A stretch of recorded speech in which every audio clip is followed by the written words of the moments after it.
How to win every argument. The use and abuse of logic. Madsen, Piri. Introduction. Sound reasoning is the basis of winning at argument. Logical fallacies undermine arguments. They are a source of enduring fascination, and have been studied for at least 2.5 millennia. Knowledge of them is useful, both to avoid those used inadvertently by others and even to use a few with intent to deceive. The fascination and the usefulness which they impart, however, should not be allowed to conceal the pleasure which identifying them can give. I take a very broad view of fallacies. Any trick of logic or language which allows a statement or a claim to be passed off as something it is not has an admission card to the enclosure reserved for fallacies. Very often it is the case that what appears to be a supporting argument for a particular contention does not support it at all. Sometimes it might be a deduction drawn from evidence which does not sustain it. Many of the fallacies are committed by people genuinely ignorant of logical reasoning, the nature of evidence, or what counts as relevant material. Others, however, might be committed by persons bent on deception. If there is insufficient force behind the argument and the evidence, fallacies can add enough weight to carry them through. This book is intended as a practical guide for those who wish to win arguments. It also teaches how to perpetrate fallacies with mischief at heart and malice aforethought. I have described each fallacy, given examples of it, and shown why it is fallacious. After any points of general interest concerning the history or occurrence of the fallacy, I have given the reader recommendations on how and where the fallacy may be used to deceive with maximum effect. I have listed the fallacies alphabetically, although a full classification into the 5 major types of fallacy may be found at the end of the book. It is well worth the reader's trouble to learn the Latin tags wherever possible. When an opponent is accused of perpetrating something with a Latin name, it sounds as if he is suffering from a rare tropical disease. It has the added effect of making the accuser seem both erudite and authoritative. In the hands of the wrong person this is more of a weapon than a book, and it was written with that wrong person in mind. It will teach such a person how to argue effectively, even dishonestly at times. In learning how to argue, and in the process of practicing and polishing each fallacy, the user will learn how to identify it and will build up an immunity to it. A working knowledge of these fallacies provides a vocabulary for talking about politicians and media commentators. Replacing the vague suspicion of double-dealing will be the identification of the precise crimes against logic which have been committed. Knowledge of fallacies can thus provide a defensive as well as an offensive capability. Your ability to spot them coming will enable you to defend yourself against their use by others, and your own dexterity with them will enable you to be both successful and offensive, as you set about the all-important task of making arguments go your way. Madsen, Piri. Abusive analogy. The fallacy of abusive analogy is a highly specialized version of the ad hominem argument. Instead of the arguer being insulted directly, an analogy is drawn which is calculated to bring him into scorn or disrepute. The opponent or his behavior is compared with something which will elicit an unfavorable response toward him from the audience. Smith has proposed we should go on a sailing holiday, though he knows as much about ships as an Armenian bandleader does. Perhaps you do not need to know all that much for a sailing holiday. Smith can always learn. The point here is that the comparison is deliberately drawn to make him look ridiculous. There may even be several Armenian bandleaders who are highly competent seamen. The analogy may even be a valid one, from the point of view of the comparison being made. This makes it more effective, but no less fallacious, since the purpose is to introduce additional, unargued, material to influence a judgment. If science admits no certainties, then a scientist has no more certain knowledge of the universe than does a Hottentot running through the bush. This is true, but is intended as abuse so that the hearer will be more sympathetic to the possibility of certain knowledge. The fallacy is a subtle one because it relies on the associations which the audience make from the picture presented. Its perpetrator need not say anything which is untrue, he can rely on the associations made by the hearer to fill in the abuse.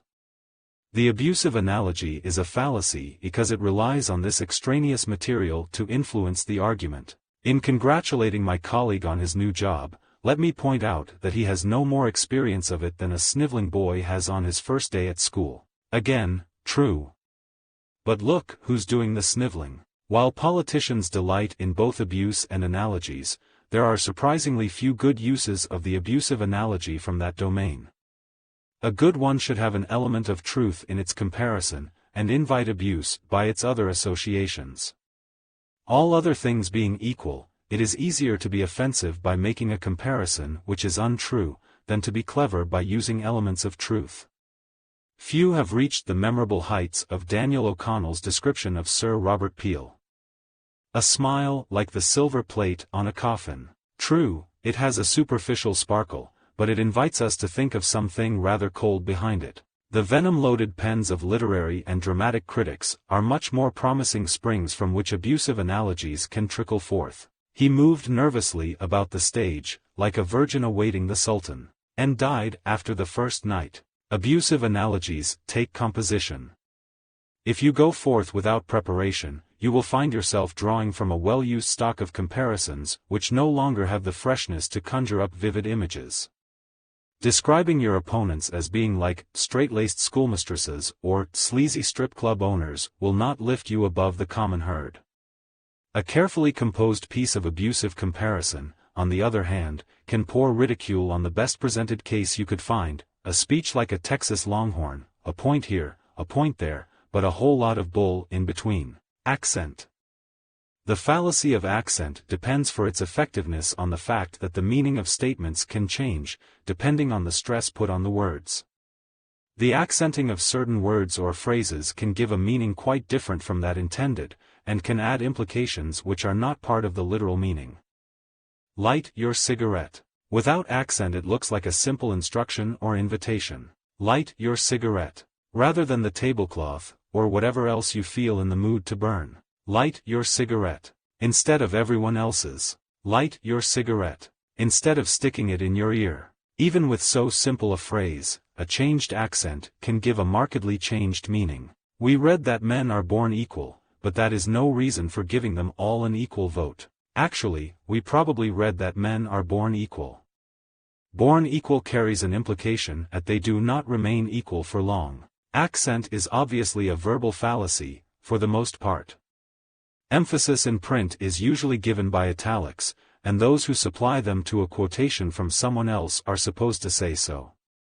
In speech, however, unauthorized accents intrude more readily, bringing unauthorized implications in their wake. The fallacy lies with the additional implications introduced by emphasis. They form no part of the statement accepted, and have been brought in surreptitiously without supporting argument. The fallacy of accent is often used to make a prohibition more permissive.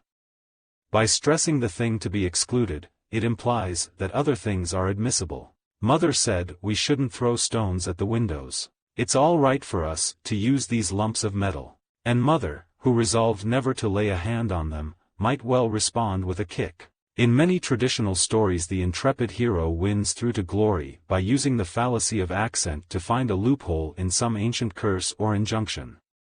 Perseus knew that anyone who looked at the Medusa would be turned to stone. Even villains use it. Samson was blinded by the king of the Philistines who had promised not to touch him. Your most widespread use of the fallacy of accent can be to discredit opponents by quoting them with an emphasis they never intended. He said he would never lie to the American people. You will notice all of the things that left him free to do. Richelieu needed 6 lines by the most honest man in order to find something on which to hang him. With skillful use of the fallacy of accent you can usually get this down to half a line. It is particularly useful and you are advocating a course of action which normally meets with general disapproval. Accent can enable you to plead that your proposed action is more admissible. I know we are pledged not to engage in germ warfare against people in faraway lands, but the Irish are not far away. When trying to draw up rules and regulations, bear it in mind that there are skilled practitioners of the fallacy of accent quite prepared to drive a coach and 6 through your intentions. You will then end up with something as tightly worded as the old male monopoly, which actually spelled out that people shouting across the street could be construed as a breach of the male monopoly. They did only say the street, though. Accident. The fallacy of accident supposes that the freak features of an exceptional case are enough to justify rejection of a general rule. The features in question may be accidental, having no bearing on the matter under contention, and may easily be identified as an unusual and allowable exception. We should reject the idea that it is just to repay what is owed. Supposing a man lends you weapons, and then goes insane? Surely it cannot be just to put weapons into the hands of a madman? This fallacy, used by Plato, lies in not recognizing that the insanity is an accident, in that it is a freak circumstance unrelated to the central topic, and readily admitted to be a special case. Almost every generalization could be objected to on the grounds that one could think of accidental cases it did not cover. Most of the general statements about the consequences which follow upon certain actions could be overturned on the grounds that they did not cover the case of a meteorite striking the perpetrator before the consequences had occurred. To maintain this would be to commit the fallacy of accident. It is a fallacy to treat a general statement as if it were an unqualified universal, admitting no exceptions. To do so is to invest it with a significance and a rigor which it was never intended to bear. Most of our generalizations carry an implicit qualification that they apply, all other things being equal. If other things are not equal, such as the presence of insanity or a meteorite, the exceptions can be allowed without overturning the general claim. You say you have never met this spy. Can you be sure he was never near you in a football crowd, for example? Well, no. When was this occasion, and what papers passed between you? If I did meet him, it was an accident. Accident is a fallacy encountered by those in pursuit of universals.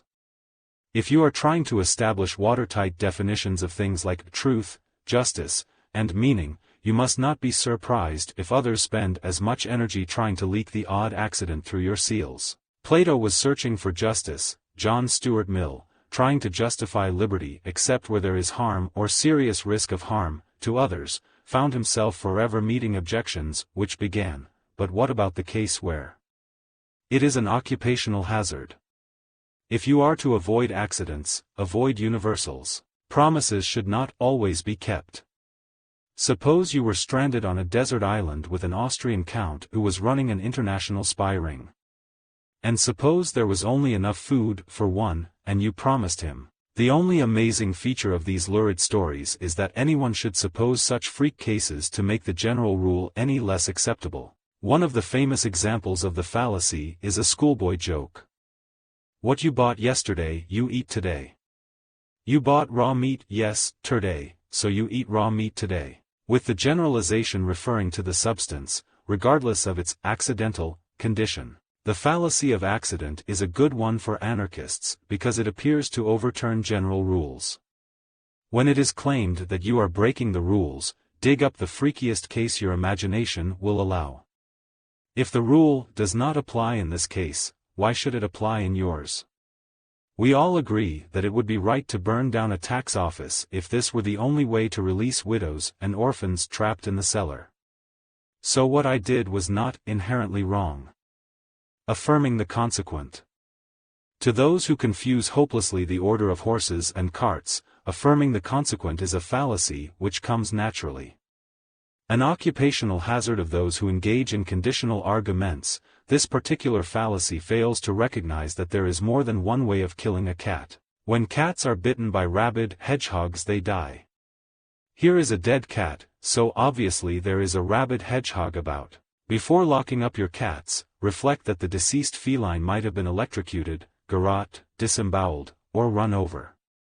It is possible that a rabid hedgehog got him, but we cannot deduce it as a fact. The arguer has mixed up the antecedents and consequents. In an if-then construction, the if part is the antecedent, and the then part is the consequent. It is all right to affirm the antecedent in order to prove the consequent, but not vice versa. If I drop an egg, it breaks.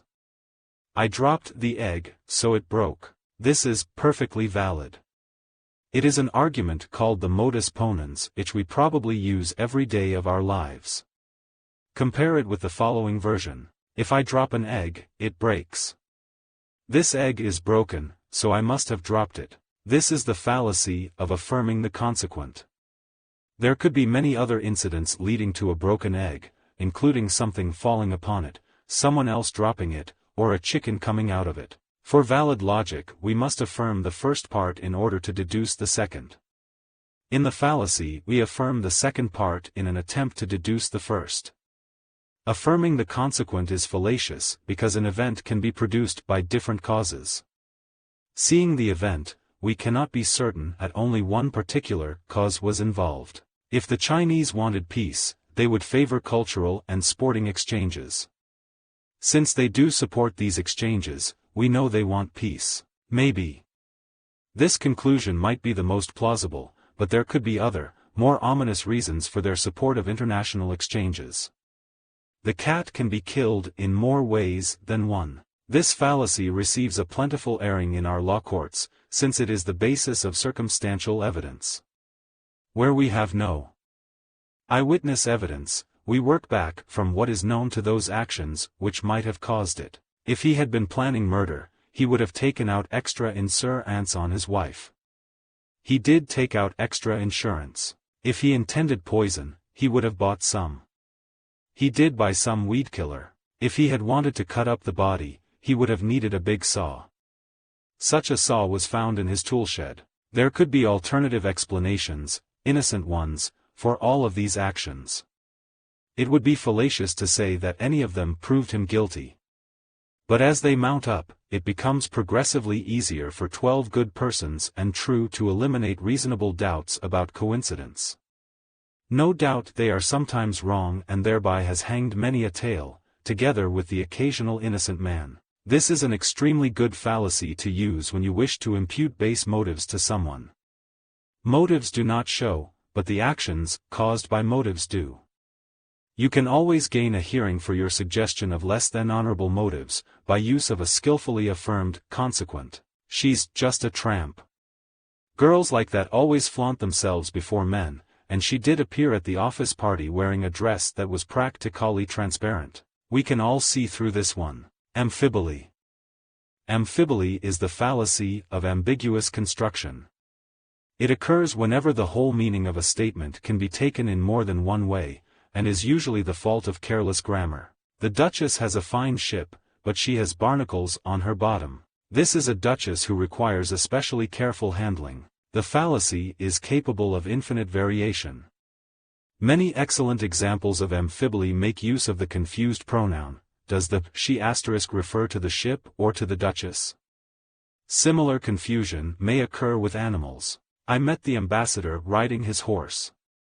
He was snorting and steaming, so I gave him a lump of sugar. Would that all diplomats were so cheaply entertained? Misuse of the word which, or its omission for brevity, both produce many classic examples. On the claim form I have filled in details about the injury to my spine which I now enclose. There are innumerable versions of the advertisement. For sale, car by elderly lady with new body and spare tire. The mistake usually consists in the failure to appreciate that an alternative reading is possible. Sometimes the punctuation is misplaced, sometimes there is not enough of it to eliminate the ambiguity. Press headlines, with their need for both punch and brevity, are favorite long grasses from which the occasional delightful amphibole will bounce into view. Legendary World War II masterpieces include MacArthur flies back to front. With more variations still if the second word is taken to be a noun. French push bottles up Germans. Hand-to-hand combat, yes. But this is ridiculous. Use of the amphibole with intent to deceive is a favorite resort of oracles and fortune-tellers.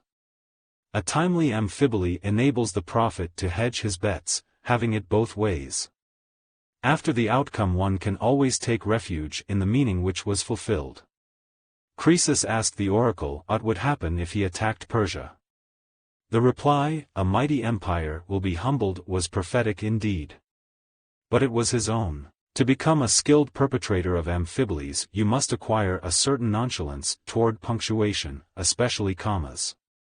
You must learn to toss off lines such as, "I heard cathedral bells tripping through the alleyways," as if it mattered not a whit whether you or the bells were doing the tripping. You should acquire a vocabulary of nouns which can be verbs and a grammatical style which easily accommodates misplaced pronouns and confusions over subject and predicate. The astrology columns in popular newspapers provide excellent source material. The analogical fallacy. The analogical fallacy consists of supposing that things which are similar in one respect must be similar in others.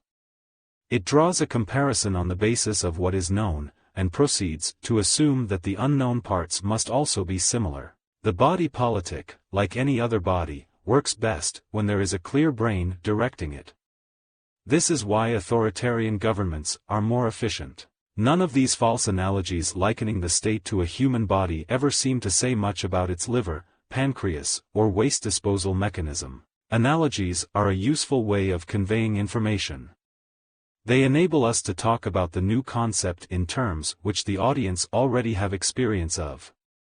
The fallacy comes in the assumption of further similarities in the future on the basis of the ones already identified. Babies are like the weather in their unpredictability. They are also wet and full of wind. It is fallacious because analogies are tools of communication more than sources of knowledge. An analogy may suggest lines of inquiry to us, but it does not provide a basis for establishing discoveries. She had skin like $1,000,000. Green and crinkly. Analogical fallacies abound in the interpretation of history. In the attempt to make history mean something, all kinds of comparisons emerge. Past civilizations all have it in common that they are now past, once were civilizations, and before that were not. These three utterly commonplace facts lead many historians into a life cycle analogy. The simple sequence not alive, alive, no longer alive irresistibly invites comparison with living organisms. Before our defenses are ready, there we are with civilizations, blooming and flowering, soon to be engaged in the act of withering and dying. As our culture ripens, it is only natural that it should, like any organism, put out seeds to reproduce itself in distant places. An argument for colonialism which should be nipped in the bud. The fact is that civilizations are not flowers. If you fall into the analogical trap, you will soon be having them drawing strength from the soil, and perhaps even exhibiting their blooms in turn. Hume, in his dialogues concerning natural religion, has the earnest Cleanthes compare the universe to a delicate mechanism, like a watch. And, just as we can deduce from a watch the necessary existence of a watchmaker, so from the universe. But the skeptical Philo kills the argument at this point by saying that the universe seems to him much more like a cabbage. The analogical fallacy is devastatingly effective when used against the person who first produced the analogy. Everyone uses analogies of sorts, all you have to do is seize upon one used by an opponent and continue it in a way more conducive to your own line of argument. With luck, your opponent will be forced into the admission that his own analogy was not a very good one and will lose points with the audience. As we sail forth on our new committee, may I express the hope that we can all pull together for a smooth voyage. The chairman is right. But remember that rowers were usually put in chains and whipped. And if the ship sank, they went down with it. You will go far in any organization by likening it to a family. Family life evokes a pleasant glow, and the analogy will enable you in practice to argue for almost anything, including giving pocket money to the members and sending the naughty ones supperless to bed. Antiquitam, argumentum ad. Students of political philosophy recognize in the argumentum ad antiquitam the central core of the arguments of Edmund Burke. Put at its simplest, it is the fallacy of supposing that something is good or right simply because it is old. This is the way it's always been done, and this is the way we'll continue to do it. It brought poverty and misery before, and it will do so again. There is nothing in the age of a belief or an assertion which alone makes it right. At its simplest, the ad antiquitam is a habit which economizes on thought. It shows the way in which things are done, with no need for difficult decision-making. At its most elevated, it is a philosophy. Previous generations did it this way and they survived, so will we. The fallacy is embellished by talk of continuity and our contemplation of the familiar. While the age of a belief attests to experience, it does not attest to its truth. To equate older with better is to venture into the territory of the fallacy. After all, human progress is made by replacing the older with the better. Sometimes men do things in a particular way, or hold particular beliefs, for thousands of years. This does not make it right, any more than it makes it wrong. You are not having a car.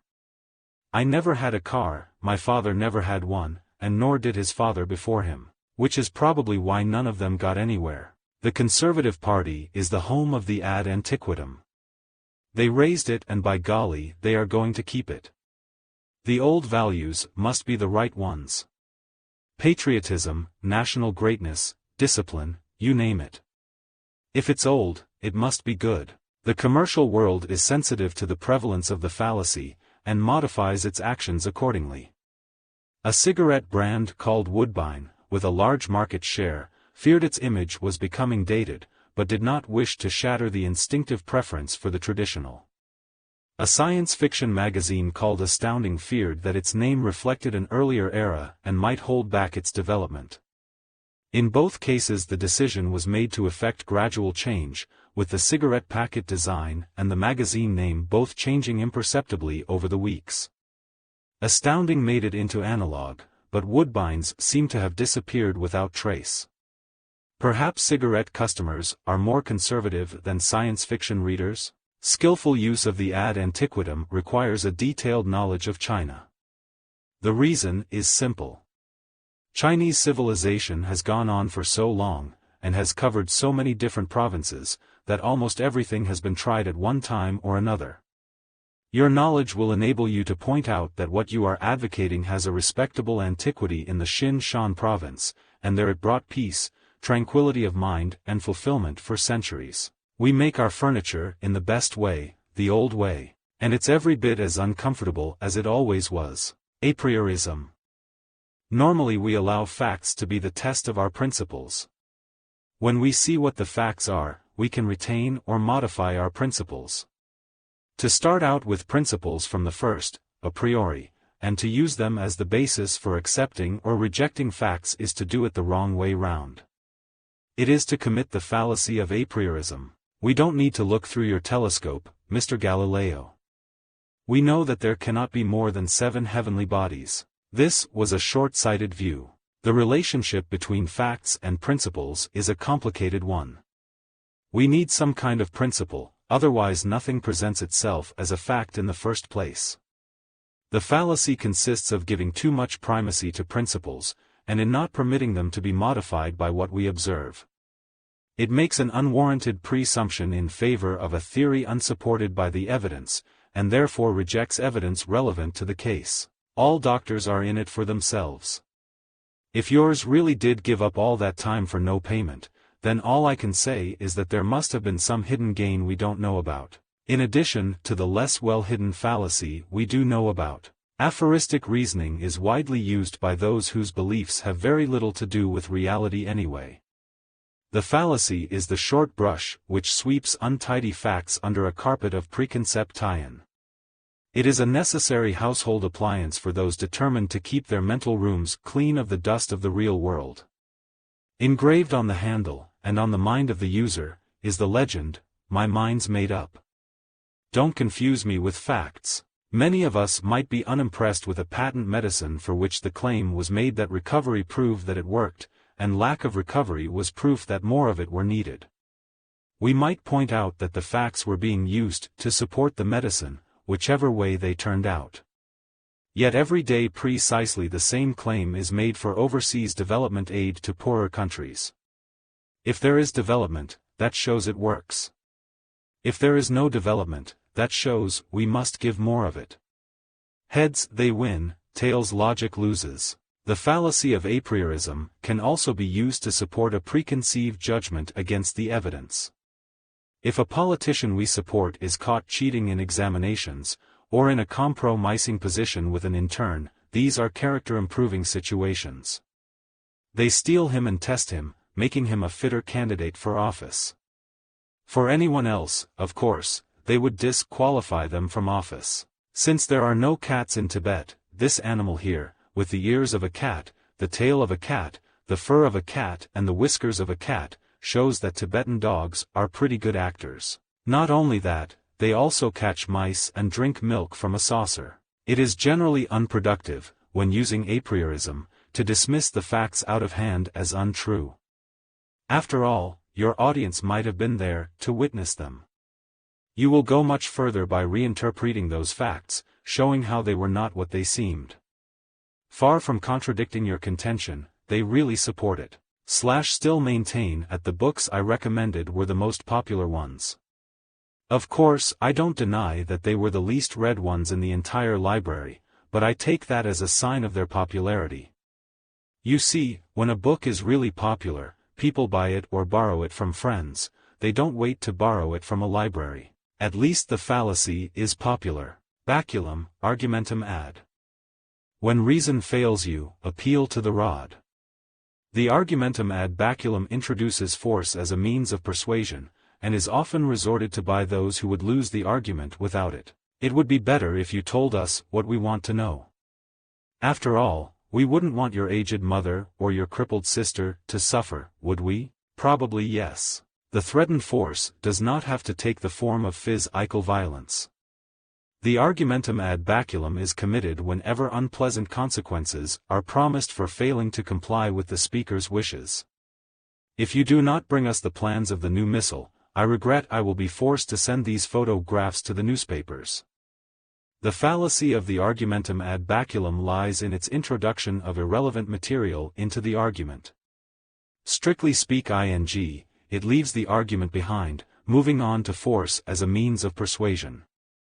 While force is undoubtedly effective sometimes in directing courteous attention to the speaker's wishes, its use represents the breakdown and subversion of reason. The ad baculum, alas, performs on the public stage of international relations.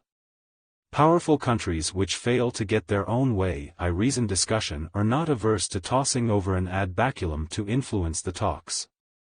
If even this fails, they toss over something a little larger. Joseph Stalin was a master of the ad baculum. Indeed, he made it his own to such an extent that his name is immortalized in a line of Khrushchev which sums up its potency. When Stalin says, "Dance, a wise man dances." Stalin himself appears to have taken the view that anyone without force to threaten had no business being involved in international affairs. His famous question, "How many divisions has the Pope?" was in response to a suggestion that the Pope should take part in an international conference. As Stalin's enemies often discovered, argument is not a very effective counter to an ad baculum. Political parties founded on an idealized view of human nature frequently accused their rivals of too frequently resorting to ad baculum diplomacy. Sir William Browne delivered a well-wrought epigram on the subject. The king to Oxford sent a troop of horse. For Tories own no argument but force. With equal skill to Cambridge books he sent. For Whigs admit no force but argument. It would be a close thing today to decide whether it would be harder to find a Tory at Oxford than a literate man at Cambridge. You can use the ad baculum when you have the force to deploy and can escape the consequences of using it. The law is there to prevent arguments always being won by the stronger, and the many broken bones it would take to determine which was he. But your threats need not be strong physical ones to be effective. Many a speaker has gained his way by threatening to make an intolerable nuisance of himself until his demands were met. The Romans probably destroyed Carthage just to shut up Cato. Bifurcation. The presentation of only two alternatives where others exist is called the fallacy of bifurcation. Sometimes known as the black and white fallacy, it presents an either/or situation when in reality there is a range of options. If you are not with us, you are against us. Some people might think you partly right. Others might be with you on some things, against you on others. The vast majority probably do not care enough to have an opinion at all. Some situations in life have infinite gradations, others offer a straightforward choice. There are many intermediate shades between light and dark, but not all that many things between a boy and a girl. The fallacy of bifurcation consists in taking the limited choice of the second class into situations more properly covered by the first. There are two types of people in this world, the rich and the suckers. Do you want to get rich, or are you happy to remain a sucker? In fact, there are degrees of richness, as there probably are of sucker dom. You can be rich by comparison with some, but poor when set alongside others. Suckers, too, seem spread across a continuum. The mistake is made by the denial of extra choices. In limiting the field, the perpetrator is leaving out of the discussion material which could well influence the outcome.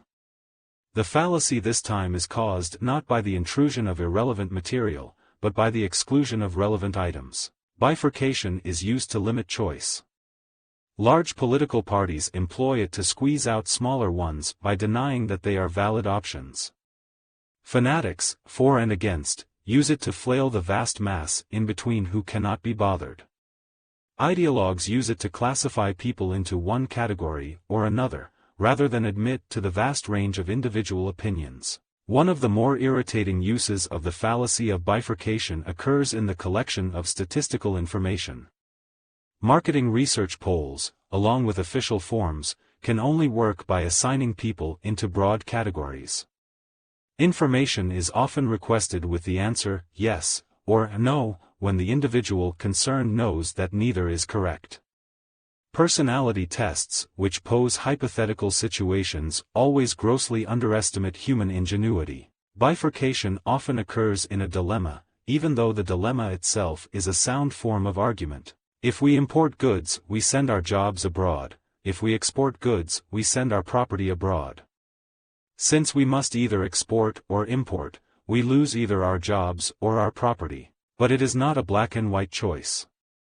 We can import some things, export others. Lord Nelson uttered the famous cry, "Westminster Abbey or victory," overlooking the possibility that he might get both, or the option of St. Paul's, where he ended up. The greatest use you can make of bifurcation is to offer a choice limited to something very unpleasant or the course you are advocating.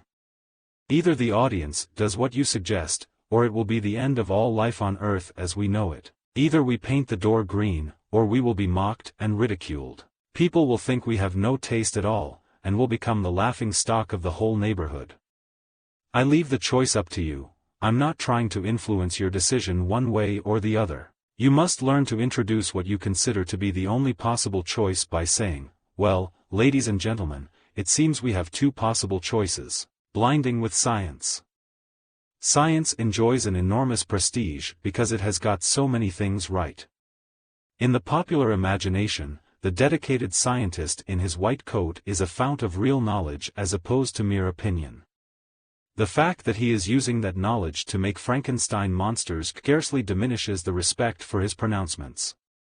Many people, anxious to invest their own views with the authority of the scientist, don the white coat of scientific jargon in an attempt to pass off their own assertions as something they are not. The fallacy of blinding with science specializes in the use of technical jargon to deceive the audience into supposing that utterances of a scientific nature are being made, and that objective experimental evidence supports them. The emotivational syndrome is sustained by peer group pressure except where achievement orientation forms a dominant aspect of the educational and social milieu. Which means roughly that people don't work if their friends don't, unless they want to get on. Now this may be true or false, but many are daunted from challenging what is dressed up to look like an expert view. The white coat of technical jargon is so dazzlingly clean, never having been tainted by any real scientific work, that it blinds the audience to the true merits of what is being said. Instead of evaluating contentions on the basis of the evidence marshaled for and against them, the audience recoils from the brilliance of the jargon. The fallacy is committed because this irrelevant material has no place in the argument. Just as loaded words try to prejudice a case emotionally, so does pseudoscientific jargon try to induce an unearned respect for what is said. The proposition is the same, whatever the language, and use of language to make its acceptance easier is fallacious. Although blinding with science can be used in any argument, Many will recognize the special domain of this fallacy as the subjects which like to consider themselves as sciences, but are not. Science deals with things from atoms to stars at a level where individual differences do not matter. The scientist talks of all rolling bodies or whatever, and formulates general laws to test by experiment. The trouble with human beings is that, unlike rolling bodies, the individual differences do matter. Often, again unlike rolling bodies, they want to do different things. Although this might prevent us from being scientific about human beings, it does not stop us pretending to be so. What we do here is to add the word science onto the study, giving us economic science, political science, and social science. Then we dress them in that white coat of scientific language, and hope that no one will notice the difference. The transportational flow charts for the period following the post-meridian peak reveal a pattern of decantation of concentrated passenger units in cluster formations surrounding the central area. You could spend years formulating laws to predict this, and might even be in the running for a Nobel Prize. Just remember never to mention that people are coming into town to have a bite to eat, followed by a movie or a show. The first rule for using this fallacy is to remember to use long words. When the pie was opened, the birds commenced to sing. Never use a 4-letter word, especially if you can think of a 24-letter word to take its place. The jargon itself is harder to master, but a subscription to New Society is a good investment. Remember that the basic function of words is to prevent communication. Their real task is to transform what is banal, trivial and easily refuted into something profound, impressive and hard to deny. The small, domesticated carnivorous quadruped positioned itself in sedentary mode in superior relationship to the coarse textured rush-woven horizontal surface fabric, with its saucer of milk beside it. The fallacy of blinding with science is well worth the time and trouble required to master it. The years of work at it will repay you not only with a doctorate in the social sciences, but with the ability to deceive an audience utterly into believing that you know what you are talking about. The bogus dilemma. Quite apart from the casual use of the term to describe a difficult choice, the dilemma is also the name of an intricate argument. In a dilemma, we are told the consequences of alternative actions, and told that since we must take one of the actions, we must accept one of the consequences.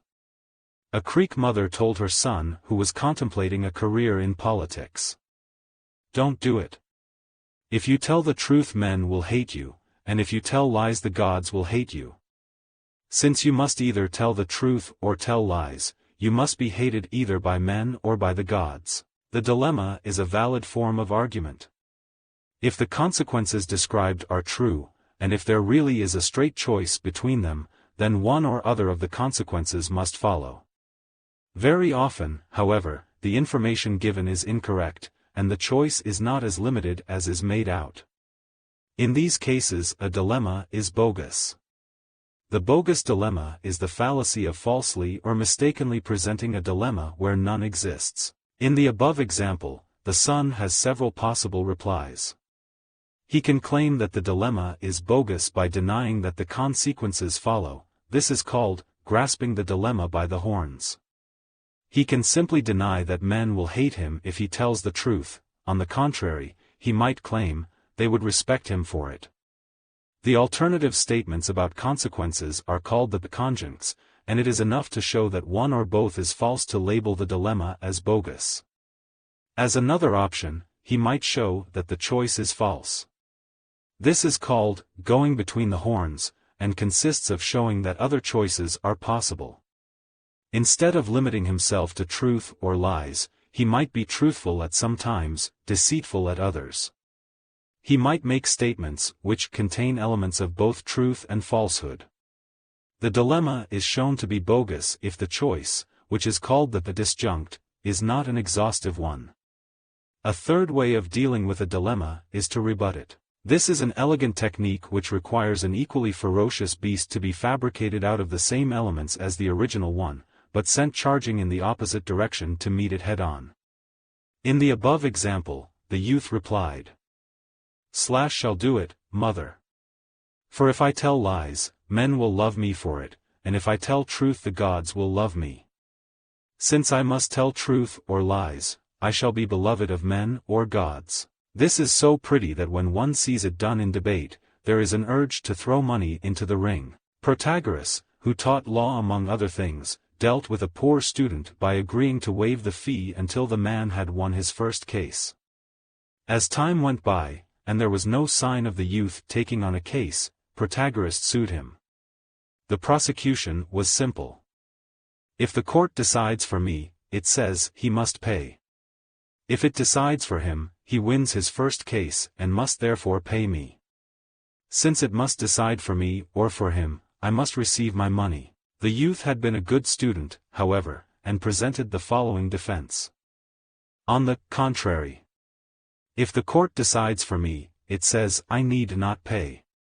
If it decides for Protagoras, then I still have not won my first case, and need not pay. Since it must decide for me or for him, either way I need not pay. The judge had a nervous breakdown and adjourned the case infinitely.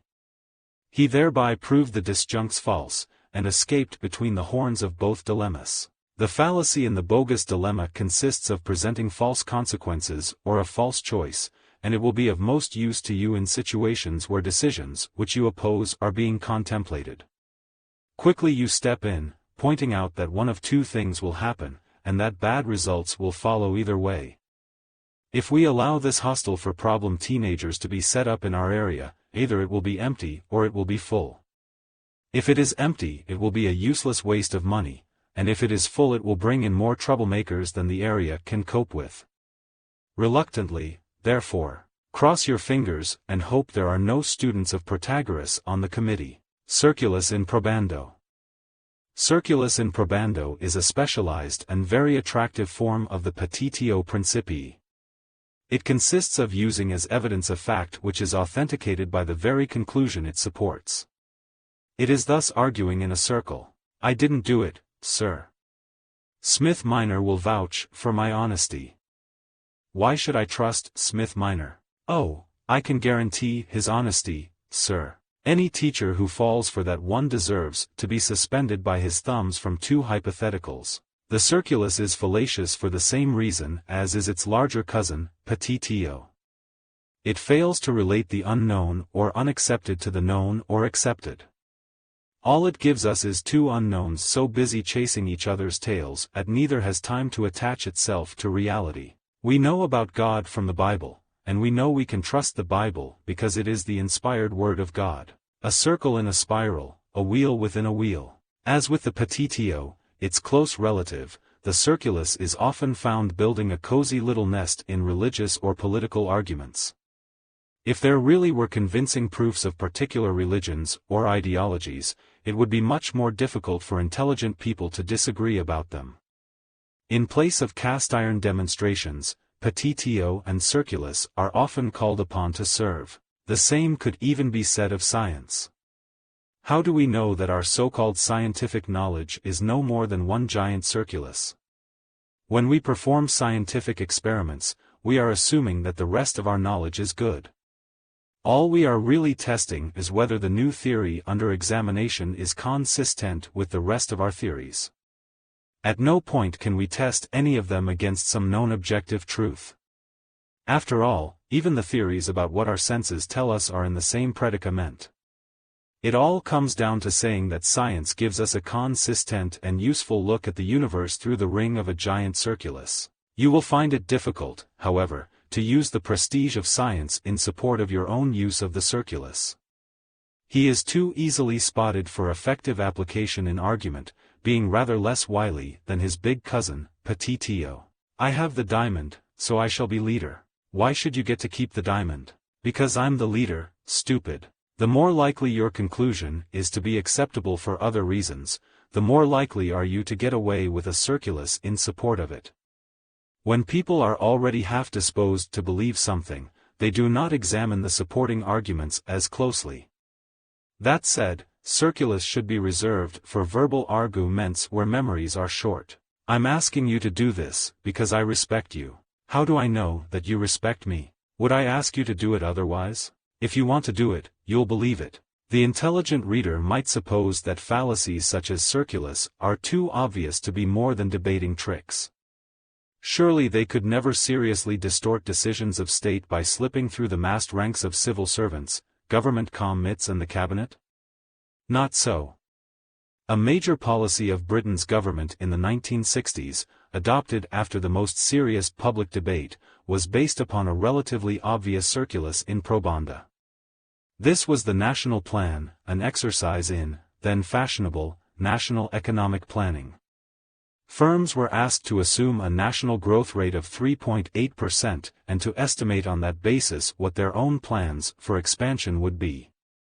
These various estimates were added up by the government, which concluded that the combined plans of British industry suggested a growth rate of 3.8%. The national plan was valueless then and subsequently, except to connoisseurs of logical absurdity lucky enough to snap up remaindered copies of it in second-hand bookshops. The complex question, plurium interrogationum. Plurium interrogationum, which translates as, of many questions, is otherwise known as the fallacy of the complex question. When several questions are combined into one, in such a way that a yes or no answer is required, the person they are asked of has no chance to give separate replies to each, and the fallacy of the complex question is committed. Have you stopped beating your wife? If yes, you admit you were. If no, then you still are. This might seem like an old joke, but there are modern versions.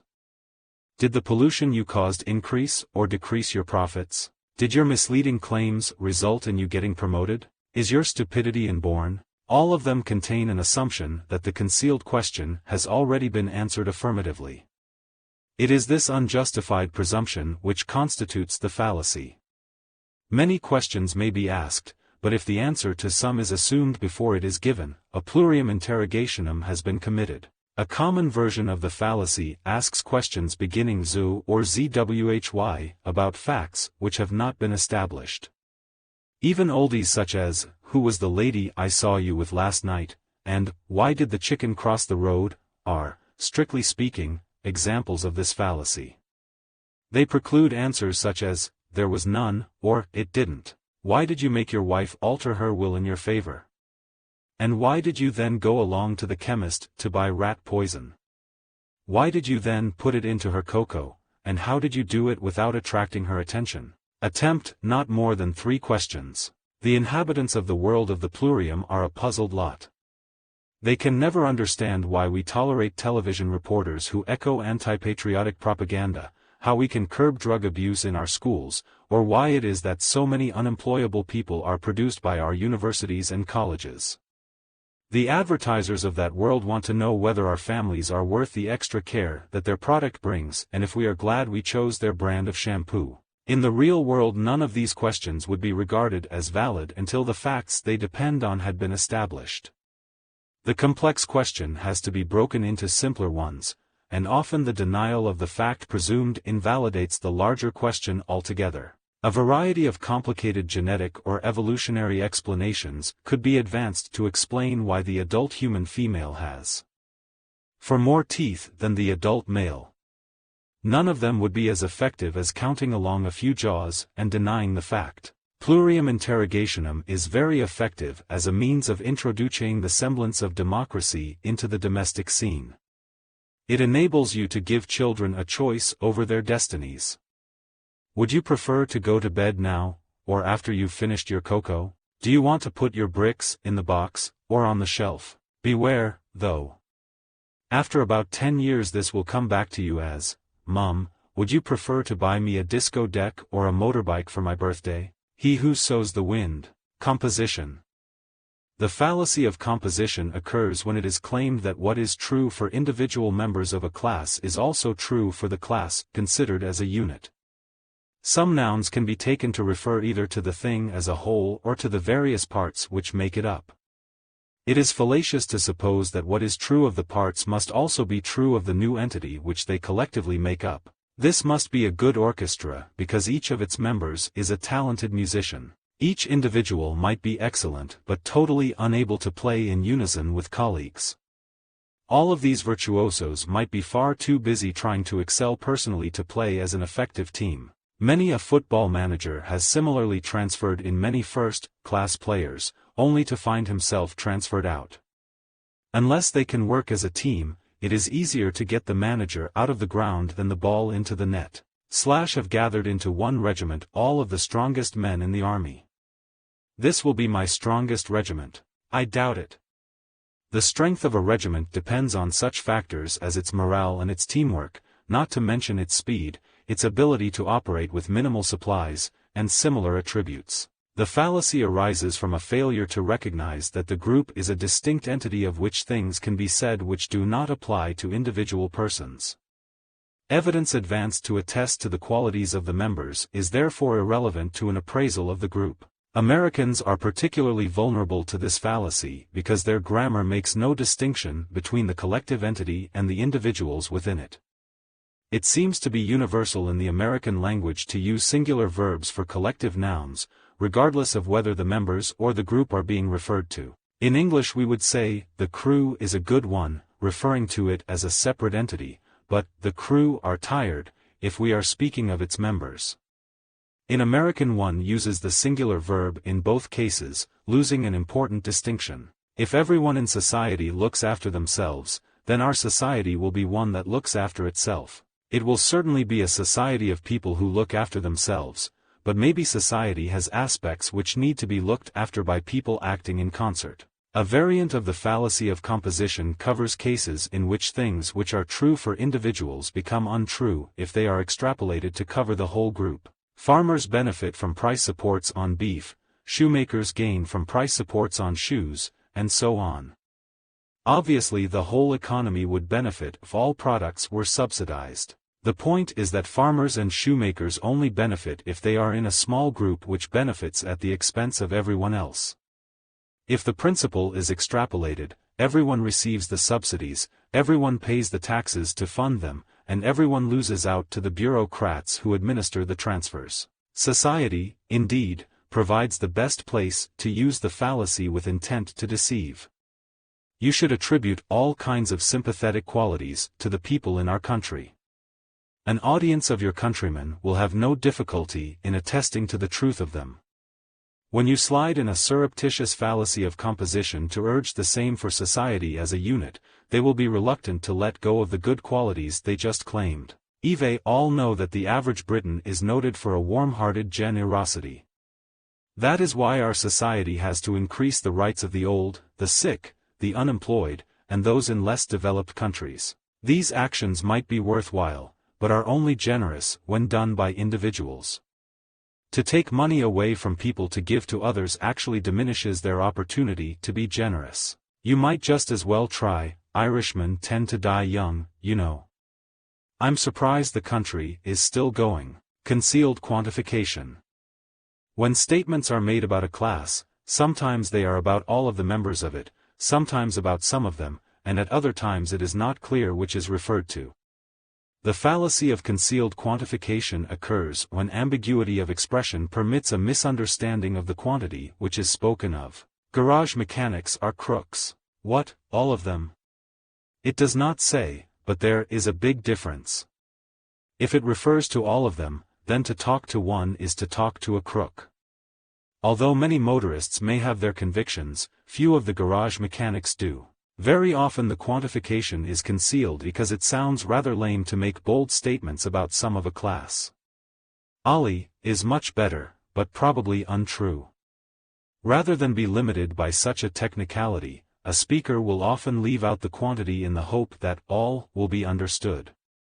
Someone might commiserate with a distraught parent by telling them, teenagers are troublesome.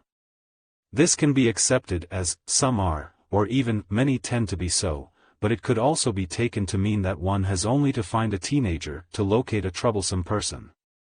This may not have been intended, however plausible it sounds. The fallacy comes with the ambiguity. The statement can be accepted with one meaning, yet intended with another. Of course, very different conclusions can be drawn from the two meanings. It is well known that members of the campaign for nuclear disarmament are communists. It is indeed, but not all of them, as seems to be implied. Even if some are communists, there is still room for others motivated by sincerity or stupidity. The fallacy is widely used to condemn whole groups on the basis of some of their members. Subversives teach at the Open University. This could mean that some do, but is unlikely to mean that all subversives are so employed. It could even be taken as telling us that only subversives teach there. The quality of the average BA would vary enormously, depending on which were true, as indeed might the course content. Concealed quantification can also be a prelude to tarring an individual with the characteristics of the group to which he belongs by hiding the fact that they apply only to some of that group. Have you ever noticed that bishops are fat? I suppose now that Johnson has been raised to a bishopric he'll expand a bit himself. Wait and see. You should use concealed quantification to make a weak case look stronger than it is. If you are trying to sow doubts about a person, you can use their membership of some group to cast general aspersions about them. Make reasonable-sounding statements which are true of some, and allow your audience to supply the all, or the only, which are needed to brand him as well. I don't think we should hire Thompson. I see he's a keen fisherman. Idlers take up fishing, so I think it's a very bad sign. The audience take the bait, make it only idlers, and Thompson is already hooked. Conclusion which denies premises.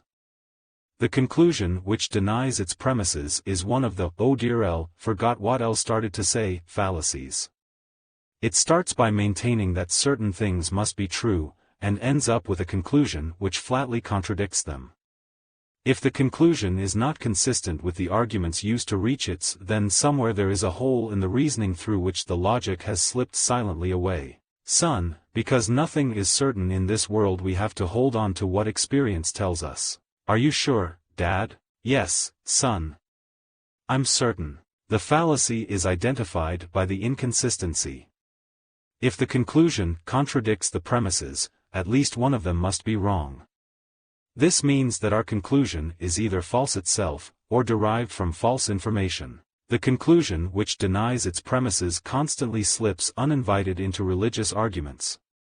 People are so used to thinking of divine beings as exceptions to every rule that they tend to use the word everything 7 when they mean everything except God.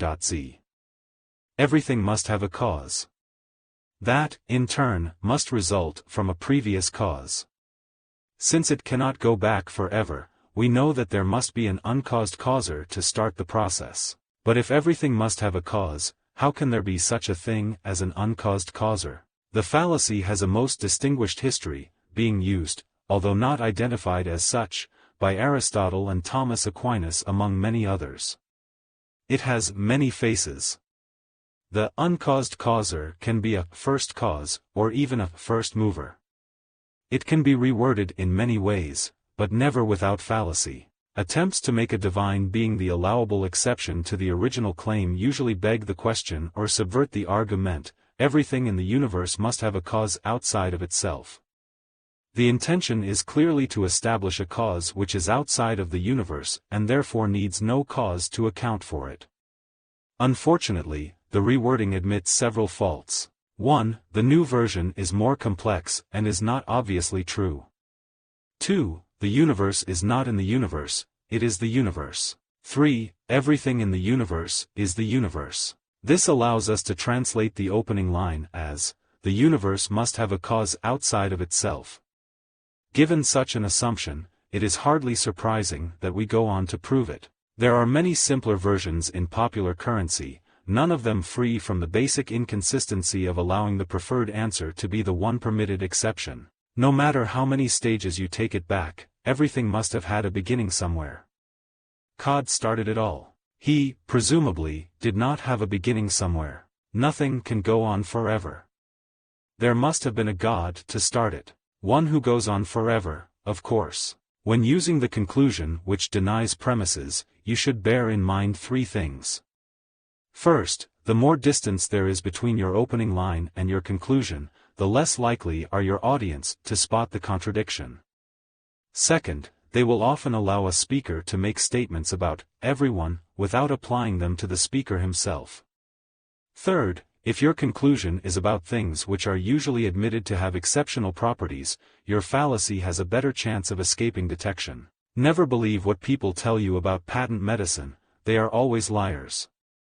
It is because you know that I am truthful about this that you will know I am also telling the truth when I tell you that my snake oil here is the most remarkable, contradictory premises.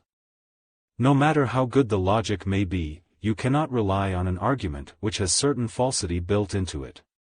For a sound argument, true premises are needed, as well as valid logic.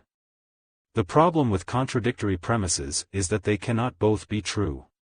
If one is true, the other must be false, and vice versa.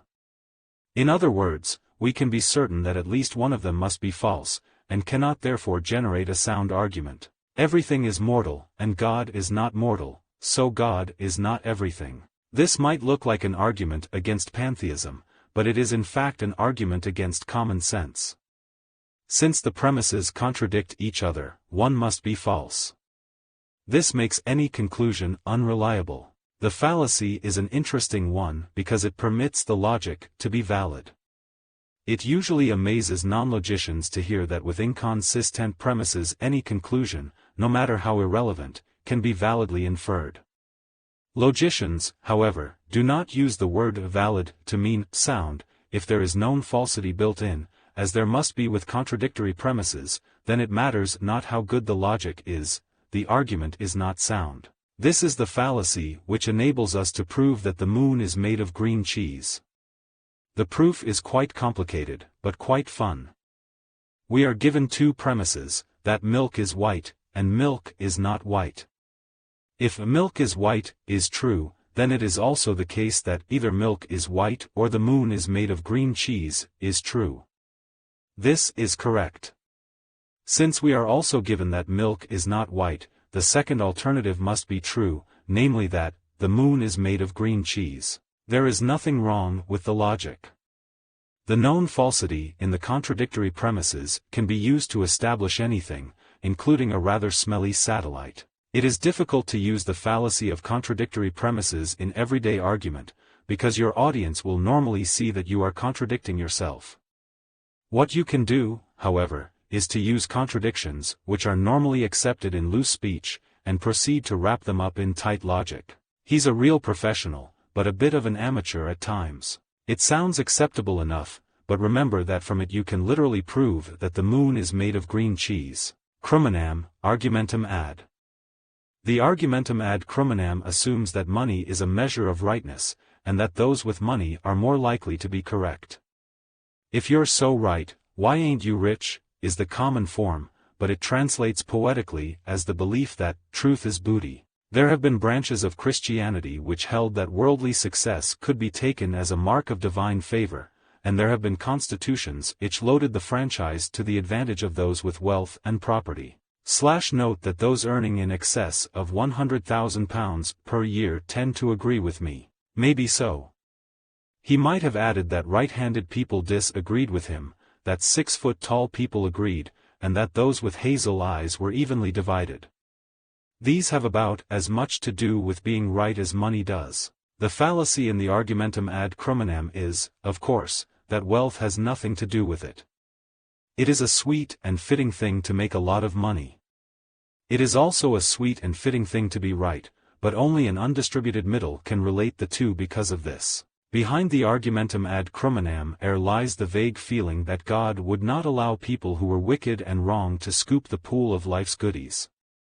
We know that money isn't everything, but we suspect, deep down, that it is 90 things out of 100, that it will buy 9 of the remaining 10, and even make the absence of the remaining 1 tolerably comfortable. Surely a man who can make £60 million in a year by recording 4 songs cannot be all wrong. He can. The world's most expensive beer. But it makes you no more drunk than does the cheapest. There are limited and artificial situations in which money is the measure of right. The customer is always right. This is because the customer has the money.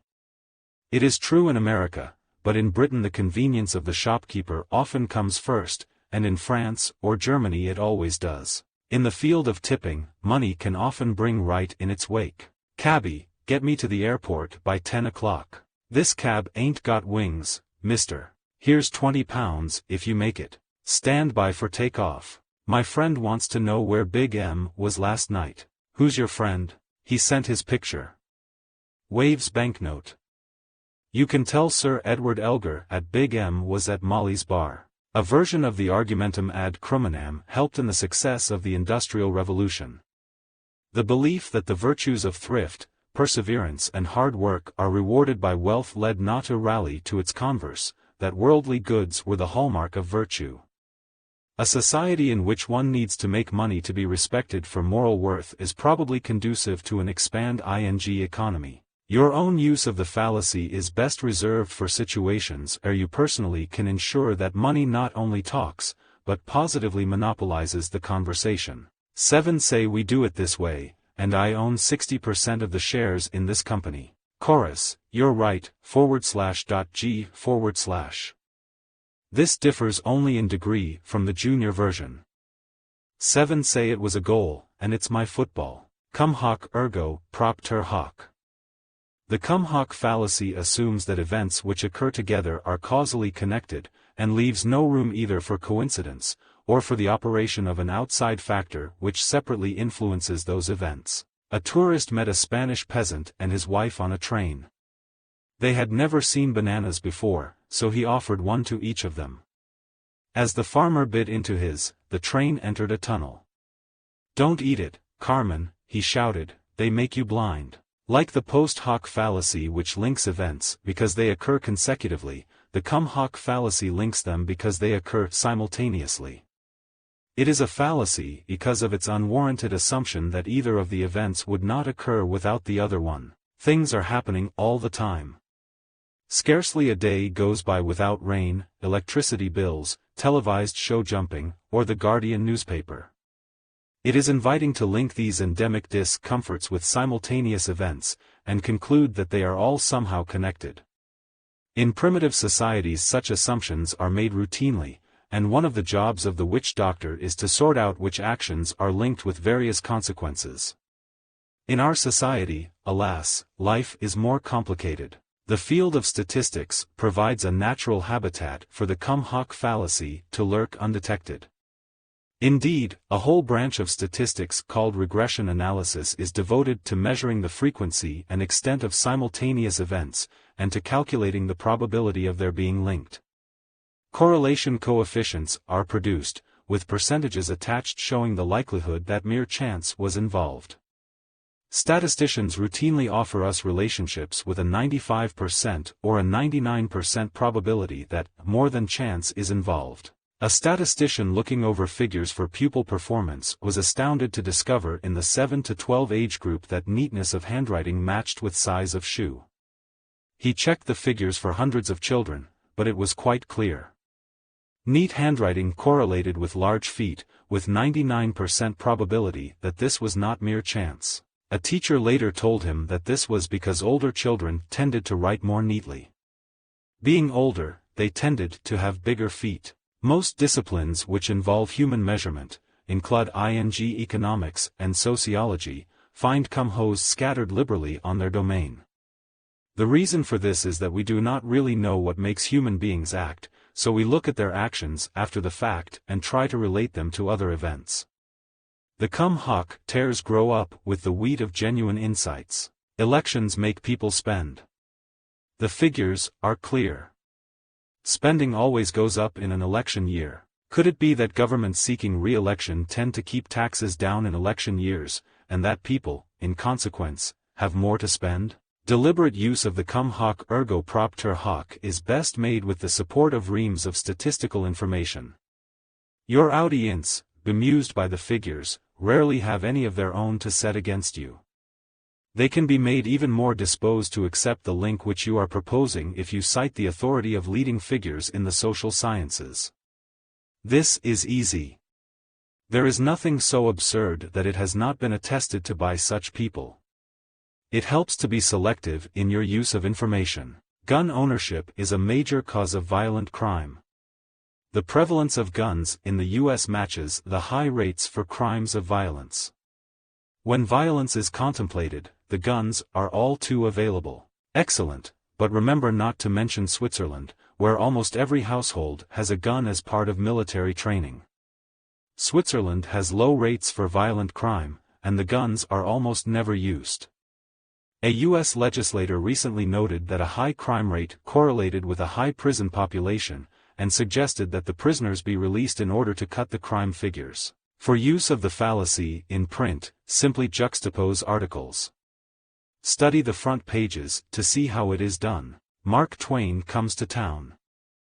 Ascot Gold Cup stolen. Damning the alternatives. In cases where there is a fixed and known set of alternatives, it is legitimate to establish the superiority of one by showing all of the others to be inferior. However, in cases where the alternatives are not fixed or known, and where absolutes rather than comparatives are sought, it is a fallacy to suppose that we argue for one by denigrating the alternatives. The fallacy is that of damning the alternatives. Hawkins' theory has to be the right answer. All the others have been proved hopelessly wrong, and his may be proved wrong tomorrow. Even where there are only two alternatives, we cannot show that one is good by showing that the other one is not. Both might be equally bad. The same applies for larger groups. Chelsea is a really great team. Look at Liverpool and Manchester United, they are both useless. Other teams not taken account of might enter the reckoning. Even so, if Liverpool and Manchester United were bad, it would not prove Chelsea good. It might be that all football teams are absolutely terrible. The fallacy occurs because in leaving out the performance of alternatives and not referred to, we exclude material which might be relevant to a decision. Second, by introducing material which denigrates others in cases where a simple judgment is required, we bring in irrelevant matter. Damning the alternatives is the fallacy of the partisan. Anxious to elevate his own village, nation, team, church, occupation, race or class, he thinks he does so by running down the others. Rupert Brooke used the fallacy for humorous effect in his famous poem, The Old Vicarage. Grantchester. Amongst the praise for Grantchester itself are sandwiched adverse comments on the other villages in the area. He tells us, for Cambridge people rarely smile. Being urban, squat and packed with guile, strong men have run for miles and miles. When one from Cherry Hinton smiles, strong men have blanched and shot their wives rather than send them to St. Ives. In British elections it is considered bad form for a candidate to promote his own cause by castigating his opponents, he lets his election agent do it instead. In the USA there is no such compunction. You takes your choice, a convicted rapist, an adulterer, a practicing pervert, an embezzler and me. Rupert Brooke, The Old Vicarage, Grantchester, in Brooke, Collected Poems, London, Sidgwick and Jackson, 1918. The candidates tend to be more exotic in the USA, this might explain it. The fallacy will give you hours of innocent fun, and a fair amount of guilty fun, in running down the alternatives to what you are proposing. We appear to have a kind of double vision which leaves us short-sighted on virtue but hawk-eyed for faults. To you this is but opportunity. When you pick on a couple of alternatives and expose their imperfections, the audience will be turning those defective eyes away from your own proposal. They will assume that you would not run down everything else as mean, foolish, wrong and wicked if your own ideas were no better. They will be mistaken. No design for a new building ever meets with universal approval, but look at the alternatives, a glass-fronted matchbox, something with all the pipes on the outside, or a molded concrete monstrosity. Whereas the one you approve of lets in water, sheds tiles on passers-by and needs a king's ransom to maintain. But they won't see that if you keep them focused on the damned alternatives. Definitional retreat. A definitional retreat takes place when someone changes the meaning of the words in order to deal with an objection raised against the original wording.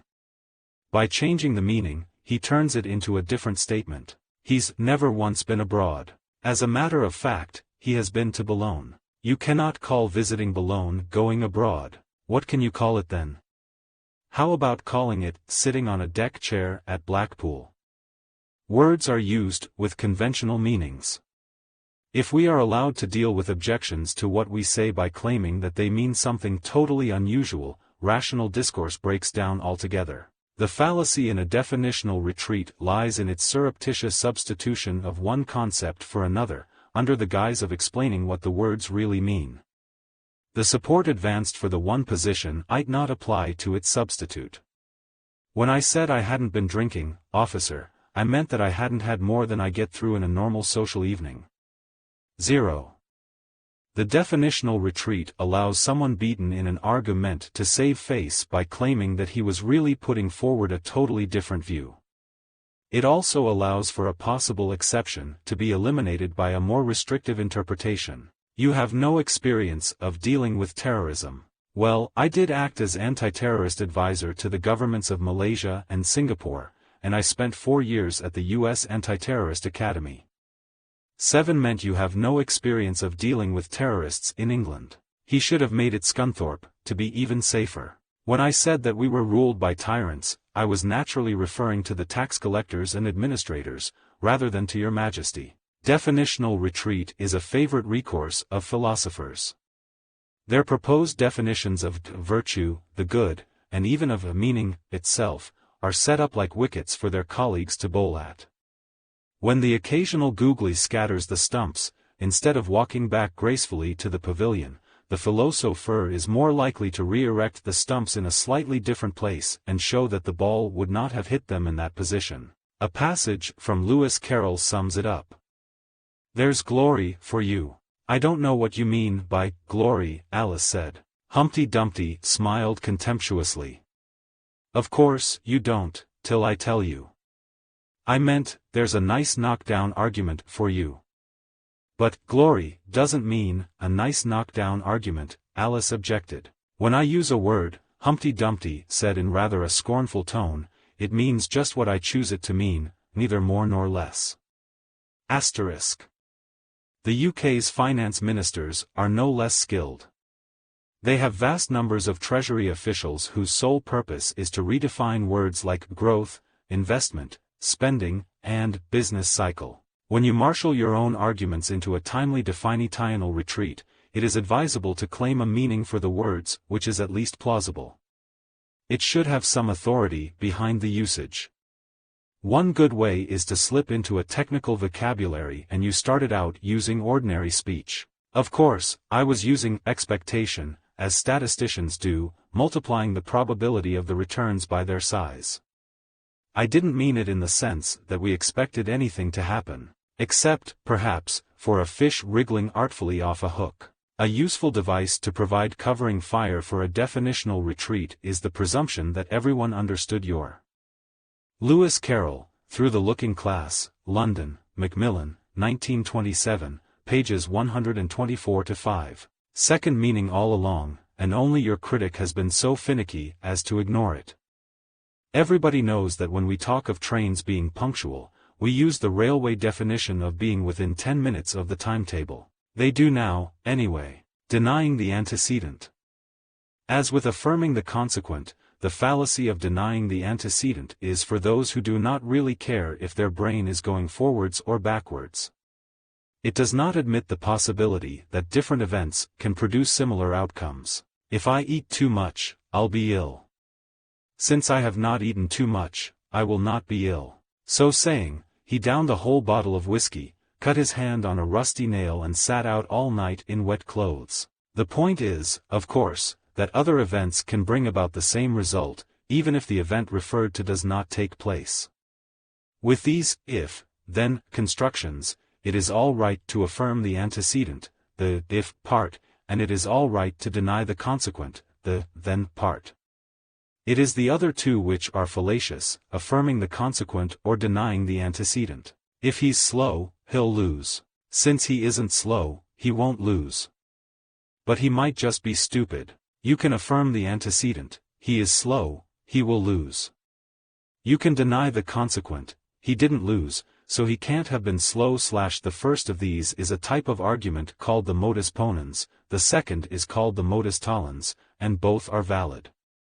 It is the other two which are fallacies, even though they resemble the valid forms. Denying the antecedent is a fallacy because it assigns only one cause to an event for which there might be several. It dismisses other possibilities which could occur. The fallacy commonly occurs where plans are being laid. It engenders the belief that if those things are avoided which bring harmful consequences, then a pleasant outcome can be expected. If I smoke, drink or have sex, it will shorten my lifespan. I shall give up cigars, booze and women and live another 100 years. No. It will just feel like 100 years. It occurs to no lesser degree on the international scale. Countries may calculate the courses of action which bring unpleasant consequences in their wake. What they are not able to do is insure themselves against even worse outcomes simply by avoiding those actions. If we have a strong army, countries which fear it might attack us. So by disarming, we remove that risk. Possibly, but they might be more likely to attack because it brings no retaliation. You can use the fallacy of denying the antecedent very skillfully in support of the status quo. It is a natural conservative fallacy because most changes we make do not avert all of the evils of the world.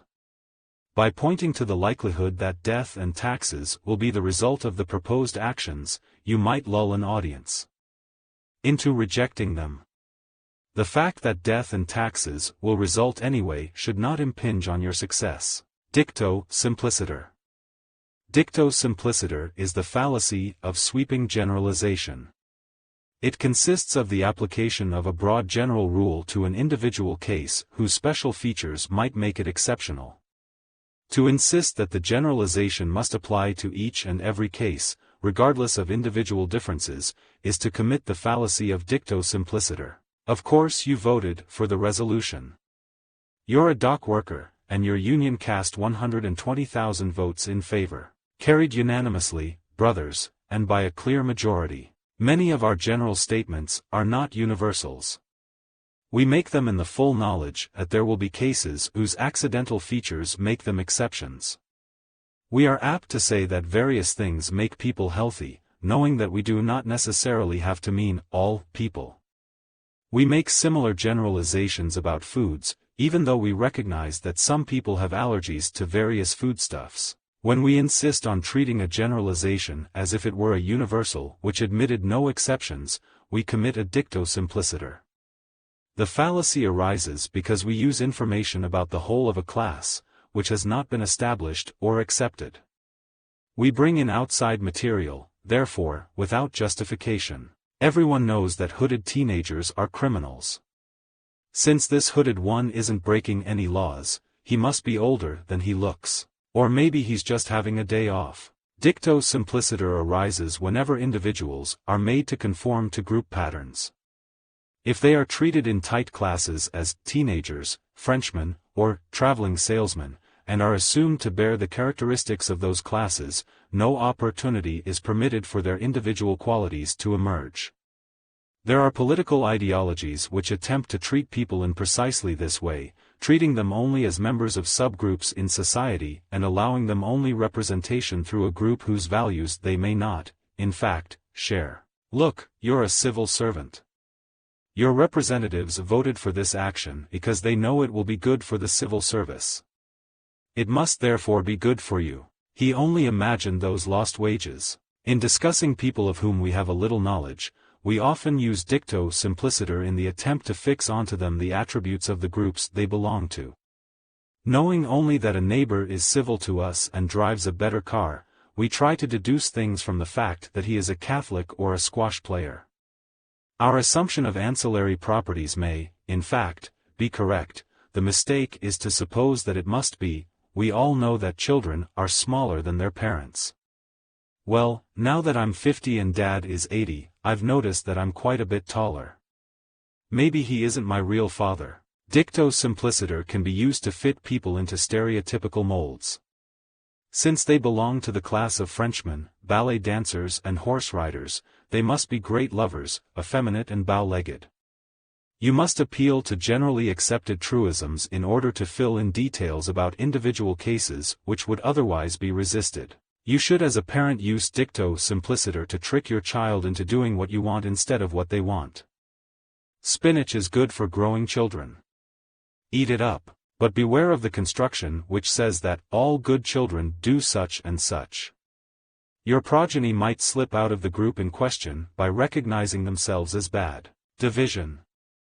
The doppelganger of the fallacy of composition is that of division.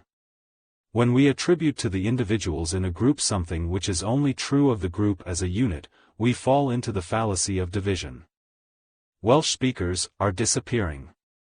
Daffyd Williams is a Welsh speaker, therefore Daffyd Williams is disappearing. No such luck. Only the class of Welsh speakers is disappearing, not the individuals who make it up. We commit the fallacy by sliding our adjectives to describe the whole over onto the individuals who comprise it. The Icelanders are the oldest nation on Earth. This means that Björk must be older than other pop stars. And before you go to her house, remember that the Icelandic people live surrounded by hot mud and active volcanoes. As with composition, the source of the error in the fallacy of division lies in the ambiguity of collective nouns. Both of these are a form of the fallacy of equivocation, in that it is the different meanings of the noun which upset the validity of the argument. It would only be valid if the same meaning were retained throughout. The Gospels are 4 in number. St. Mark's is a Gospel, so St. Mark's is 4 in number. Division is often used fallaciously to confer upon an individual some of the prestige attached to the group or class to which he belongs. The French are tops at rugby. Marcel is French, obviously he must be tops at rugby. But, since the French produce a lot of low-fat milk, Marcel probably has some other strange qualities. California is a very wealthy state, so if he comes from there he must be worth quite a bit. We often commit the fallacy unconsciously, typecasting people according to the groups from which they emanate. This can work to their advantage. The teaching at Edinburgh University is brilliant, Johnson lectures there, so he must be really first class, or to their disadvantage. Switzerland is a very passive nation, so I don't think we can expect too much initiative from our Swiss directors. An entertaining version of the fallacy is called the fallacy of complex division, and assumes that subclasses of the whole share the same properties as the entire class. In this version, we meet the average British couple with their 2.2 children, out walking their 0.7 of a cat with a quarter of a dog. They have 1.15 cars, which they somehow manage to fit into only a third of a garage. In the world of complex division, an expectant couple with 2 children are very nervous, because they know that every third child born is Chinese. In the real world, of course, it is different subclasses which produce the overall figures for the class as a whole. Test pilots occasionally get killed, so I imagine that Flight Lieutenant Robinson will get killed now and again himself. Division can be used to bring unearned credit upon yourself by virtue of your membership of meritorious classes. Let me settle this. We British have a longer experience of settling disputes than anyone else in the world. Most of it acquired long before any of us were born. It can also be used to heap odium upon adversaries by pointing similarly to their involvement in groups which command no respect. My opponent comes from Glasgow, not a city noted for high intelligence. If it were true, it would probably be because the bright ones had, like your opponent, come from it. Emotional appeals. It would be a strange world if none of us were influenced by emotions. This influence steps over the boundary into the territory of logical fallacy, however, when it becomes the means of deciding the soundness of an argument. The emotions which influence our behavior should not influence our judgment on questions of fact.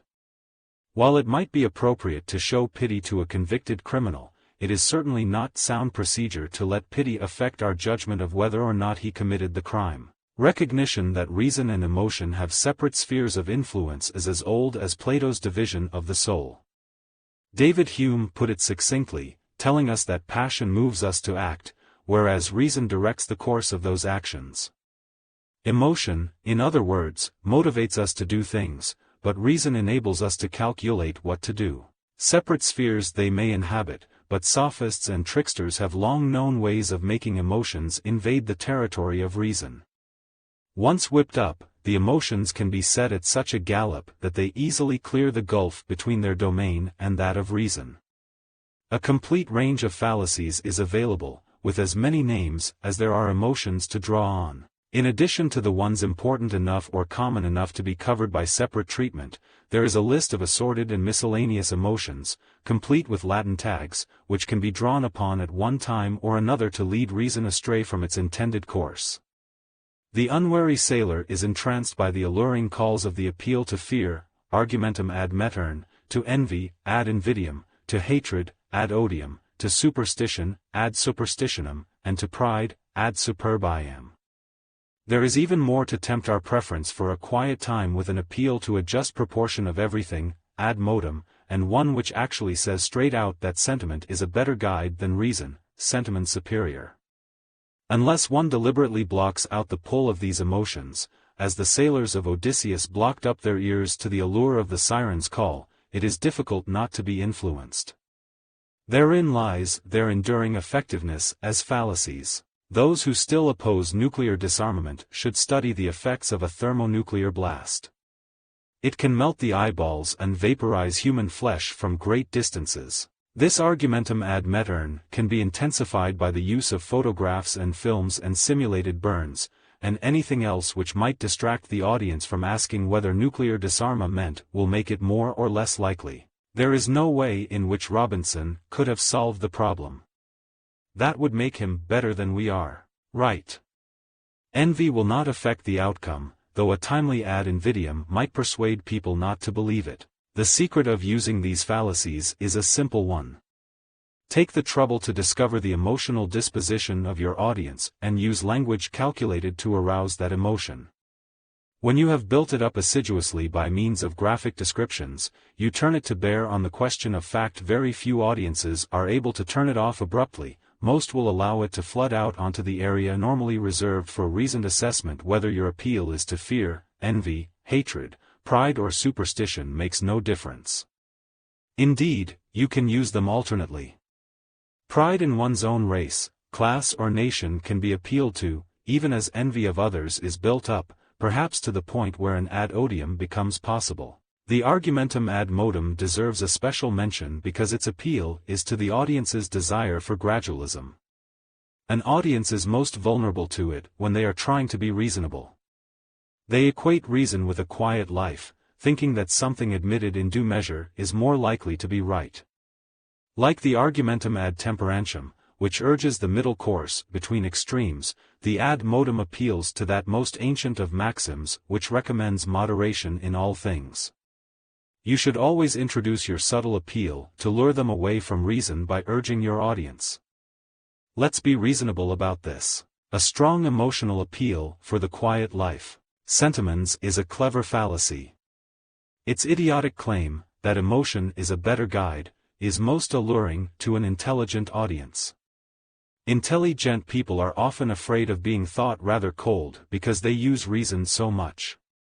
They do not want to appear to be emotionally deficient, and are easy prey to a speaker who assures them that they are just as sensitive, loving and compassionate as the next person, who is also a bit of a bore.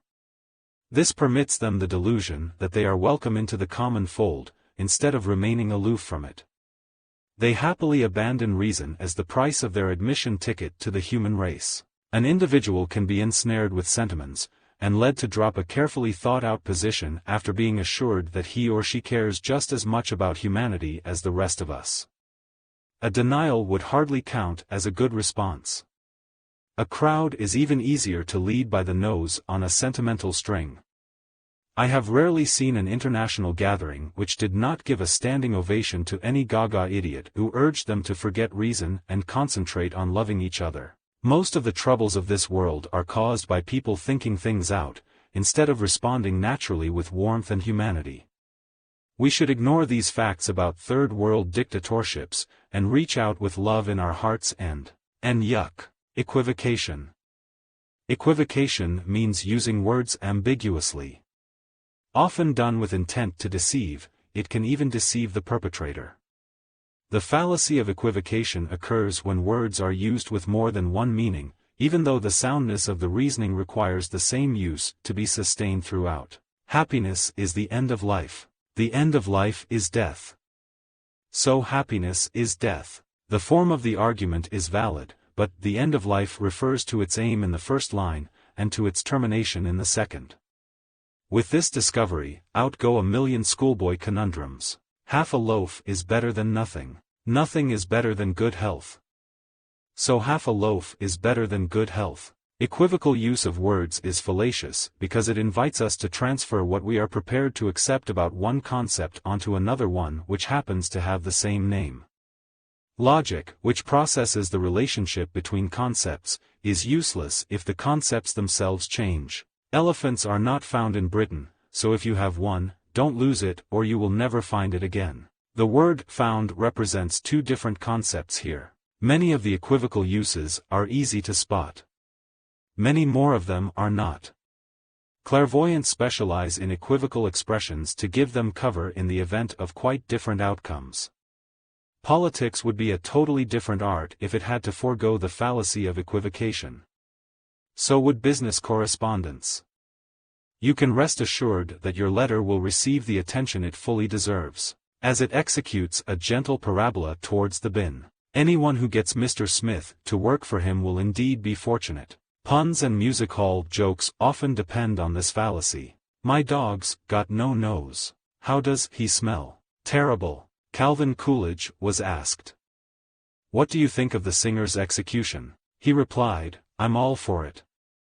The advice given to a political candidate facing a selection committee is, when in doubt, equivocate. The blunt fact is that you cannot please all of the people all of the time, but you can have a good shot at fooling most of them. For much of it the candidate assures those in favor of capital punishment that he wants realistic penalties for murder. To those against, he wants humane consideration.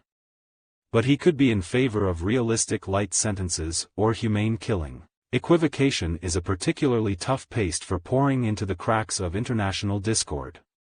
It joins irreconcilable differences with a smooth and undetectable finish.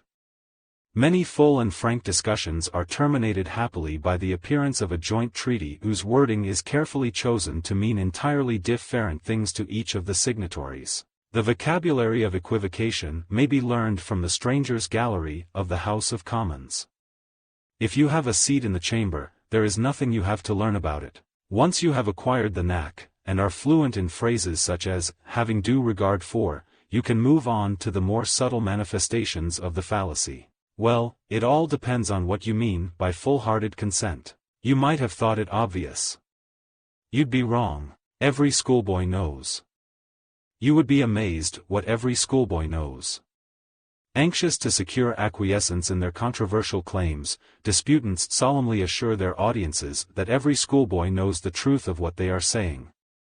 The audience, not wishing to be ignorant of matters so widely understood by children, are supposed to keep silent about their doubts. Thus complex and dubious assertions are passed off unquestioned. Every schoolboy knows that the rate of gene loss from a closed reproductive system is expressed by a simple and well-known formula. Indeed, this is the main topic of conversation over catapults and conkers. The tactic is fallacious. Its basic purpose is to appeal beyond the evidence to secure acceptance. The audience is invited to assent not from conviction but out of shame and fear of being thought less knowledgeable than a mere child. The merits of the point are meanwhile overlooked. So widely used is the tactic that the hapless youth is now encumbered with several encyclopedias of knowledge. There is scarcely anything which he does not know. As my learned colleague is doubtless aware, every schoolboy knows that it was Rex v. Swanson which established in 1749 the precedents governing the use of coaching horns on the public highway. And you can be sure that the same gifted, if youthful, legal scholar is also aware of the judgment in Higgins v. Matthews 1807. The aforementioned schoolboy has an intuitive grasp of the obvious, and has been widely praised for this ability. Why, it is obvious even to a mere child that interstellar dust clouds would long ago have been excited to incandescence and be emitting blackbody radiation were it not for the expansion of the universe. It is not quite clear whether the mere child finds this obvious even before he becomes every schoolboy, or whether he picks it up after a few lessons. The fallacy is a special case of the more general fallacy of false advertisement, which consists of advance praising of your own views. Since you precede them by the information that they are known to every schoolboy and obvious to a mere child, you are scattering roses in their path. The fallacy may be perpetrated no less effectively by opening with, obviously, contentions which are by no means obvious. We hold these truths to be self-evident. So anyone who doesn't agree must be really stupid. To use the fallacy effectively, you should never enter an argument without taking half the kindergarten class along for the walk. As well as the mere child and every schoolboy, you will need even a half-wit, albeit a very knowledgeable one. Every beginner should be in your posse to instruct the experts, and for sheer range of vision you will need everyone. Everyone can see that, even where no one else but you has such sharp eyes. When putting across a really controversial point, you might as well send the whole team into action. Every schoolboy knows the description of the visitors in Ezekiel, and even a half-wit realizes that ancient disasters were caused by cosmic disturbances. A mere child could work out that extraterrestrial forces are involved, so it is obvious to everyone that Earth has been under attack for centuries. Now, as even beginners to the study of UFOs know only too well, by this time your schoolchildren and half-wits should have cleared everyone else off the field. Do beware of actual schoolboys though. If there is one in your audience, the smart aleck is quite likely to step forward and contradict you with the facts.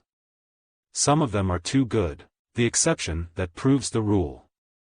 Exceptions, of course, disprove rules. Despite this, many people confronted by a counterexample to their claim will dismiss it as the exception that proves the rule 7. The fallacy consists in the dismissal of a valid objection to the argument.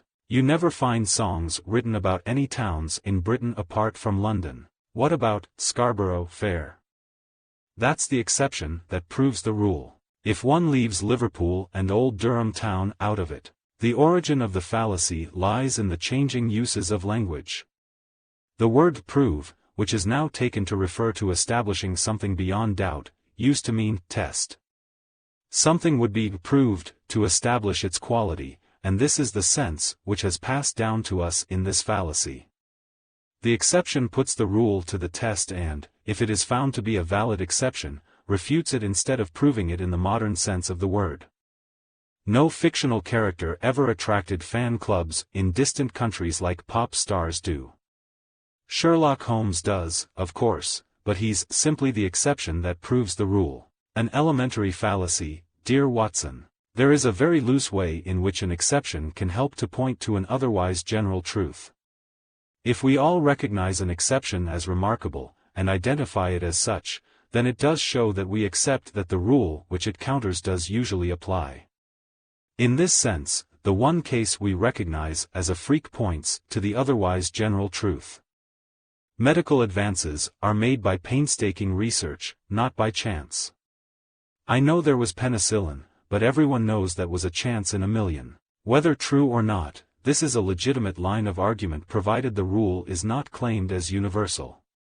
Everyone's acknowledgement of the unique exception points to a rule which says the opposite, with this one exception. Even in this specialized case, the exception disproves the universal rule.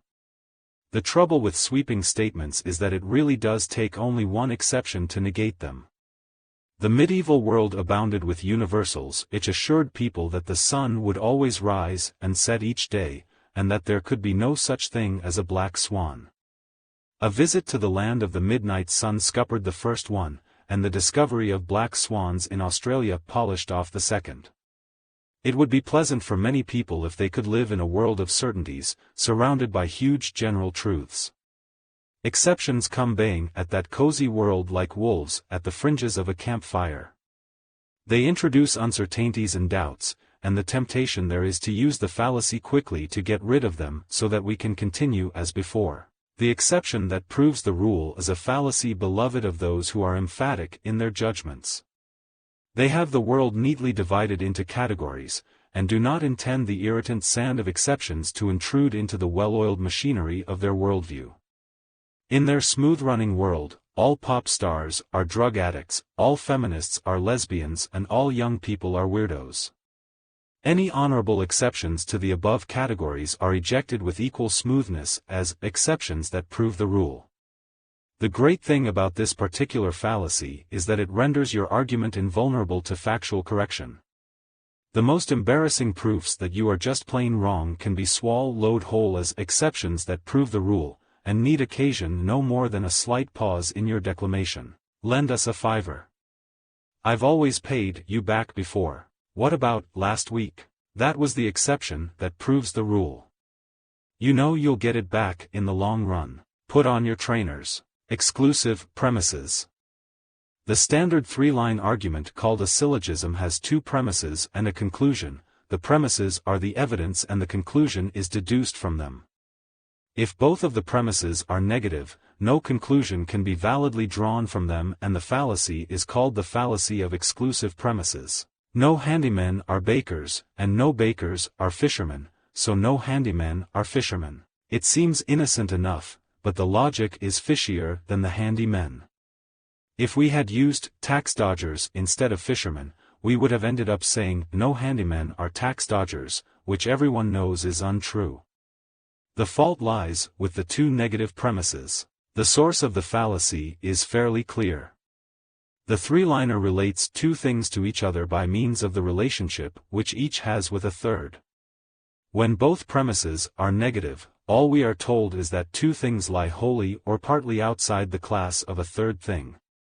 They could do this however they were related to each other, and so no conclusion about that relationship can be drawn. Some brewers are not idiots, and some idiots are not rich, so some brewers are not rich. Did you ever hear of a poor one? With two negative statements, the idiots who are not rich do not need to be the same ones who don't include the brewers among their number. If this sounds confusing, remember two things: two negative premises do not prove anything, and all brewers are rich. The fallacy tends to occur because some people genuinely believe that if a group is excluded from something, and that group in turn is excluded from something else, then the first group is also excluded from it. If John cannot get into the Masons, and the Masons cannot get into the country club, it seems plausible to assume that John doesn't stand a chance for the country club. Of course, since the Masons cannot get in, John might stand a better chance, because he isn't one of them. No pudding eaters are thin, and some smokers are not pudding eaters, so some smokers are thin. Many of us are negative about puddings, but two negative statements about them will not tell us anything about smokers. If smokers are thin, it might well be from worrying about the health warnings, and a lack of money to eat puddings after paying for the cigarettes. When you want to use the fallacy of exclusive premises, you should try to make your negative statements ones which the audience will accept the truth of. When you slip in a conclusion which seems plausible, they will assume that you have proved it. You will not get very far if you start out with statements such as "no council workers are lazy," but should try instead to keep within the bounds of your audience's experience. Use obvious truisms such as "no removal men are careful." The existential fallacy. It is a curious feature of logic that statements which refer to the whole of a class do not actually tell us whether there are any members of that class. All cats are selfish. This tells us that // there are such things as cats, then they are selfish. It does not imply that there are cats, any more than the existence of unicorns could be deduced from a similar statement about them. Statements which tell us about some of a class, however, do imply the existence of members of the class. Some cats are selfish. This tells us that there are such things as cats, and that some of them are selfish. The existential fallacy occurs when we draw a conclusion which implies existence from premises which do not imply that. If our premises are universals, telling us about all or none, and our conclusion is a particular one telling us about some, we have committed the fallacy. All UFOs are spaceships, and all spaceships are extraterrestrial, so some UFOs are extraterrestrial. This seems harmless enough, but it is not valid. We could have said all UFOs were extraterrestrial, but by limiting it to some we imply that they exist. It seems puzzling that we can be more entitled to say that all are, than to claim that only some are. We can console ourselves with the thought that perhaps we have to know some of them to start talking about the features which apply to some but not the others. The universal statements, by not sorting any out, carry no such implication. The fallacy consists of putting into the conclusion something for which no evidence was offered, namely the presumption that what is being talked about actually exists. By going beyond the evidence, we enter into the territory of the fallacy. All policemen are tall people, and no honest Welshmen are tall people, so some honest Welshmen are not policemen. Alas, no evidence has been produced to show that there is such a thing as an honest Welshman. A conclusion about all honest Welshmen would have been acceptable, because it would refer only to any who might exist. The existential fallacy is clearly the domain of those who wish to engage in rational discourse about astral forces and demonic entities, but who suffer from the minor disadvantage that there is no evidence that any of these things exist at all. Statements are made telling what the things must be like if they do exist, and somehow we begin to encounter claims made about some of them. At that point, unknown to the audience, the assumption of real existence has been slipped in without evidence, like an ace dropped furtively from the sleeve. All psychic entities are affected by human emotions, but some of them are more sensitive than others, and tend to be aroused by fear and hatred. And the same is true of invisible frogs, spotted Saturnians, and warm-hearted Swedes. Before you can start sorting them out, you must first catch your hare. Use of the existential fallacy is surprisingly easy. Most audiences will respect your modest claims if you move down from assertions about all things to claims made for only some of them. This readiness is the gate through which you can drive a coach and six loaded with fairies and hobbits, ectoplasm and elemental. The malleability of human nature and the perfectibility of man went through the same gate long ago. Ex-post-facto statistics. A statistician has been described as someone who draws a mathematically precise line from an unwarranted assumption to a foregone conclusion. It is not quite as bad as that, but there are innumerable statistical fallacies ready to trap the unwary and aid the unethical. The fallacy of ex-post-facto statistics is perpetrated when we apply probability laws to past events. I drew the ace of spades. It was only a 1 in 52 chance, but it came up. The same applied to all the cards, but one had to come up. We cannot draw too many conclusions from the low probability 7 of certain past events.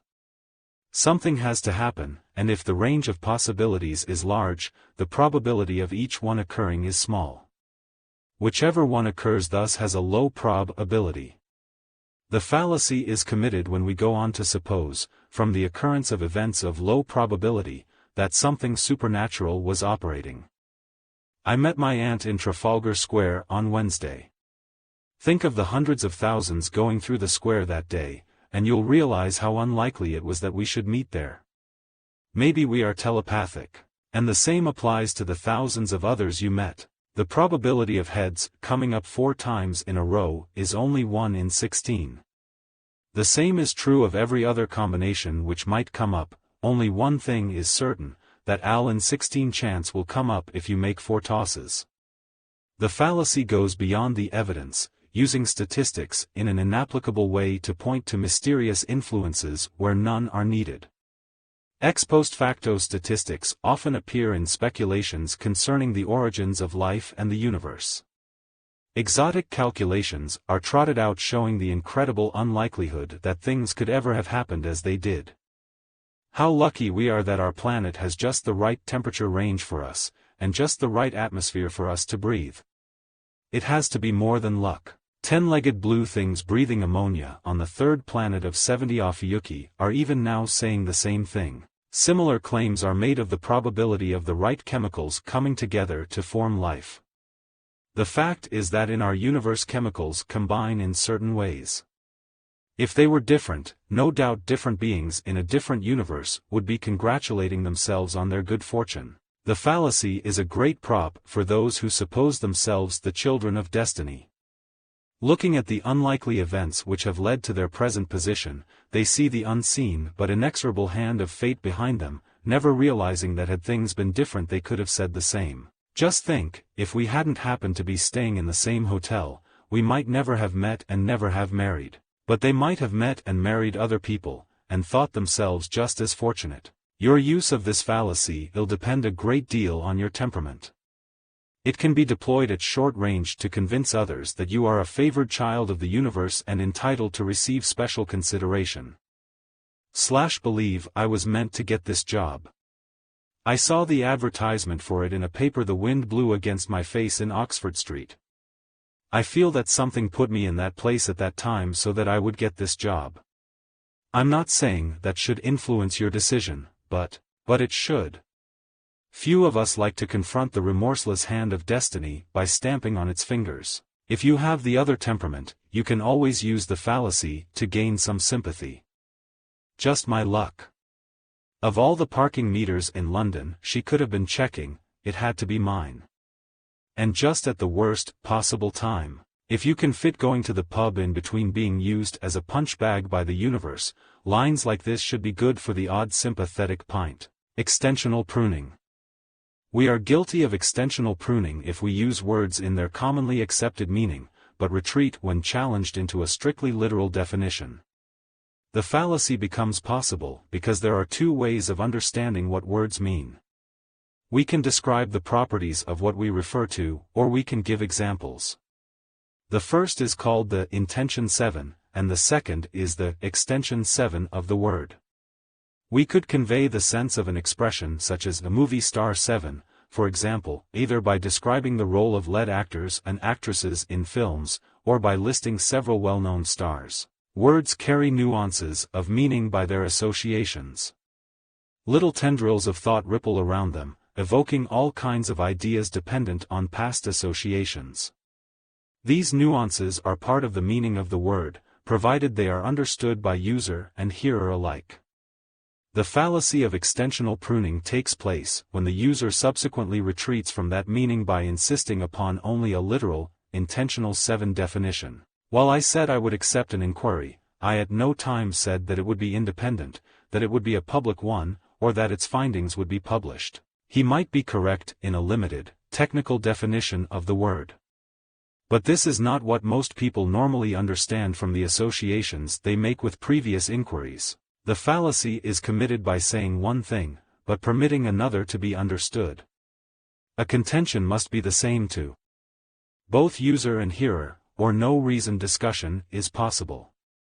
There are two ways of committing this fallacy. One is to mislead at the outset, the other is to retreat to a restricted definition in order to escape weaknesses in the position. All we said was that we'd install a switchboard.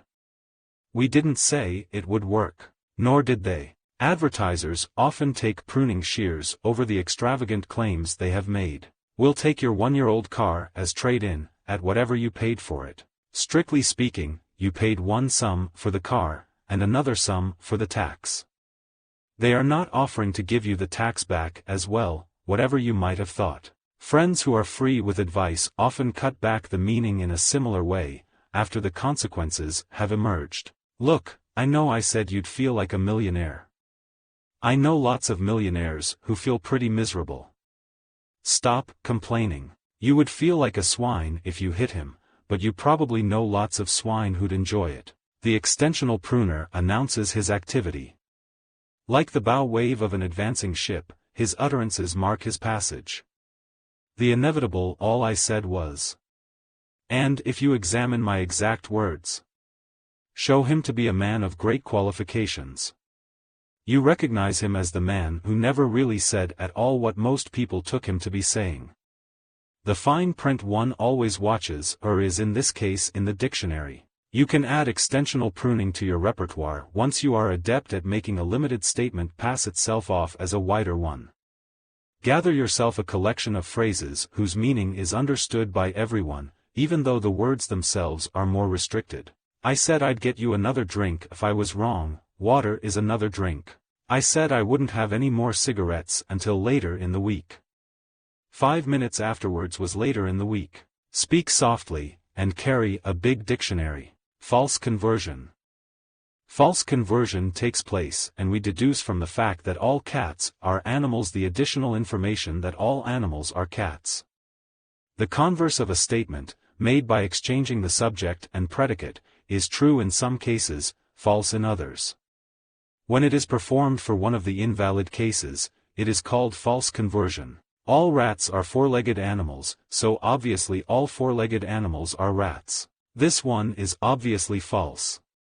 Others are less so. Some mortal beings are not cats, therefore some cats are not mortal beings. It would be remarkable if the existence of beings other than cats were sufficient to establish the existence of an immortal strain of cats. The rule is intricate, but worth learning. We can make statements about all or some, and we can make positive or negative assertions. This gives us 4 types of statement. 1. All are. 2. Some are. 3. None are. 4. Some are not. The rule is that only types 2 and 3 give valid conversions. If you exchange subject and predicate for types 1 and 4, you commit the fallacy of false conversion. The reason for the fallacy is that you cannot swap a distributed term, covering the whole of its class, for an undistributed one. In type 2, both subject and predicate cover only part of the class, and in type 3 they both cover all of it. Types 1 and 4 cannot be swapped around because they mix distributed with undistributed terms. What the rule means in practice is that you can swap around statements of the form some as are BS and no as are BS. But you cannot swap those which tell us all as are BS or some as are not BS. If we know that no innovative people are bureaucrats, we can deduce perfectly correctly that no bureaucrats are innovative people. What we cannot do is deduce from the knowledge that some journalists are not drunks the alternative statement that some drunks are not journalists. It may happen to be true, but we cannot deduce it from a false conversion. In practice, most people can spot the obvious falsity of converting statements about all animals or all cats. The fallacy tends to be more common and more deceptive when it appears in the some are not form. Since we know that some Marxists are not school teachers, it follows that some school teachers are not Marxists. No, it doesn't. Your own willful use of this fallacy requires careful planning. It is a short-range tactical fallacy, and is best concealed by not letting the audience know if you are talking about some or all. The claim that Texas rabbits are animals which grow to more than a meter long is skillfully ambiguous. It is not clear whether it refers to some Texas rabbits or all of them. Your surreptitious false conversion would then leave your audience convinced that any animal in Texas more than a meter in length must be a rabbit. It would also leave any Texans hopping mad. False precision. False precision is incurred and exact numbers are used for inexact notions. When straightforward statements about experience are decked out in numbers well beyond the accuracy of possible measurement, the precision is false and can mislead an audience into supposing that the information is more detailed than is really the case. People say the Scots are mean, but they have been shown in surveys to be 63% more generous than the Welsh. What measurement of generosity allows for that kind of a figure to be put on it? Both mathematics and science make widespread use of numbers, and both have prestige as sources of authority. The extension of exact numbers into areas quite inappropriate to them is often little more than the attempt to invest certain statements with the aura and prestige attaching to mathematics and science. The fallacy derives from the use of unjustified material, and from the attempt to impart more confidence in the assertions than the evidence for them actually merits. Our mouthwash is twice as good, yes 2 times as good, as its leading competitor. On what instrument, do you suppose, can one read off the quality of a mouthwash, and in what units? There are several versions of this fallacy, all of which have it in common that the numbers used give a misleading impression of the confidence one can place in the claim. 4 out of 5 people can't tell margarine from butter. It may be true, but how is it established? If large numbers on a 1 against 1 test repeatedly fail to distinguish them, we might be impressed. If smaller numbers fail to pick out the one margarine sample from a plate full of crackers covered with different types of butter, we might be rather less impressed. Yet another version might talk about quantity, where quality was a highly important factor. Kills 99% of all household germs. A worthy claim, unless the rest happen to be typhoid. False precision is as necessary to the continued happiness of many academics as are public money and whiskey. Whole departments float upon it, just as some do on the other 2 ingredients. Those who are engaged in the study of human beings, for example, find few measuring rods scattered about. Because the real qualities of people cannot be measured, indices are constructed which can be measured, and then the indices are passed off as the real thing. Birmingham children are more racist than their London counterparts. A study of essays written by 10-year-olds showed that the London group used 15% less racial epithets than their peer group in Birmingham. The assumptions here are manifold. Maybe one can identify and agree upon what constitutes a racial epithet. Maybe their appearance in essays reflects their importance in the lives of children. Maybe the use of them by children is evidence of racism. Maybe the cultural differences between Birmingham and London are not important, etc., etc.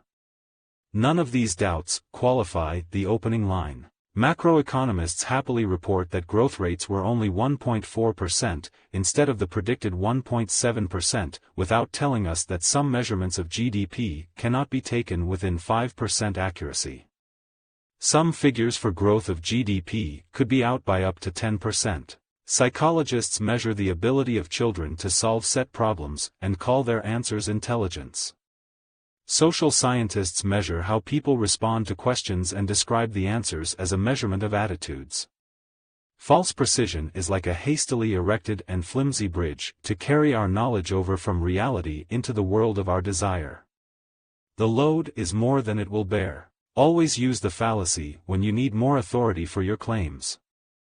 Behind the figures you quote, your audience will conjure up an army of white-coated scientists with horn-rimmed spectacles, and dedicated doctors with stethoscopes draped in careless urgency.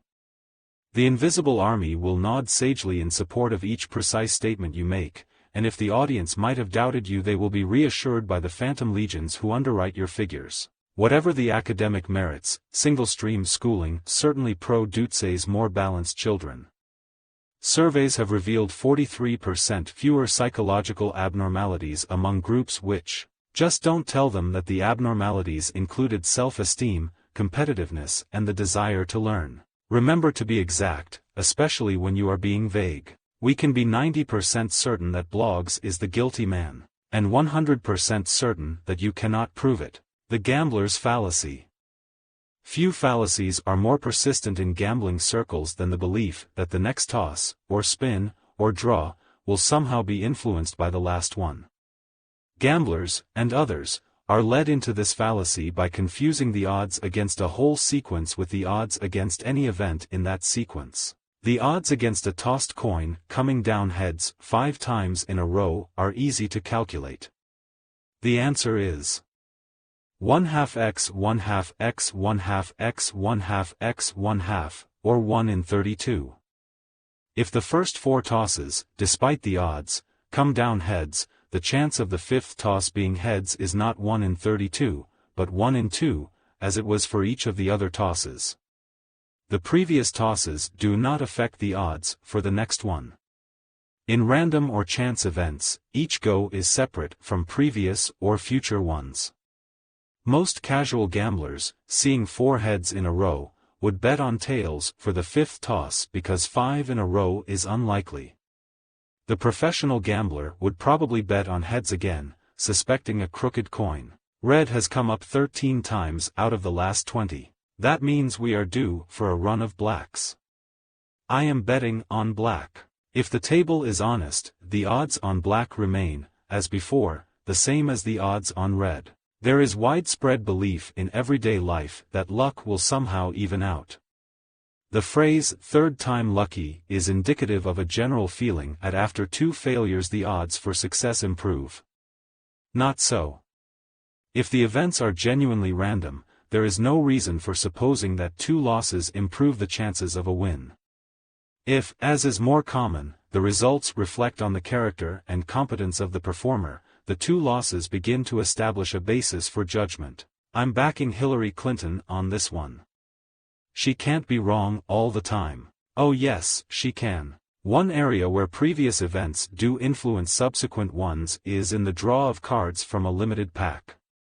Obviously, if one ace is drawn from a pack of 52 cards containing 4 aces, the chances of another ace being drawn are correspondingly reduced. Professional gamblers are very good at remembering which cards have been drawn already, and how this bears upon forthcoming draws. Still other gamblers are very good at making up from their sleeves what the laws of chance and probability have denied them from the deck. Many so-called systems of gambling are based on the gamblier's fallacy. If betting on a 1 in 2 chance, you double the stake after each loss, then when you do win you will recover your losses and make a modest gain. The trouble with this is that the rules of maximum stake, if not your own resources, will soon stop you doubling up. Try the trick of doubling up ears of wheat on each square of a chessboard, and see how quickly you reach the world's total harvest. Furthermore, the odds are that the sequence which it takes to beat such a system will occur with a frequency sufficient to wipe out all of the winnings you made waiting for it. Only one rule is worth betting on: the house always wins. You can use the gambler's fallacy by appealing to a quite unfounded general belief that the universe is somehow fair. My argument for avoiding the west of Scotland is that it has rained there on about half the summers this century. Since it was fine for the last 2 years, the odds are that it will rain this year. Things change, even in the west of Scotland. You may find the gambler's fallacy particularly useful in persuading people to go along with you, despite a previous record which indicates that luck was not involved. I propose this candidate for our new secretary. I know that the last 3 I chose were pretty useless, but that's all the more reason to suppose I've had my share of the bad luck and will be right this time. This sounds like bad judgment disguised as bad luck.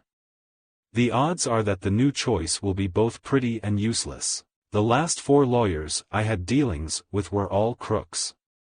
Surely this one must be better. No chance. The genetic fallacy. The genetic fallacy has nothing to do with Darwin or Mendel, but a great deal to do with not liking where an argument comes from. People give less credence to views which emanate from those they detest, regardless of the actual merit of the views themselves. Every time you dismiss an argument or opinion because you dislike its source, you commit the genetic fallacy. The fallacy is sometimes called damning the origin, and we can take it that the argument is sent to hell along with its source. Don't be obsessed with punctuality. It was Mussolini who wanted the trains to run on time. Mussolini's views on trains, whatever they were, are hardly an argument on punctuality. Bad men, especially verbose ones, are almost bound to say something right occasionally, much as a chimpanzee typing at random might produce Hamlet. No doubt Hitler favored road safety and disapproved of cancer. Mussolini might have hit it lucky on the subject of trains. The genetic fallacy makes the mistake of supposing that the source of an argument affects its validity. Utterly wicked people sometimes utter worthy arguments, while saints are not immune from silliness. The argument stands alone, drawing neither strength nor weakness from its source. This particular fallacy is often found basking in the hothouse world of fashionable ideas. A view from a currently fashionable source is given credence, but the same view would be rejected if it emanated from someone less modish. The objections to the council's new bus timetable come only from private property developers, and can be ignored. Why? Private developers might well have legitimate opinions or insights on such matters. They are, alas, still bêtes noires in the world of local politics. Had the same objections come from friends of the earth, they might have found more sympathetic ears. The genetic fallacy is nowhere more widely seen than in connection with the alleged views of a few universally detested figures. The association of Adolf Hitler with a viewpoint is generally sufficient to damn it. His predecessors, Genghis Khan and Attila the Hun, left fewer writings, but have many views attributed to them. In rare cases the hated name becomes adjectival, with the simple epithet Machiavellian or Hitlerian being sufficient to remove an idea from consideration by decent people. Tinkering with genes is fascist talk. That's what Hitler tried to do. Actually, he did favor breeding from what he saw as superior stock, which is not necessarily the same as trying to eliminate certain disorders by gene splicing. In view of his known association, one is surprised that the bloodstock industry and dog breeding have gone as far as they have. For that matter, Volkswagens and Autobahns seem to have caught on quite well, too. To use the genetic fallacy with devastating effect, all you need do is point out that your opponent is echoing arguments first put forward in Nazi Germany, then subsequently taken up by Augusto Pinochet and Saddam Hussein. You, on the other hand, are advocating points of view put forward by Mother Teresa, Princess Diana and Mary Poppins. Half-concealed qualification. In a half-concealed qualification, the words themselves express a limited claim, but the stress and construction is such that the qualifications are glossed over. Although the limits are stated, the audience barely notice them on the way to a discussion about a more general statement. Practically every single case of monetary expansion is followed within 16 months by an attendant general price rise of the same proportions. This is the classic statement of sadomonetarism. Note the first word, nobody else does. In this example the qualifying word practically is half concealed by the stress given to every single case. Should embarrassing cases turn up which do not follow the rule, one can always retreat to the qualification and point out that the assertion did not claim to cover all instances. There is a fallacy inherent in making a restricted claim and then engaging in discussion as if it were a general claim. The important information that the assertion does not apply to all cases is omitted from consideration. The fact that the limitation is expressed does not remove the fallacy. It is the fact that the qualification is half concealed which causes it to be unnoticed, and which excludes relevant information. The link between poltergeist phenomena and psychological troubles is now clearly established. In almost every case of unexplained breakages and moving objects, there is a disturbed youngster in the household. And since no one noticed the almost, we don't need to talk about the other cases. Half-concealed qualification is widely used to support half a case. When there is a gap in the evidence supporting a complete link, the fallacy papers over the crack. Science and philosophy do not admit unexplained exceptions. Newton would not have got very far by telling us that objects are usually attracted towards each other by a force which varies inversely with the square of the distance between them. In daily life, however, we are less rigorous, and the fallacy finds room to make a partial case seem like a complete one. Palm trees don't normally grow in England, so it must be something else. Normally he'd be right, but there are exceptions. Social engineering is often proposed on the basis of incomplete assertions governing how humans generally behave. Most crime is caused by juveniles, and nearly all young offenders come from broken homes. The answer to rising crime is not more police, but more family counseling centers. Maybe it is. Let's hope the staff have as many qualifications as the argument does. There is a common character trait which will help you to get away with half-concealed qualifications. It expresses itself in a readiness to think of cases which do fit, rather than of cases which do not. On being given a limited statement, such as most bosses flirt with their secretaries, many people will find themselves thinking of cases which they have known. Few find their thoughts led immediately to bosses who do not do this. You can use this propensity to have more read into your assertions than they are really claiming. Just about every Cambridge man working in the Foreign Office or security services in the late 1940s has turned out to be a spy and a traitor. Why don't we cut our losses, fire the rest, and not hire any more? Just about every seems in this case to mean a handful, or maybe 3, but everyone will think of the ones they have read about who were exposed, rather than about the others who were not. Hedging. Hedging is put around arguments, as it is around fields of crops, to prevent them from being trampled. Hedging in argument means sheltering behind ambiguous meanings so that the sense can be changed later. I said the last thing we wanted in the Middle East was an all-out war, and I stand by that. What we have embarked upon is a limited war. Hedging involves the advance preparation for a definitional retreat. The words and phrases are so carefully chosen that the option is retained to do a switch in definitions. Opposing arguments and examples bearing down on the arguer suddenly find a hedge barring their advance, while their quarry may be cited in a different field. All I said was that I'd be home at a reasonable hour. I think that 3 o'clock in the morning is a reasonable hour in view of what I've been doing. Hedging is fallacious because it puts forward 2 or more different statements under the guise of one. The alternative interpretations are smuggled, like the companions of Odysseus, clinging to the undersides of the sheep which they appear to be. The hope is that the hearer, like the blinded Cyclops, will not know the difference. The effect of hedging is to render useless the information it purports to convey. Soothsayers would be sorrier souls, without hedging, to give them more than one chance.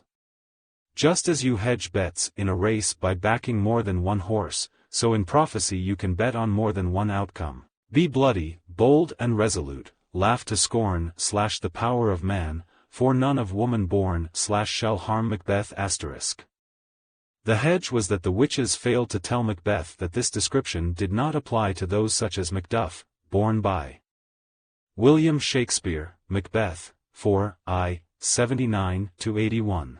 Caesarean section. He found this out after a very large hedge had moved from Burnham to Dunsinane. Most oracles and insurance agents are notorious for their use of hedging, some take it to unimagined lengths. The centuries of Nostradamus are so obscure, and can be translated in so many ways, that they can be used to predict literally anything. People have claimed to find in them the most astonishingly detailed, and astonishingly accurate, foretelling of the future. Not only Napoleon and Hitler, but even recent popes and politicians emerge from his pages. As with all hedged prophecies, however, there are telltale signals. People are very good at finding references in the writings of Nostradamus to what has already happened. They are not successful at finding accurate accounts of what will happen. There is also a remarkable consistency to the way in which subsequent ages have found that many of his prophecies made sense for their own time. Dishonesty is an essential aspect of hedging. The ambiguity is inserted deliberately with intent to deceive, and for the purpose of proving the perpetrator correct, whatever the outcome. The fairground fortune-teller shelters harmlessly behind her hedge by telling you that you are destined to travel, even if only on the number 36 bus home. The economist hides rather more willfully behind the hedge that things will get worse, barring a major change in the world economy. When they get better, it is because there was a major change in the world economy. Hedging requires planning. Few people can toss off ambiguous phrases on the spur of the moment. We expect to find them in the prepared statement which is issued, rather than in the off-the-cuff remark. You should accumulate a stock of phrases which look plain enough from one angle, but are bedecked with hedges as you approach them. You will find the check paid directly into your bank account. When, hominum, abusive, argumentum ad. If you cannot attack the argument, attack the arguer. While an insult itself is not fallacious, it is if made in a way calculated to undermine an opponent's argument, and to encourage an audience to give it less weight than it merits. When this is done, the famous argumentum ad hominem abusive is committed. Dr. Green argues very plausibly for fluoridation. What he does not tell us is that he is the same Dr. Green who 10 years ago published artides in favor of both euthanasia and infantide. Unless his argument is that fluoride will kill off the old people and infants more effectively, it is hard to see how this bears on the arguments for or against fluoride.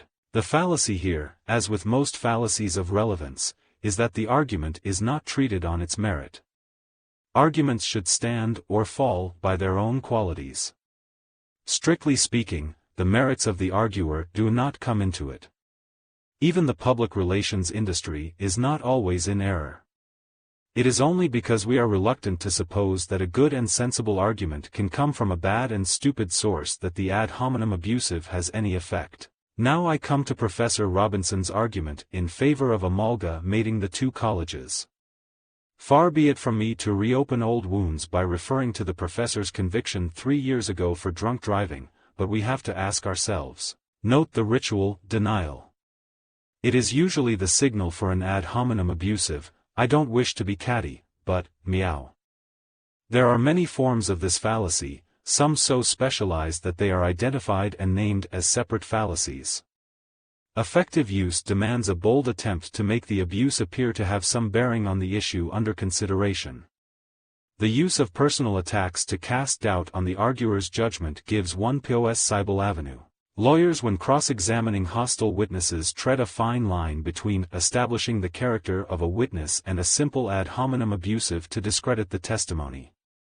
Similarly, the use of witnesses on the character of the accused can often venture over the line into the territory of the fallacy. The political arena is fertile territory in which some fallacies grow like weeds and others like carefully cultivated blossoms.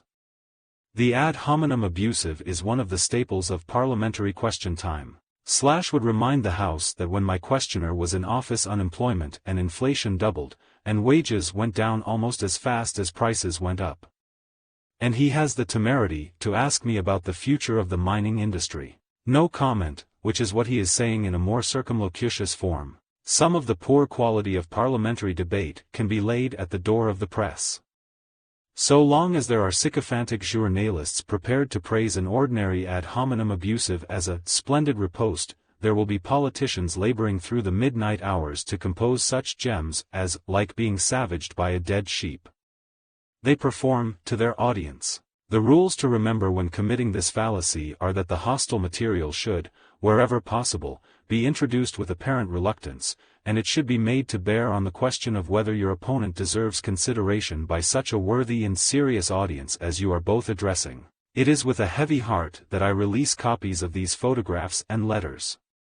I ask you whether this council can be seen to be influenced in its policy toward the new suspension bridge by a man whose behavior with an 11-year-old girl flouts every standard of public and private behavior which we, as a council, have a sacred duty to uphold. Look out below. Hominem, circumstantial, argumentum ad. In the argumentum ad hominem circumstantial, the appeal is to the special circumstances of the person with whom one is arguing. Instead of trying to prove the contention true or false on the evidence, its acceptance is urged because of the position and interests of those appealed to. You can't accept the legitimacy of lending for profit. You are a Christian, and Christ drove the money-lenders from the temple. This is not a general argument. It might not do much for a Hindu or a Jew, for example. The listener is invited to assent because of his Christian convictions. In a similar way, people can be asked to accept a view because of their circumstances as members of the political party which supports it. In this version of the fallacy, the error comes in by bringing the particular position of the audience into what is urged as a generally accepted truth.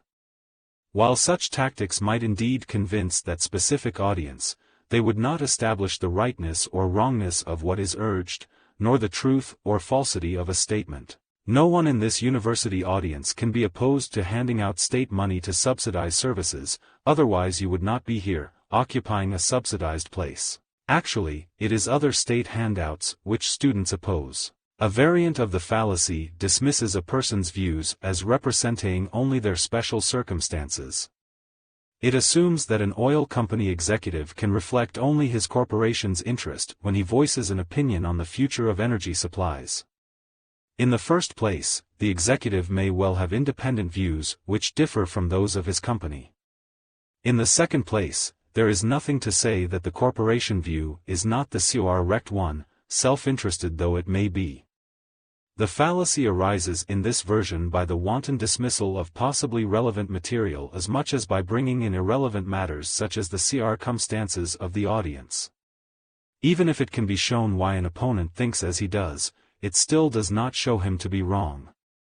As an opera lover, you will be the first to agree that we need more subsidy for the arts. The appeal to special circumstances occurs in arguments addressed to specialist audiences.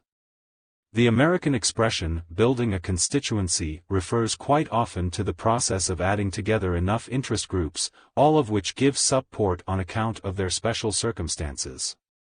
An adept, if unscrupulous, politician might build a power base by directing argument not to the general good of society but to the special circumstances of public sector employees, trade unions, welfare recipients, ethnic minorities and groups involved in sexual politics. The rightness or wrongness of the program need not come into it if enough special circumstances can be appealed to. Both versions of the argumentum ad hominem circumstantial can be used to advantage. You should employ the first version with respect to circumstances which are broad enough to include fairly large audiences. You, as members of the working class, will appreciate, especially useful to you will be the nominal membership of the Christian Church. Many people like to think of themselves as Christians, although they do not like the obligations which serious Christianity would impose. Thus when you appeal to them that as Christians they can hardly oppose your views, they will be forced into a reluctant and resentful acquiescence you could never have gained otherwise. The second version is spectacular in the rejection of expert evidence against you. An expert is someone in the field, and as such his views represent only his circumstances as one who is involved. Thus, when the town planner refutes your claims on town planning, when the oil company expert shows what nonsense you have uttered on energy, and when the businessman exposes your cockeyed views about business, you smile sweetly in each case and observe, well, he would say that, wouldn't he? Ignorant I am, argumentum ad. Socrates was thought by the oracle to be the wisest man because he alone knew how ignorant he was. The knowledge of ignorance might have been good at keeping Socrates modest, but it forms a poor basis for deduction. The argumentum ad ignorantiam is committed and we use our lack of knowledge about something in order to infer that its opposite is the case. Ghosts exist, all right. Research teams have spent many years and millions of pounds attempting to prove that they don't, and they have never succeeded. The same could probably be said of Aladdin's lamp and the prospects for world peace. The positive version of ad ignorantiam asserts that what has not been disproved must happen. There is, in addition, a negative form which claims that what has not been proved cannot occur. Talk of extraterrestrial life forms is nonsense. We know there are none because every single attempt to establish their existence has failed utterly. Also true of the Yeti, Bigfoot, the Loch Ness Monster and editorial integrity. In both versions of the fallacy, the appeal is to ignorance. It is called upon to supply support for an assertion, even though our own state of knowledge does not normally bear on the truth or falsity of that statement. The fallacy consists of the intervention of irrelevant material, in the shape of our own ignorance, into an argument which is about something else. It is notoriously difficult to prove that something exists, especially if it is a shy creature which hides coyly in the deep of a Scottish loch, on the slopes of a mountain wilderness, or in the mists of the third planet of 61, Cygni. You practically have to meet one. Even then, a wealth of recorded evidence would be required to convince others. To establish non-existence is even more difficult. You have to look at the whole universe simultaneously to make sure that your quarry is not lurking in any part of it. Not surprisingly, this feat is rarely accomplished, and thus leaves us with boundless spaces thickly populated with ad ignorantiums and the other products of our imagination. Kid, I've flown from one side of the galaxy to the other. I've seen a lot of strange stuff, but I've never seen anything that could make me believe there's one all-powerful force controlling everything. Of course there are cases in which our lack of knowledge does influence our judgment. They occur where we would expect to have that knowledge if the thing were true. One would rightly reject a report that Camden Town Hall had been swallowed whole by a slime monster if there were no reports of it in the newspapers, no eyewitness accounts on television, no street celebrations, or any of the evidence we would expect to accompany such an event. The ad ignorantiam forms the semblance of a cloak to cover the otherwise naked beliefs of those who are predisposed to give credence to extraordinary things. Under its comforting warmth shelters a widespread popular belief in telepathy, poltergeists, demonic possession, magic pyramids, Bermuda Triangles, and the innocence of tobacco. Television violence doesn't do any harm. None of the surveys has ever managed to prove that it does. The argumentum ad ignorantiam is useful if your own views do not follow received opinion. You can persuade others to share these bizarre notions by appealing to the lack of evidence to the contrary. Only slight difficulty is occasioned by the abundance of evidence in many cases to prove you wrong. You reject the evidence, deploying further ad ignorantiums to show that no one has ever proved the evidence to be reliable. In this way you will be able to sustain a preconceived view of things in the teeth of all sense and experience. When you are expert at it, you can add the letters ad ign after those denoting your degree in sociology. After all, no one can prove that you shouldn't. Ignoratio elenchi. Ignoratio elenchi is one of the oldest fallacies known to us, being first identified by Aristotle. When someone believes himself to be proving one thing, but succeeds in proving something else instead, he commits ignoratio elenchi. He not only argues beside the point, but directly to a different conclusion. I shall oppose this measure to permit people to leave school earlier by proving once again the value of education. Proving the value of education does not prove the case against permitting earlier leaving. Perhaps it takes education, as opposed to schooling, to see the difference. The thesis which is proved is not relevant to the one which the arguer sought to prove, which is why this is sometimes known as the fallacy of irrelevant thesis. The fallacy consists of supposing that the one conclusion equates with the other, when in fact they make separate points. The arguments which would support the first conclusion are omitted, and those which support the irrelevant conclusion are brought in instead. How could my client have ordered the murder? I have proved beyond a shadow of doubt that he was not even in the country at the time. Well done. Does that show he didn't order it before he left, or arrange it by telephone? Ignoratio elenchi has a subtle appeal. Its strength lies in the fact that a conclusion is validly proved, even though it is the wrong one. Anyone who concentrates on the argument may well find that its soundness diverts his attention away from the irrelevant conclusion. Is gambling a worthwhile occupation? Believe me, we not only work as hard as anyone else, but harder. It takes hours of study every day, quite apart from the time spent doing it. Okay, it's hard work. Now, is it worthwhile? Ignoratio elenchi makes its brief, but usually successful, appearance wherever someone accused of doing something he did do is quite prepared to deny something else. It is a central feature of all points where journalistic and political circles touch. The use of the fallacy has an almost ritual quality to it.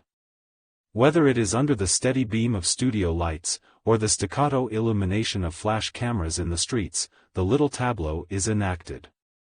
The eager pressman solemnly charged the great man with one thing, and he, with equal solemnity, shows that he has not done another. Isn't it true, minister, that you have allowed the living standards of the poor to fall in real terms? What we have done is to increase by 3.7% the allowance to childless dependent females, and by 3.9% the allowance to widows with 2 children, these increases both being larger than our opponents ever managed in a single year of their term of office. In the more relaxed atmosphere of a studio interview, the great man will often brazen it out, with royal trumpeters announcing his ignoratio elenchi. Well, John, that's not really the point, is it? What we have done is to, and you can bet that this certainly isn't the point. Obviously, you can use the fallacy for close-quarters defensive work. Your audience will be so impressed by all the things which you can prove you have not done, that their attention might wander away from those you have. The more laborious and detailed your proofs, the less chance there is of anyone remembering what it was you were actually accused of. You can also use it in an attacking role, proving all kinds of things except the ones that matter. There are many things which can be demonstrated about nuclear power, hunting animals and refined white sugar which are not relevant to the central topic of whether others should be banned from doing things you do not approve of. Jogging in public should be banned. There are studies which show it can increase the risks to health, rather than decrease them. Even if it were true, would it be an argument for banning public jogging? It sounds as though the major adverse effect is not on the jogger's health, but the speaker's conscience. Illicit process. There is a rule about arguments which tells us that if a term in the conclusion refers to the whole of its class, then the evidence pointing to that conclusion must also have told us about the whole class. We cannot reach a conclusion about all estate agents, for example, unless we start with some knowledge which applies to all of them. To know that some estate agents are guilty of this or that practice will not justify us reaching conclusions about all of them. Arguments which break this rule are said to commit the fallacy of illicit process. All tax collectors are civil servants, and all tax collectors are bullies, so all civil servants are bullies. Too harsh. There may be some somewhere who are just a little overbearing. The fallacy is that we refer to all civil servants in the conclusion, but the premise only tells us that tax collectors are some of them. The argument which uses illicit process has to be fallacious because it makes unsupported claims. Although the premises talk only about some of a class, the conclusion introduces for the first time the rest of that class. In other words, we try to reach conclusions about things we have no evidence on, and commit a fallacy by doing so. There is another version of illicit process, which is harder to spot. All cyclists are economical people, and no farmers are cyclists, so no farmers are economical people. This appears to fit the observed facts, but there is a fallacy. We could just as easily have said, all cyclists are mortals. This would give the distinct impression that big fat farmers would be driving their big fat cars forever. The source of the fallacy in this example is that the premise tells us that cyclists are some of the class of economical people. The conclusion, on the other hand, tells us that the entire class has not a single farmer in it. Again, the fallacy is illicit process. These terms which cover the whole of their class are called distributed terms, and there is a rule for finding them. Universals, which talk about all or none, have distributed subjects. Negatives, which tell us what is not the case, have distributed predicates. In the example above, the term economical people is distributed in the conclusion, since it is the predicate of a negative statement. In the premise, however, it is undistributed, being neither the subject of a universal nor the predicate of a negative. It sounds complicated, but the rule makes it simple. You will soon be seeing which conclusions try to cover all of a class without any information to justify it. To dazzle your friends totally, you should call the fallacy illicit minor when the subject of the conclusion is unjustifiably distributed, and illicit major when the predicate of the conclusion is so treated. To use illicit process requires a good deal of homework. You should deploy it in support of conclusions which look plausible but have the minor technical drawback that you cannot prove them.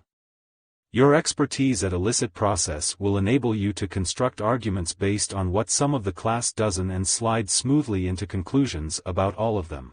Some Australians are pleasant fellows, and some con men are not pleasant fellows, so some Australians are not con men. Who knows? It may even be true, but it takes a lot more than this to prove it. Irrelevant humor. The fallacy of irrelevant humor is committed when jocular material irrelevant to the subject under review is introduced in order to divert attention away from the argument. My opponent's position reminds me of a story, which will not remind the audience of the argument. While humor entertains and enlivens discussion, it also distracts. The fallacy does not lie in the use of humor but in its employment to direct attention away from the rights and wrongs of the matter in hand. A joke might win an audience, but it does not win an argument. A member of Parliament, Thomas Massey, was introducing a motion to change the name of Christmas to Christtide, on the grounds that Mass is a Catholic festival, inappropriate to a Protestant country. He was interrupted by a member opposite, who asked him how he would like to be called, though tidy. The bill was forgotten in the uproar. The hustings heckler is the great exponent of this fallacy. His warblings accompany parliamentary election meetings, often drowning out any reasoned argument for the very good reason that they are a lot more interesting and quite often of a higher intellectual level. A few of them achieve the immortality of the Book of Quotations as anonymous heckler, especially if their interjection has prompted an even better reply from the candidate. Lloyd George, Winston Churchill and Harold Wilson all showed adroitness at turning a diversionary joke back upon its user. Questioner: what do you know about agriculture? How many toes has a pig? Nancy Astor: why don't you take off your shoes and count them? Often cited as a classic of irrelevant humor is the joke by Bishop Wilberforce and debating evolution against Thomas Huxley. Pouring scorn on evolution, the bishop asked Huxley: you claim descent from a monkey, was it on your grandfather's or grandmother's side? Huxley's reply is also considered to be a classic put-down. He saw no shame in being descended from a monkey, but described the man he would be ashamed to have as an ancestor, a man who despite his learning sought to obscure by means of aimless rhetoric and appeals to prejudice. The problem for the user of rational argument is that a guffaw is as difficult to refute as a sneer. The audience enjoys the entertainment more than the argument. A speaker for a religious sect would regularly invite his audience to supply any biblical quotation which conflicted with his view of things. When members of the audience obliged, as they often did, he would always reply, "That sounds more like Guinness's talking than Genesis." The volunteer was invariably discomfited by the gale of laughter. Those who set out upon the trail of public debate should carry a knapsack full of custom-built jokes ready to toss before an audience in times of need. At the very least, the wave of mirth washing over your victim slightly lowers his authority, even while it gives you time to think. The ability to produce irrelevant humor on the spur of the moment is a product of wit and experience. Many years spent in the debating chamber of a university will sharpen your ability to think on your feet. The joke need not even be a clever one if delivered with style. I once saw a speaker making a perfectly valid point about sales to authoritarian states of airplanes which could carry nuclear weapons. He was floored by an interjection which suggested that wheelbarrows could do the same. An undergraduate in the process of being censured for high crimes and misdemeanors took all of the force out of the attack by facing his audience solemnly and saying, "I wish to accept censure, and to couple with it the name of my mother, who also thinks I've been a very naughty boy." Collapse, amid uproar, of prosecution case. Lapidem, argumentum ad. Bishop Berkeley expressed the view that matter does not exist separately from the perception of it. When Boswell told Dr. Johnson that this was an idea impossible to refute, the good doctor's response was to kick against a stone so that his foot rebounded. "I refute it thus," he said. He was not so much refuting it as ignoring it, because the evidence for the existence of the stone, including the sight, sound and feel of a kick against it, is all perceived by the senses. Dr. Johnson's treatment has given us the name of the argumentum ad lapidem, the appeal to the stone. It consists of ignoring the argument altogether, refusing to discuss its central claim. "He's a friend of mine. I won't hear a word spoken against him." Top marks for loyalty, none for knowledge. An argument or piece of evidence cannot be dismissed because it fails to conform to an existing opinion. Much as we might like to toss out material which offends our ordered view of things, it is a fallacy to suppose that we can do so without cost. By refusing to admit material which may be relevant to a sound conclusion, we proceed in ignorance. Ignorance is more reliable as a source of bliss than of correctness. The argumentum ad lapidem is most appropriately named after Dr. Johnson's use of it, for it was one of his favorites. His reasoned and balanced view on the freedom of the will, for example, came out as, "We know our will is free, and there's an end on't. It does tend to finish an argument, as it is meant to." Jeremy Bentham described all talk of natural rights as nonsense, and talk of inalienable natural rights as nonsense on stilts. So much for the American Declaration of Independence. There are always plenty of stones to kick in fields where proof has no footing. Wherever a belief is indemonstrable, its adherents can use the ad lapidem. Reason is no guide, you must open your heart, and you will know. This is not terribly useful to outsiders looking for the truth of a thing, comforting though it may be to those who know. This fallacy occurs in a university setting far more than one might suppose. It is often argued quite seriously in quasi-academic circles that certain books should not be allowed on campus because they propagate error. Speakers are quite frequently shouted down because their audience know they are speaking falsehoods, and do not need to hear the argument. Some student unions actually make a policy of the ad lapidem, refusing to allow a platform on campus for known error, a category which can even include members of the elected government of the country. A charming version of the fallacy emerged from the pen of Herbert Marcuse. Now forgotten, although he was a high priest of student radicals in the 1960s, his critique of pure tolerance made the interesting point that tolerance can be repressive because it permits the propagation of error. How could we recognize error in order to stop it? Easy. Guess who was going to tell us. When you yourself employ the ad lapidem, you must do so with a total assurance, which suggests that the person who raised the offending fact or argument is totally beyond the pale. Like the judge who once convicted a jury for going against plain evidence, you should make it clear that he is going against all reason. Your opponent, by going beyond every received opinion and every canon of decency, has rendered his opinion totally unworthy of discussion. Liberty of expression is one thing, but this is license. License means liberty you don't approve of. Where you have control of events, you can afford to be less subtle. I don't care what time it is. Get to bed this minute. Lazarum, argumentum ad. The poor may indeed be blessed, but they are not necessarily right. It is a fallacy to suppose that because someone is poor that they must be sounder or more virtuous than one who is rich. The argumentum ad Lazarum, after the poor man, Lazarus, takes it that the poverty of the arguer enhances the case he or she is making. The guru has nothing to gain by lying or fooling anyone, all he has are the nuts that he lives on, and the ones that he teaches. Poverty does not contribute to the soundness of an argument, any more than riches do. The fallacy consists of giving attention to the person instead of to the contentions which he or she is putting forward.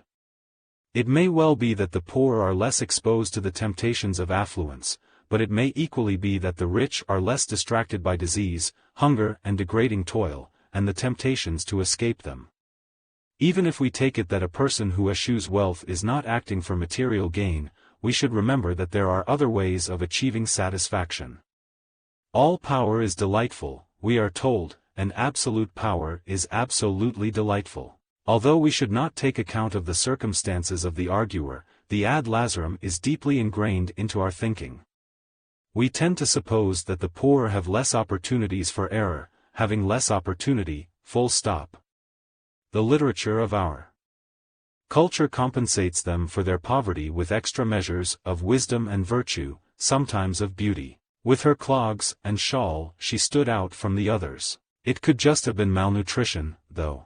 The poor are probably more likely to prefer the means of acquiring real education, health and respite from an arduous life than to want the phantoms wished on them in the rose-tinted imaginations of detached observers. The politician who astutely recognizes that most of his constituents are poor will often go to extraordinary lengths to feign a similar poverty, thereby hoping to command respect.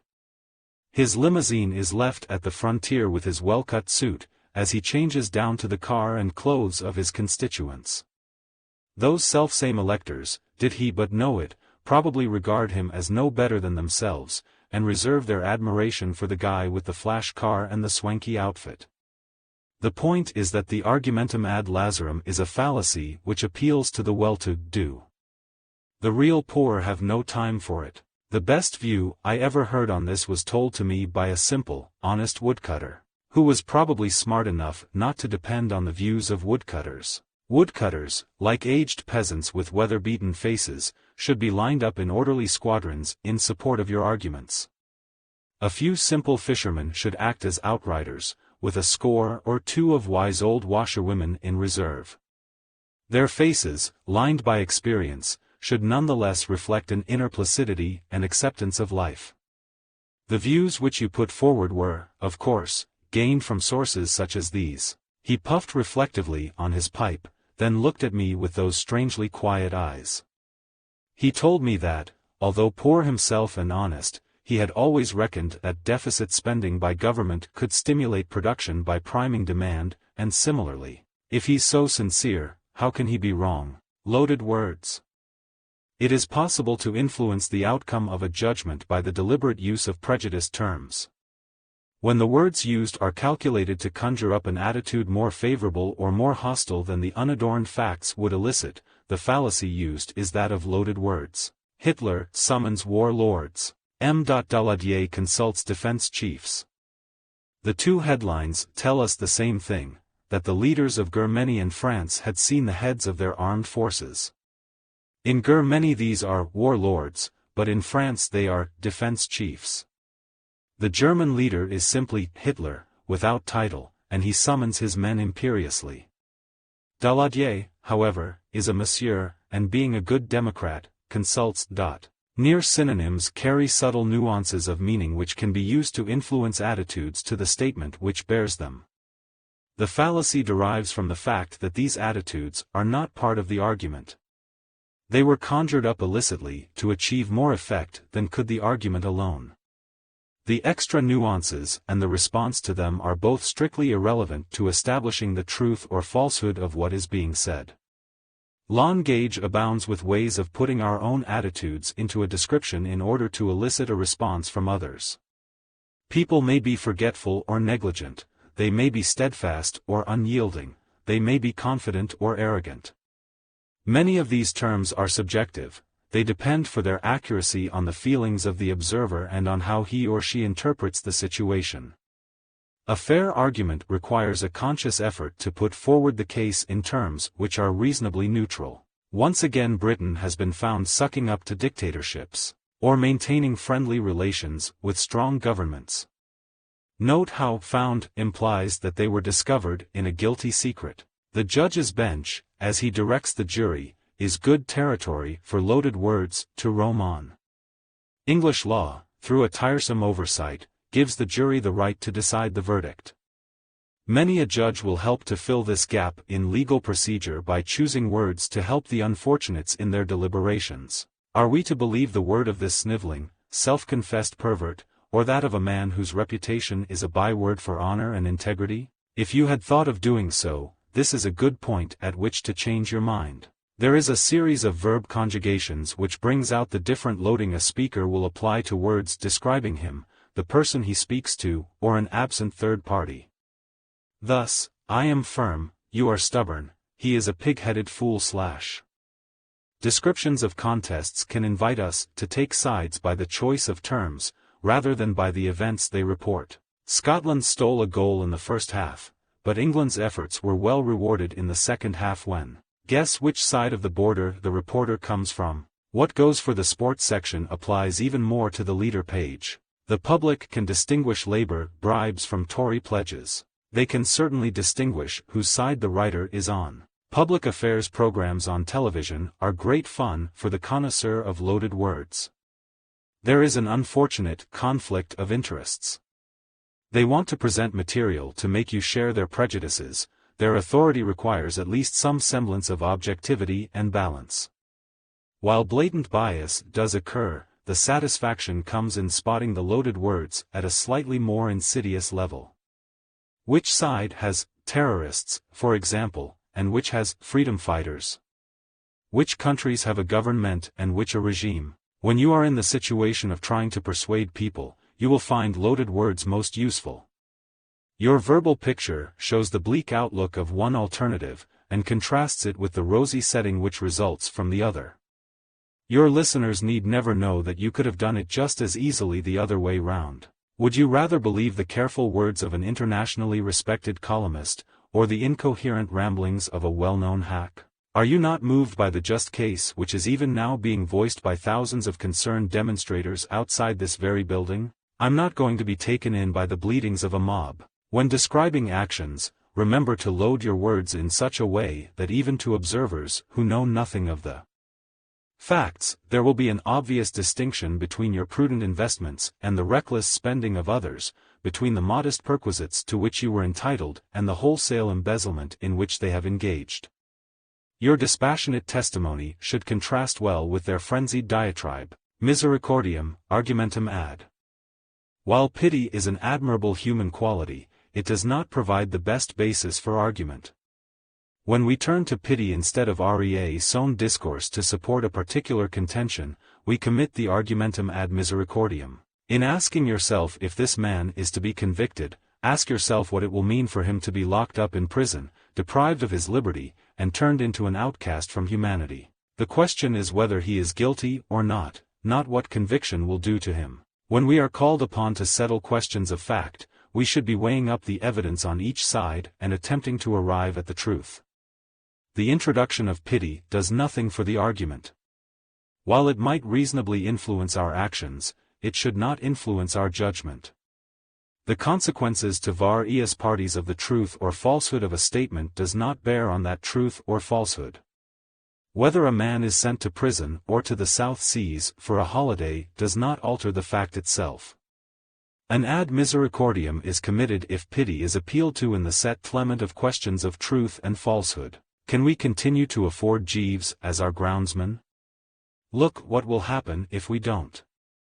Imagine the state of his wife and his children with Christmas coming up and the cold snows of winter about to descend. I ask instead, can we afford not to employ Jeeves? Yes, we can.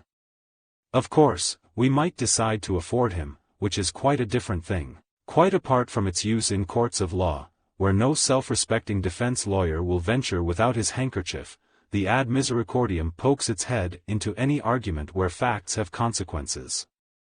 No one would allow the possible fate of an individual to influence our conviction about so obvious a fact as 2 + 2 = 4, but where there is less certainty we might be tempted to allow our pity to give the benefit of the doubt. Hearts and flowers are a prerequisite of public policy. No question of simple fact can be settled without consideration of the effect it might have on the sick, the old, the feeble, the blind and the lame. If we decide that foreign aid is ineffective, and does not raise living standards, then we are condemning people in the poorer countries to a life of degrading poverty, squalor and disease. If foreign aid is ineffective, the fact condemns them to these consequences. Maybe we should do something else about it. The appeal of the ad misericordiam is in our recognition that pity should have a place in guiding our actions. The point of the fallacy is that it has no place in our determination of truth and falsehood. When it steps from one territory to the other, reason changes place with it. Its allure is hard to resist. The whole of Dickens' Four Christmas Carol is one giant argumentum ad misericordiam. Here is Scrooge, making an honest living, assailed, along with the reader, by the appeal to pity.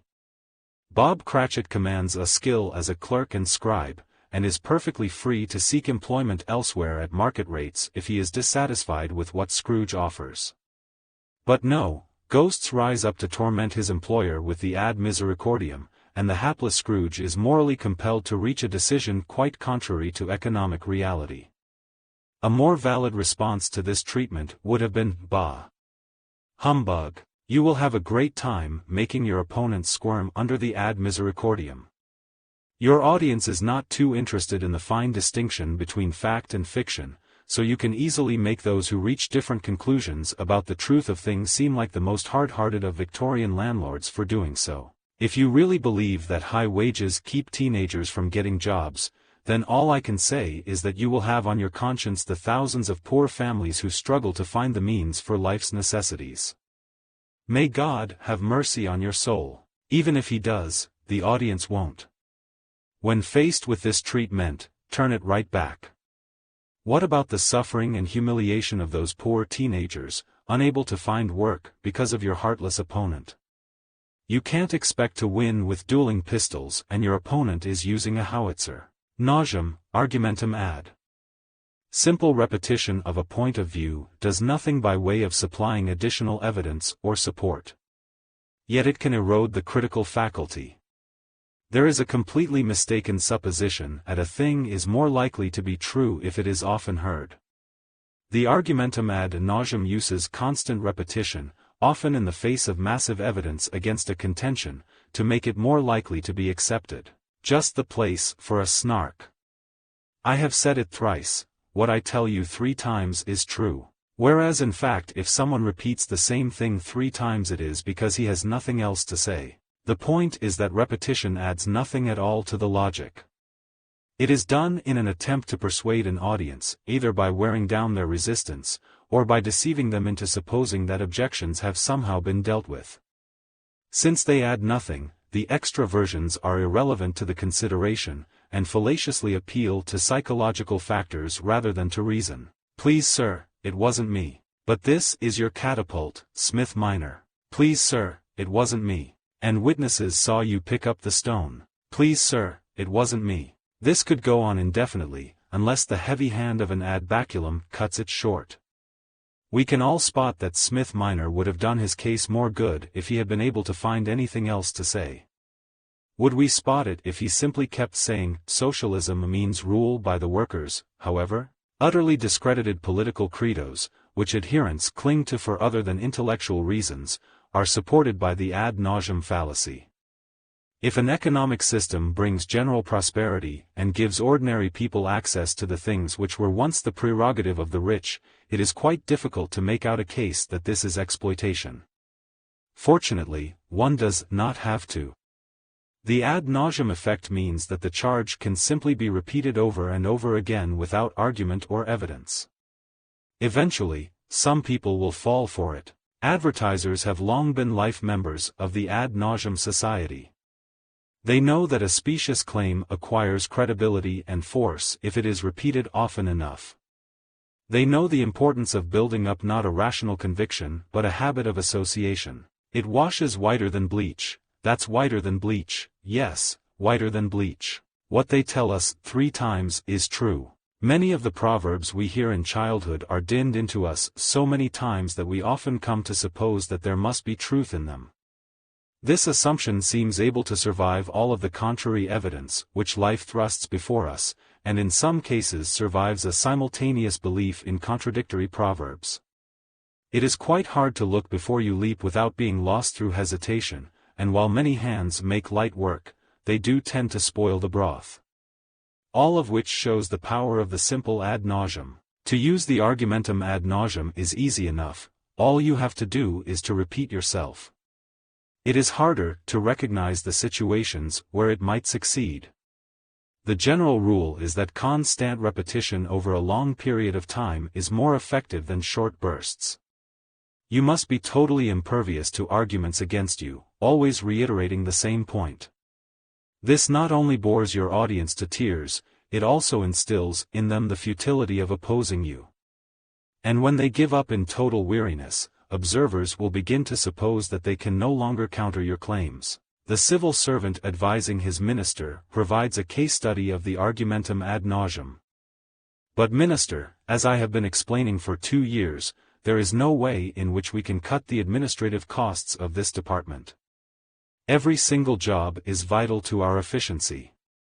The man we hire to scour the building picking up used paper clips, for example. And the ad nauseam cracks the minister before the minister cracks the problem. If you aspire to expert rank, however, study closely the form exhibited by the minister himself at the dispatch box. I responded to charges of ministerial dereliction of duty on November 9 by saying that I had nothing to add to my statement of June 4. I would not care to expand on that at this time. Please sir, it wasn't me. Non-anticipation. The fallacy of non-anticipation consists of supposing that everything worth doing or saying has already been done or said. Any new idea is rejected on the grounds that if it were any good, it would already be part of current wisdom. Proposals are rejected because they have not been anticipated. If tobacco really is so harmful, how come people didn't ban it years ago? They didn't know. Nowadays more people live long enough to experience the adverse effects, and we now have more techniques for measuring such things. The central assumption of the fallacy is unwarranted. Progress is made on several fronts, including the scientific and the social. New ideas are constantly being adopted, and there is no justification for supposing that our ancestors would have found them all. The presumption that they did intrudes irrelevant material into the argument. Wise though the sages of old probably were, we can no more presume in them the totality of wisdom than we can assume complete stupidity. If breakfast television is all that good, why has it taken so long for it to appear? Because we didn't realize that people wanted even more pap with their morning milk. It is not just products and processes which are revolutionized by invention, the same is true of changes in our living patterns. People didn't need these long Christmas holidays years ago, why should they now? They probably did need them years ago, they just couldn't afford them. The same fallacy would have supported, and no doubt did, the continuance of child labor in mines and factories. The fallacy of non-anticipation is a great comfort to those who, while possessing a conservative disposition, cannot actually think of any arguments against the changes which are put forward. Mr. Chairman, this proposal has been kicked around for more than 20 years. If there were any merit in the idea at all, it would have been implemented long before now. The beauty of this is that your current rejection will serve as extra evidence against it in the future. Perhaps the reasons for past rejection were equally frivolous. To give added effect to the fallacy, you can enumerate some of the phantom legions who could have taken up the idea but did not. Their numbers appear to be ranged against the idea, like yourself, even though they might simply never have thought of it. Are we to assume that we are cleverer than the thousands of the very learned and competent people over the years who could have acted on a proposal such as this, but wisely refrained from doing so? Any more than Beethoven was cleverer than the millions who could have written his symphonies, but did not do so? You will find the fallacy extraordinarily useful in resisting trends towards emancipation. After all, if there were any merit in having women and children participate in decisions, would it not have been discovered long ago? The same approach will help you to stand up against independent holidays, dining out, taking exercise, or eating courgettes. If there were any connection between drinking 8 pints of beer a day and obesity, don't you think that countless beer drinkers would have seen it before now? Why should they? They cannot even see their own toes. Novitam, argumentum ad. If it is a fallacy to suppose that age is a guide to correctness, it is also fallacious to suppose something to be more right simply because it is new. The argumentum ad novitam makes the mistake of thinking that the newness of something is a factor contributing to its soundness. To hear support urged for something because it is new is to hear the ad novitam being used. These new tower blocks are the coming thing. We should build some ourselves. Their newness did not stop them brutalizing the landscape of cities or the lives of their tenants. Some people are surprised to find that both newness and oldness can be used fallaciously in support of a contention. In fact, they appeal to contradictory traits in all of us. We like the security of the traditional, and we like to be fashionable and up-to-date. Either of these can be used as fallacies if we try to make them support claims which should stand or fall on their merits. The ad novitam, like its antiquitam counterpart, introduces the irrelevant fact of the age of the proposition as a means of influencing its acceptance. Because the newness does not, in fact, contribute to its rightness, a fallacy is committed by appealing to it. There was a time when the ad novitam found as welcome a home with progressive reformers as its sibling, ad antiquitam, did with conservatives. Those were the days of constructing a brave new world. Times change, however, and the ad novitam now builds its nest amongst conservatives. It settles down comfortably amid calls for the rejection of zealthy old ways which have failed and for looking truly fit for the 21st century. Meanwhile, the argumentum ad antiquitam stirs uneasily as it sees progressives looking back to the good old days of social reform. Advertisers have used the word new as a reflex appeal to the ad novitam for many years. Assuming that the public equated new products with new progress, everything from washing powder to toothpaste has been new, improved. Breakfast cereals were forever new, with the main innovation being the increasing resemblance of the contents to the cardboard of the packet. Great were the shockwaves in the advertising world, and cereals started to appear which were positively old in style. In faded brown packets, they promised old-fashioned goodness, and rapidly gained sales. The bold attack of the ad antiquitam sent the ad novitams back on the ropes. All kinds of products came out with old-fashioned presentation. Just as it used to be was the slogan, with sleepy scenes and pictures of cobwebs on the packets. In Britain, Hovis bread, instead of being new and improved, featured sepia-tinted ads of rural simplicity. Both fallacies have powerful appeal, but ad novitam had gone too far. Now there is a balance between the two. The simplest country boy wears clothes looking roughly like a spacesuit, while those brought up in Glasgow tenements now look back on entirely false childhood memories of country smells and fresh brown eggs. When using the ad novitam, remember the conflicting appeal of the two fallacies, and confine it to areas where the ad antiquitam is unwelcome. You cannot support housing because it is new, since people will prefer the old. But you can support economic theories because they are new. After all, what good ever came of the old ones? Just as yours is the new economics, so are your social and moral convictions part of the new awareness. An audience would much prefer to be brought up to date and given new information, rather than being hectored to change their minds. Are we to continue in the ways of the old acquisitiveness by allowing commercial development on the site, or are we to respond to a new awareness of social needs by building a modern community center for the unemployed? With arguments like this, you'll win easily. You'll get a community center for those who would have been employed by the commercial development. Numeram, argumentum ad. Not many people like to be out on a limb. Many prefer instead the comfort of solid numbers behind them, feeling there is less possibility that so many others could be mistaken. The argumentum ad numeram wrongly equates the numbers in support of a contention with the correctness of it. Ideas which have mass support are not necessarily more likely to be right, but the ad numeram supposes that they are. 50 million Frenchmen can't be wrong. A glance at the history of that nation will show that they very often have been. The fallacy lies in the fact that the rightness or wrongness of a contention is neither helped nor hindered by the numbers in support.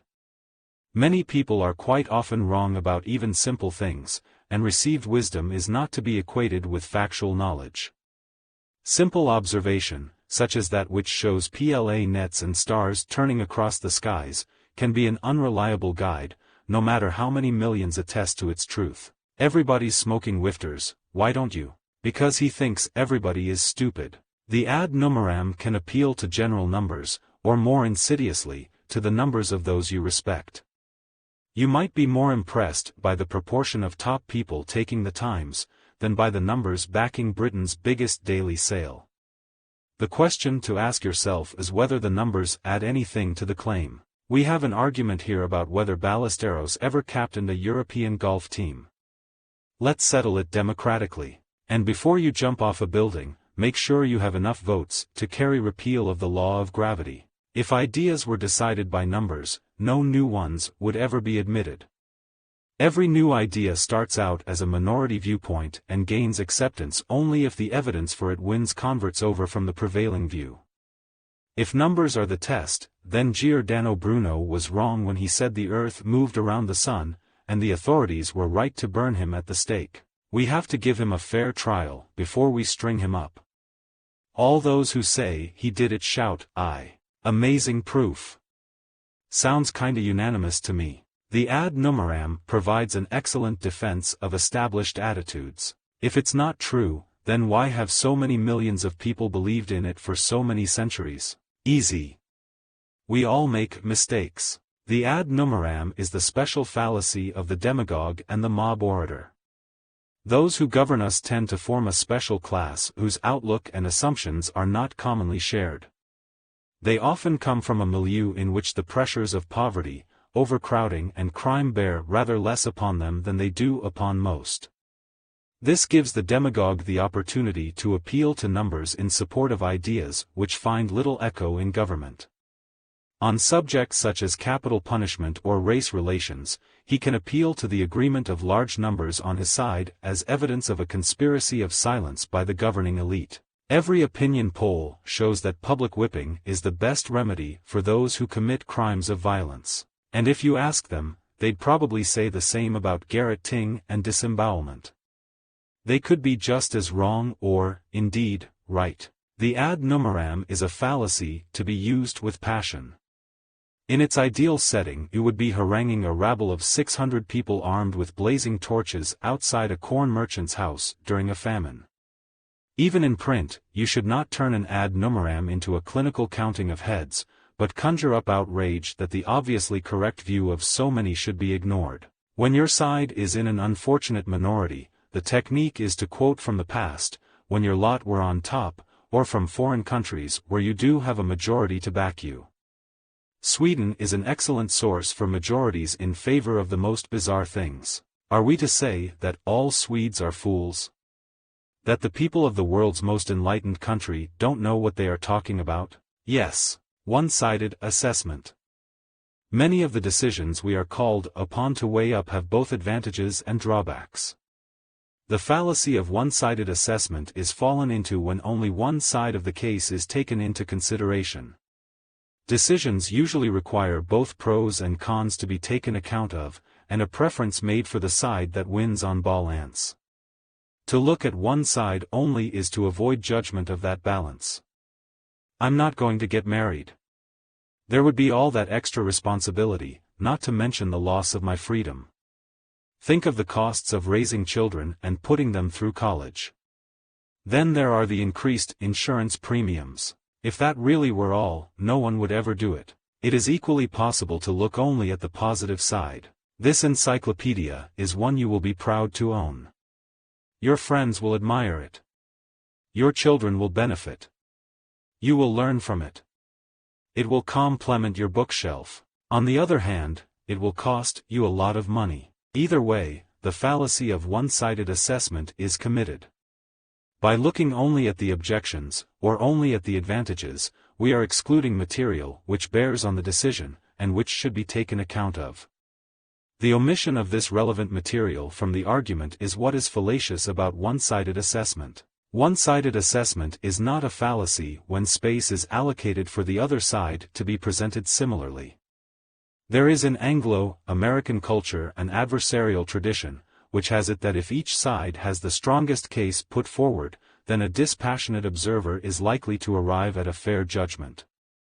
We therefore expect a counsel to put only the evidence for acquittal, and a trade union negotiator to put only the case for an increase, because we know that there will be someone else putting the other side. It would be one-sided assessment if those making the judgment considered one side only. Let's not go to Ibiza.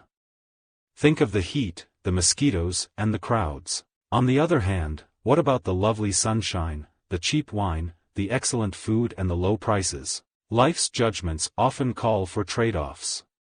Those who have made their balance and come down in favor are apt to try to persuade others by emphasizing only the positive side. The unwary should remember that their own scale of values might call for a different judgment, once they consider all of the factors. All of the arguments support the new road. It means progress, it means prosperity, it means a future for our town, and it really is rather unfortunate that they have to pull your house down to build it. There is a clever version of one-sided assessment which you should use when persuading others to agree with your judgment. This involves making a purely token concession to the case against you, by referring to one of the weaker arguments on the other side before you launch into the overwhelming arguments in favor. This polishes your case by adding to it the gloss of apparent objectivity. Of course, if we bought a bigger car, we'd need to make new seat covers. But think of the convenience. All the shopping would go in the back, we could use it for holidays, you could pick up the children in comfort, and its extra speed would cut down our journey times. Sold to the gentleman with the fallacy. Petitio principii. The fallacy of petitio principii, otherwise known as begging the question, occurs whenever use is made in the argument of something which the conclusion seeks to establish. The petitio is a master of disguise, and is capable of assuming many strange forms.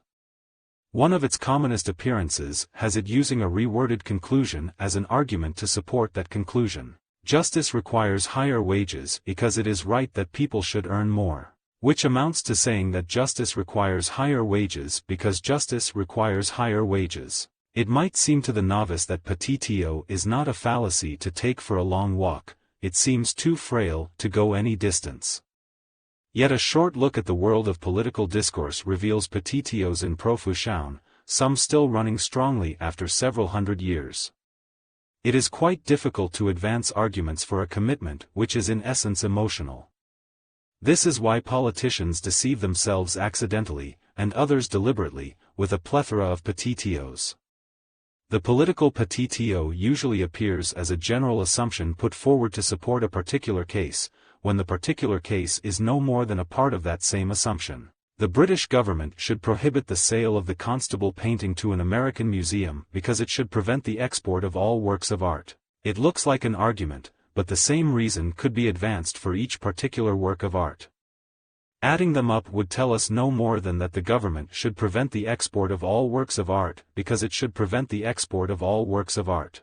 Argument is supposed to appeal to things which are known or accepted, in order that things which are not yet known or accepted may become so.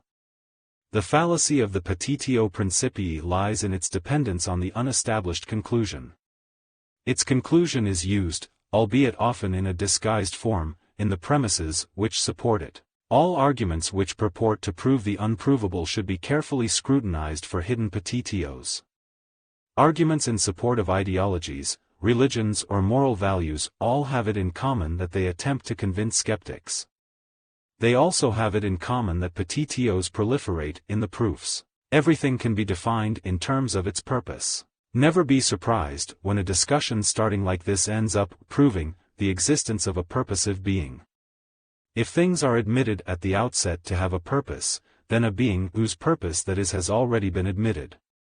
This is a petitio principii disguised as a proof. When using the petitio yourself, you should take great care to conceal the assumption of the conclusion by skillful choice of words. Particularly useful are the words which already have a hidden assumption built into them. Words such as purpose fall into this group. Philosophers always go into battle with a huge stockpile of these words, especially when they try to tell us how to behave. The obligations they wish to impose upon us are hidden away in words like promise. It looks like a straight, factual thing, but it has an ought tucked away in its meaning. The important thing to remember about the petitio is that it is supposed to look like an argument in support of a case.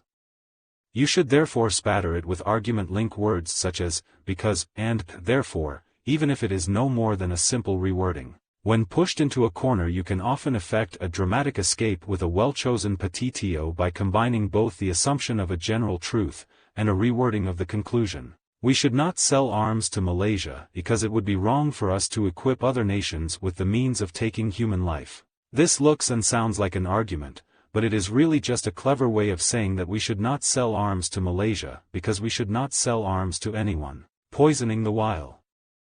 The most attractive feature of poisoning the well is that the opposition is discredited before they have uttered a single word. At its crudest, the fallacy consists in making unpleasant remarks about anyone who might disagree with a chosen position. When some willing victim steps forward to dispute that position, he only shows that the unpleasant remarks apply to him. Everyone except an idiot knows that not enough money is spent on education. When someone comes forward to suggest that enough money is being spent, he identifies himself to the audience as the idiot in question. The whole discussion is fallacious because it invites acceptance or rejection of the proposition on the basis of evidence which has nothing to do with it. The claim is only an insult, offered without evidence, and does not have to be accepted. Even if it were true, we would still have to examine the argument on its merits. Closer inspection shows that poisoning the well is a highly specialized version of the ad hominem abusive. Instead of insulting the arguer in the hope that the audience will be led to reject his argument, the well poisoner sets up the insult for anyone who might argue. It is cleverer than simple abuse because it invites the victim to insult himself by drinking from the poisoned well. In doing so, it discourages opposition. Of course, there may be those with defective judgment who prefer buses to trains. There may be those who take into account such factors as price, cleanliness, convenience, and running on time. To admit the preference now, however, would be owning up to defective judgment. In its crude and simple form, poisoning the well is seen to be great fun and can engender spectacular coups of withering scorn. A version which is only slightly more subtle appears in a game called Sociology of Knowledge.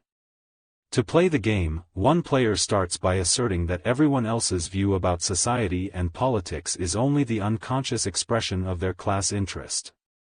Next, he shows that for specialized reasons this analysis does not apply to him because he is unprejudiced and can see things objectively. When another player disagrees with any of his views, the first player triumphantly shows that the opinion of his opponent can be ignored as the mere expression of class interest. Choice in education is only a device by which the middle classes can buy advantage for their children. There is no point now in pointing to any role which competition might play in improving standards, or to the advantages of allowing parents some say in the type of education given to their children. You have already been convicted of trying to buy advantage, the rest is just cover. Skillful use of poisoning the well should employ both of its main characteristics. The poison should not only incite ridicule from the audience, it should also act as a deterrent to anyone tempted to disagree with you. Only an idiot will put off some, but there will be others who think they could shrug it off. A better poison would be one sufficiently dreadful or embarrassing to deter anyone from drinking willingly. Only those who are sexually inadequate themselves now advocate single-sex teaching in our schools. Any volunteers? Well, poisoning is recommended whenever your claim might not survive sustained scrutiny. It is also useful for dealing with an opponent whose point goes against received opinion but is, unfortunately, valid. Judicious poisoning will make such an opponent look so foolish that people will ignore the validity. It will also make you look witty and confident, and may even serve to conceal the fact that you are wrong. Populum, argumentum ad. The argumentum ad populum appeals to popular attitudes instead of presenting relevant material. In other words, it is based on prejudice. It exploits the known propensity of people to accept that which fits in comfortably with their preconceptions. The popular prejudices may or may not be justified, but the speaker who makes his case depends solely upon them is guilty of an ad populum fallacy. In recommending Higginbottom, I'd point out that the smart money is on him. Few people think they belong with the stupid guys. The ad populum is often equated with mob appeal, with inflaming passions and prejudices more appropriate to mass hysteria than to rational discourse. Mob orators make a career of the ad populum, choosing words calculated to raise the emotional temperature. Are we to see the streets of this ancient land of ours given over to strange faces? The prejudice is xenophobia, and the implication is that the strange faces do not fit in our streets, but no argument is advanced. Those who commit the fallacy take the easy way out. Instead of building up a case which carries conviction, they resort to playing on the emotions of the multitude. This is not sound logic, although it may be very successful. Conceivably Mark Antony might have developed a case for punishing Brutus and the other assassins, and restoring Caesar's system of government. What he did was more effective. By appealing to popular rejection of disloyalty and ingratitude, and to popular support for public benefactors, he turned a funeral crowd into a rampaging mob. For several centuries the traditional villains of the ad populum appeal are landlords and corn merchants. Although they play a negligible role in society nowadays, so powerful was their hold on popular prejudice that I expect you could still raise a lusty cheer by castigating opponents as profiteering landlords and corn merchants. Their disappearance has left a gap in the ad populum only partly filled by the mysterious speculators. They are somewhat more nebulous because whereas letting property and dealing in corn were respectable occupations which could be identified, few people would write speculator in the space for their occupation. Still, their elusiveness imparts a shadowy and sinister quality to enhance their evil. Oppose enterprise zones because they will become sleazy red light areas, characterized by sharp dealers and speculators. You have to be careful, though. Some audiences would like the sound of this. Your own ad populisms will come naturally, since you are basically in support of the little man, the underdog, the local boy. The people against you are the big bosses, the money men of the financial district and the bureaucrats on their index-linked pensions. Rich bankers has lost its effect these days. Most people equate it with their local bank manager who is not all that rich. Remember to use code words where people feel the prejudice is not respectable. Racial minorities, for example, should be referred to as newcomers or strangers, even when they have been here longer than you have. If we allow the corner shop to close, it will mean hard-earned money going out of the community to rich businessmen in flash cars. The corner shop is part of our locality, it's a friendly presence in the neighborhood, it's the focal point of the community we grew up in. People will do anything for it, except shop there. Positive conclusion from negative premise.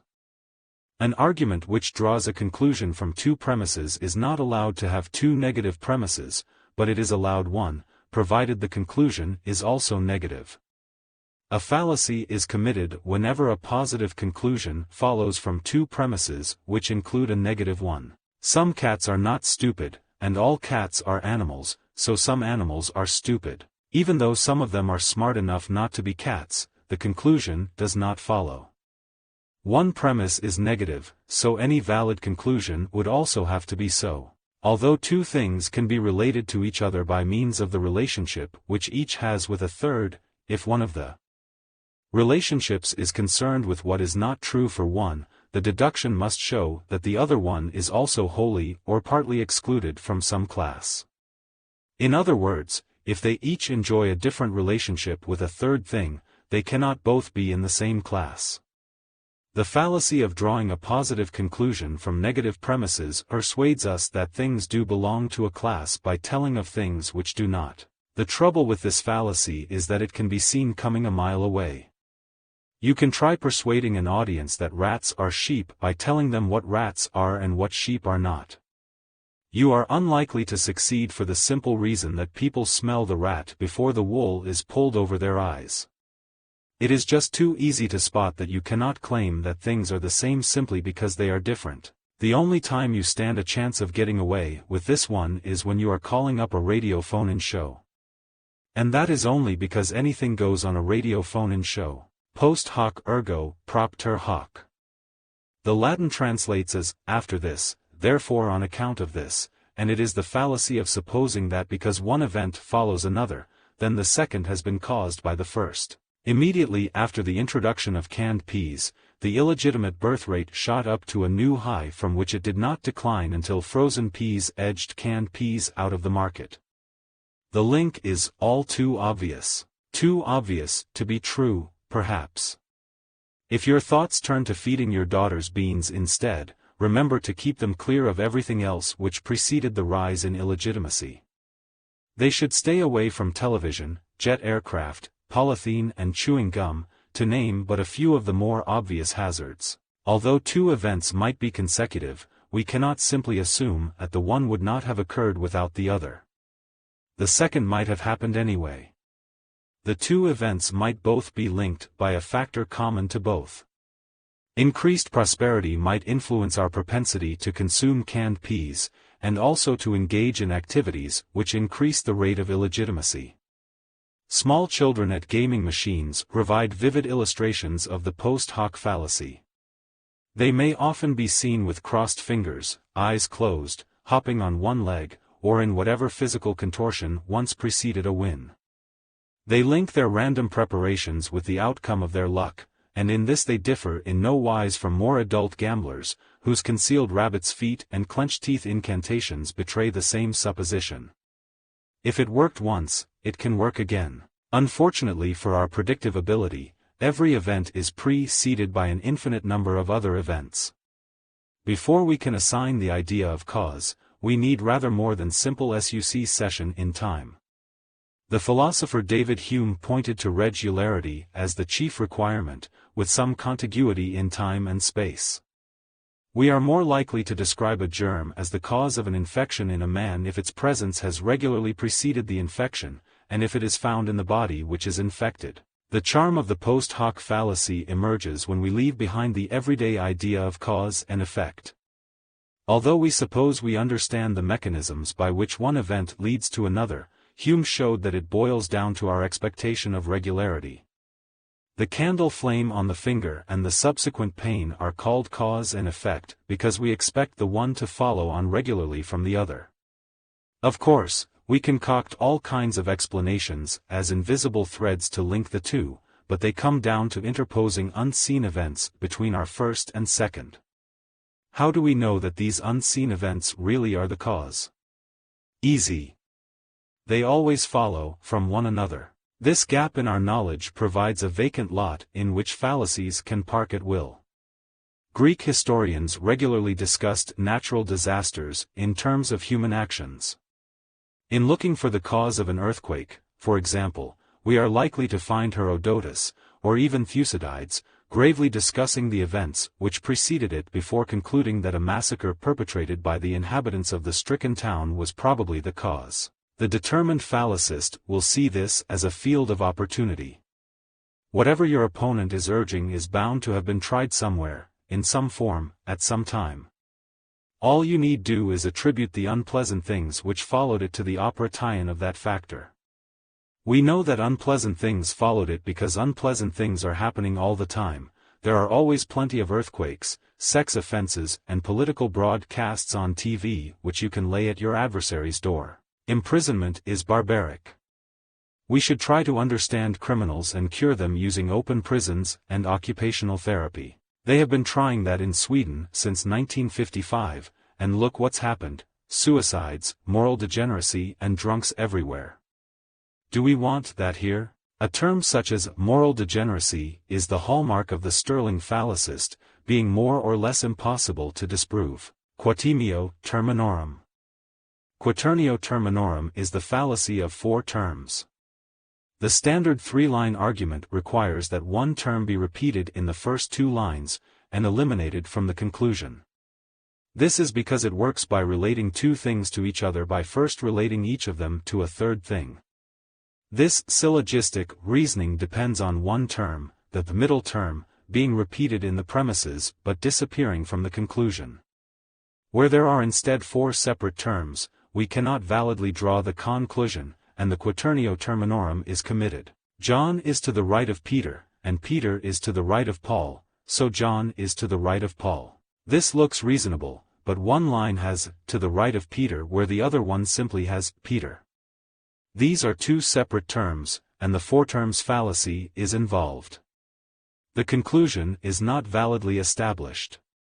After all, they could be sitting round a table. We might just as easily have said, John is in awe of Peter, and Peter is in awe of Paul, so John is in awe of Paul. The error is more obvious. John might respect Peter for his intellect, and Peter could respect Paul for his Mercedes. Since John has a Bentley, he might not transfer his awe from Peter to the other cheap upstart. The fallacy arises because, strictly speaking, the terms in this type of argument are separated by the verb stubes. Whatever comes after it is the term. It can be zithi father offs, or zin det tas, or many other things. Unless the whole term appears in the next line, there is a quaternio terminorum. Of course, with 4 terms we cannot deduce new relationships between terms by using a middle term common to both. There isn't one. John is the father of Peter, and Peter is the father of Paul, so John is the father of Paul. Even your grandfather can see this is wrong. Now look at the example where there is a middle term repeated. John is the father of Peter, and the father of Peter is the father of Paul, so John is the father of Paul. There are 3 terms, and this is valid. Quaternio terminorum can result in endless confusion in daily relationships. If John is in debt to Peter to the tune of $45, and Peter is in debt to Paul, who saved him from drowning, John might be very surprised to find Paul on his doorstep demanding money with menaces.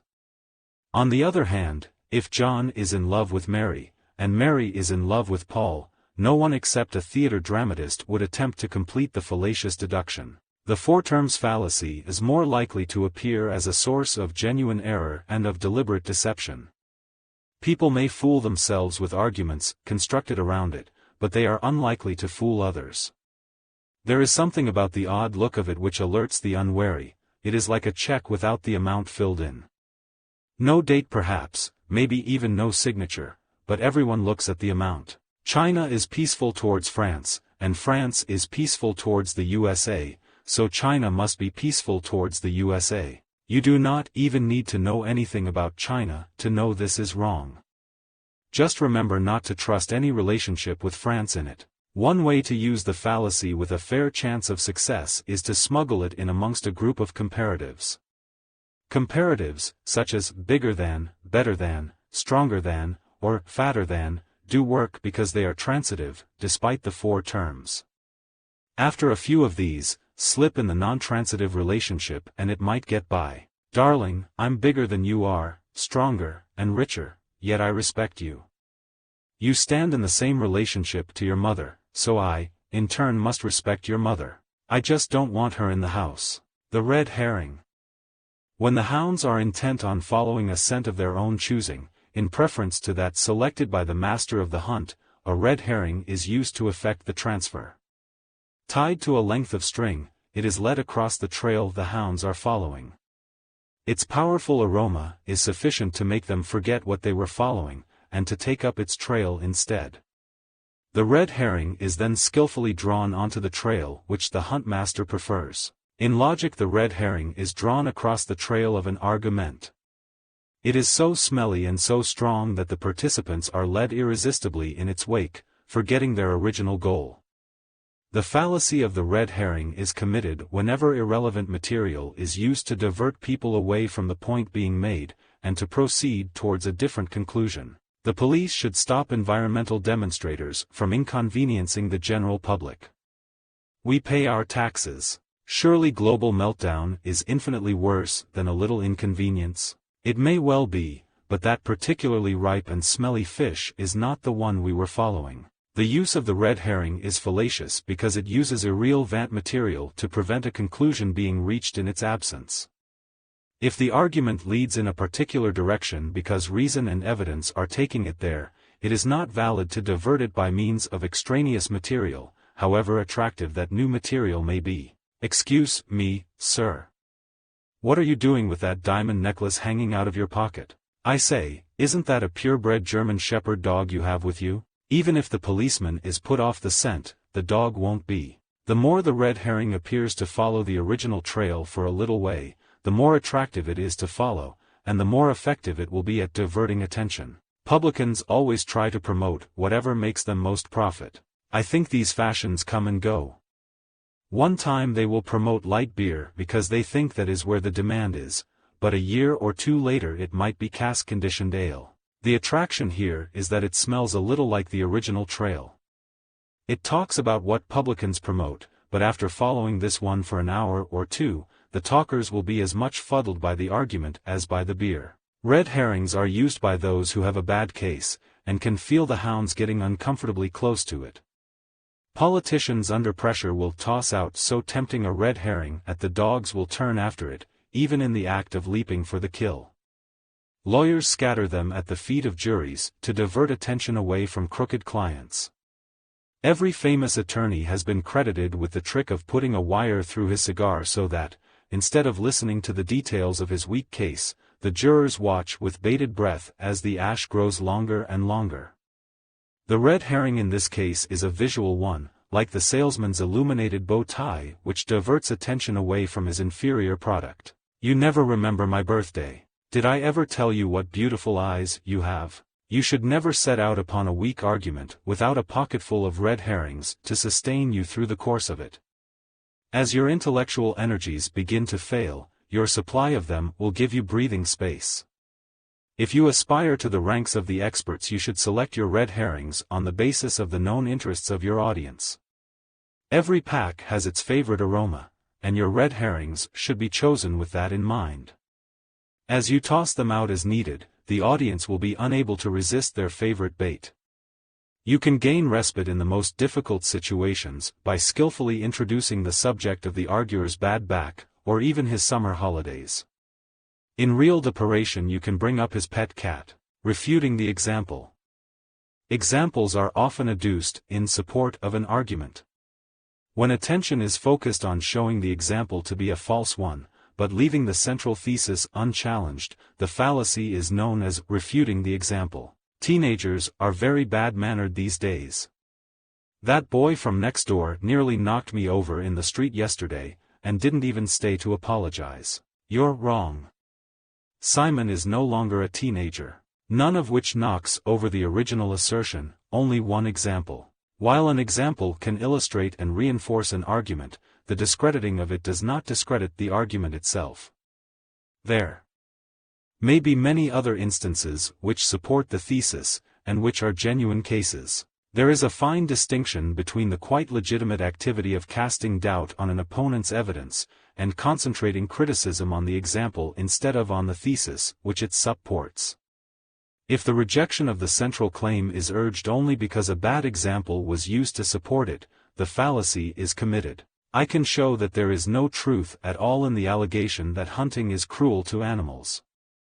In the case of the Berkshire hunt described to us, what we were not told was that a post-mortem showed that this particular fox had died of natural causes. So much for charges of cruelty. The argument has less life in it than the fox. A case of this fallacy occurred in a general election. One party featured a poster showing a happy family to illustrate the slogan that life was better with them. Their opponents devoted an extraordinary amount of time and attention to the actual model who appeared in the photograph, and to publicizing the fact that his was not a happy marriage. The effort was presumably expended in the belief that the public would be less likely to believe the fact once the example was refuted. For some reason this fallacy is very prevalent in discussion about sport. In support of a generalized claim, such as, Spain produces the best strikers, an example will be produced. This seems to be the cue for lengthy and dull evaluation of the merits of the individual concerned. The assumption throughout the discussion seems to be that the case for or against the original general statement will be won or lost with that of the example. You can set up situations for using this fallacy by prodding your opponents with a demand for examples. Your heavy skepticism as you respond to their claims with, such as, will prompt them into bringing forward a case in point. Immediately they do so as you attack the case, showing how it could not possibly be valid. The case of a family produced to show that bus drivers' pay is too low can be attacked with great merriment by asking whether they have a color television and how much the husband spends on beer. Even if you cannot undermine the example in apparent destruction of the assertion it supports, you can probably widen the talk to a more general discussion about what constitutes poverty, and cast doubt on whether the original statement means anything at all. This is called linguistic analysis. Reification.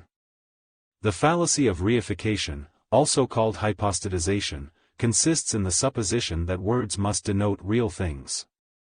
Because we can admire the redness of a sunset, we must not be led by the existence of the word into supposing that redness is a thing. When we see a red ball, a red table, a red pen and a red hat, we commit the fallacy of reification if we suppose that a fifth object, redness, is present along with the ball, the table, the pen and the hat. In Skyros we have extracted the blueness of the summer sky and inserted it in a bar of heavenly soap. Since the blueness of the summer sky is not an object, it cannot be processed like a material thing. Turning descriptive qualities into things is only one form of reification. We can also make the mistake of supposing that abstract nouns are real objects. He realized that he had thrown away his future, and spent the rest of the afternoon trying to find it again. If you think that sounds silly, you should watch Plato, Searching for Justice. Sometimes objects have consequential attributes, in their arrangement, perhaps. We commit reification if we suppose that these attributes are as real as the objects they depend upon. It, the Cheshire Cat, vanished quite slowly, beginning with the end of the tail, and ending with the grin, which remained some time after the rest of it had gone. Alice could see it because she had sharp eyes. After all, she had seen nobody on the road, while the Duchess had difficulty enough seeing somebody. The fallacy occurs because our words have not the power to conjure up real existence. We can talk about things which do not exist at all, and we can talk of things in one form which actually might exist in another. Redness entered the SKYZ says roughly the same as Zethy sky reddened, but the words denote different activities. Our words are not evidence for the existence of things, they are devices for talking about what we experience. There is a school of philosophers which believes that if we can talk about things they must, in a sense, exist. Because we can make sentences about unicorns and the present King of France, they claim that there must actually be unicorns and a present King of France, with the latter presumably riding on the back of the former. Yet another school elevates the fallacy into an art form, by talking about the essences of things. They claim that what makes an egg into an egg and nothing else is its eggness, or the essence of egg. This essence is more real and more durable than the actual egg, for ordinary eggs disappear into quiche Lorraine, but the idea of an egg goes on. The obvious objection, that this is just silly, is a commanding one. We use words like labels, to tie onto things so we do not have to keep pointing at them and communicating in sign language. Little can be inferred from this except that we have agreed to use words in a certain way. If someone brings out the essences behind your words to show you what you really believe in, change the words. You claim to support freedom, but the whole liberal democratic system has the essence of slavery. All right. We'll call it slavery, then. And let it be clear that by slavery, we mean people voting as they wish in elections, having a free press and an independent judiciary, etc. This is an upsetting tactic. The accuser had expected the old image of slaves being whipped on plantations to be carried over into the new use describing the Western democracies. Your own use of reification and be directed toward showing that what people say they support involves them in supporting your position. You simply take all of the abstract concepts, turn them into real entities, and start demonstrating that their real natures are in line with what you were saying. You say that God exists, but let us look at this idea of existence. We can talk about tables which have existence, chairs which have existence and so on, but for pure existence you have to take away the tables and chairs and all of the things which exist, to be left with existence itself. In taking away everything which exists, you are left with nothing existing, so you see the existence of your God is the same as non-existence. He'll never spot that existence doesn't exist. After all, Hegel didn't. The runaway train. A runaway train takes you speeding into the distance, but unfortunately does not stop. This means that when you reach your required destination you cannot leave it, but are compelled to be taken further than you wished. The runaway train fallacy is committed when an argument used to support a course of action would also support more of it. If you wish to stop at a particular point, you need an argument to do so. It might well be true that lowering a highway speed limit from 70 miles per hour to 60 miles per hour would save lives. That is not a sufficient argument for choosing 60 miles per hour, however, because lowering the speed limit to 50 miles per hour would save even more lives.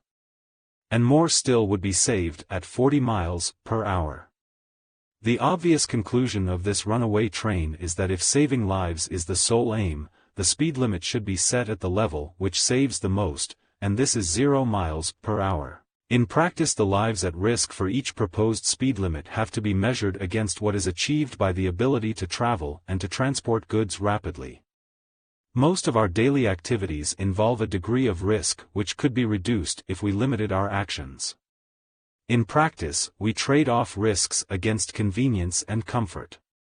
If the case for making the speed limit 60 miles per hour is based solely on the lives which could be saved, the arguer will need additional reasons to stop at 60 miles per hour before the runaway train of his own argument takes him to 50 miles per hour, then 40 miles per hour, and finally crashes into the buffers when it reaches 0 miles per hour. People argue that since, in the UK, everyone has to pay for the country's national health service, this gives the state a sufficient justification to ban smoking, because smokers suffer more illnesses.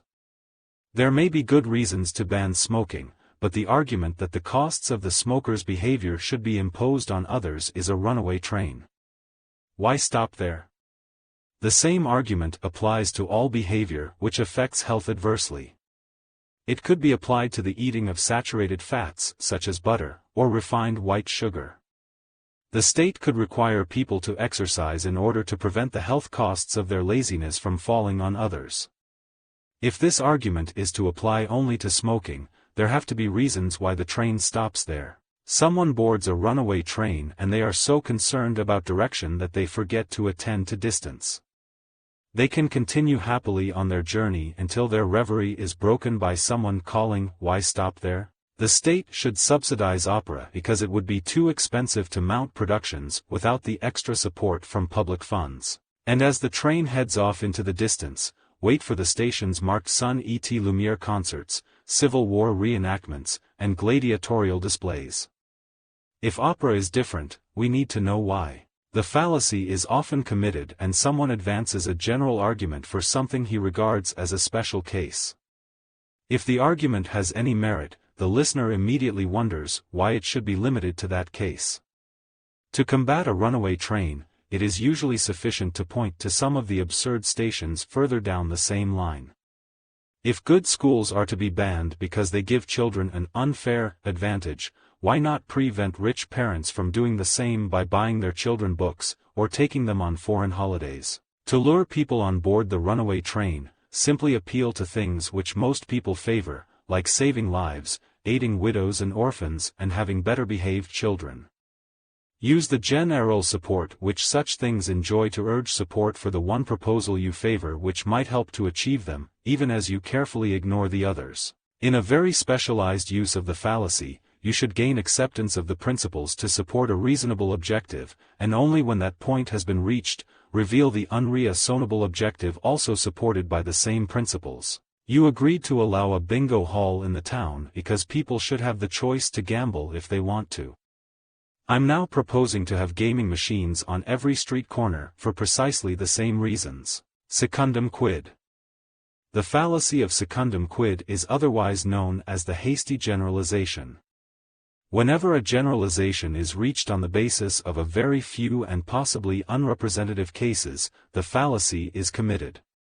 It takes the argument from particular cases to a general rule on the basis of inadequate evidence. I was in Cambridge for 10 minutes, and I met 3 people, all drunk. The whole place must be in a state of perpetual inebriation. Not necessarily so. Saturday night outside Trinity College might be quite different from King's on Sunday. A similar conclusion about London might have been drawn by a visitor who saw 3 people at midday outside a newspaper office. The fallacy lies in the assumption of material which ought to be established. There should be an attempt to establish that the sample is sufficiently large and sufficiently representative. 1 or 2 cases in particular circumstances do not justify the presumption of a general rule, any more than the sight of a penny coming down heads can justify a claim that it will always do so. Behind our identification of the fallacy lies our recognition that the few cases observed might be exceptional to any general rule which prevails. Don't shop there. I once bought some cheese and it was moldy. This smells like a broad condemnation placed on a narrow base. Clearly there is fine judgment required to distinguish between a secundum quid and a case where 1 or 2 instances do enable a valid judgment to be made. When assessing the fitness of a candidate for foster parent, for example, it would be prudent to make a judgment on the basis of only 1 previous incident of child molesting. In the film Dr. Strangelove, when a psychotic commander sends his wing on a nuclear attack against the USSR, the general reassures the president, "You can't condemn the whole system just because of 1 letdown." Both of these cases deal with systems which seek 100% safety coverage, and in which 1 exception does validate a judgment. Secundum quid covers the more general circumstance in which it does not. A visitor who assesses the population of London from his experience of a royal wedding day is likely to be as wrong as one who makes a similar judgment about Aberdeen on a charity collection day. The basic rule is don't jump to conclusions. Opinion pollsters try to be very careful to avoid secundum quids. A famous American poll once wrongly predicted a Republican victory because it surveyed by telephone, not realizing that fewer Democrats own telephones. Political parties everywhere are not averse to talking up their support by quoting obviously unrepresentative poll findings. Scientific knowledge is like a battlefield mined with secundum quids. Scientific theories are often put forward with only a very few examples to back them up. The problem is one of knowing when there are enough case histories to be sure about the general rule put forward to explain them. Astonishingly, the answer is never.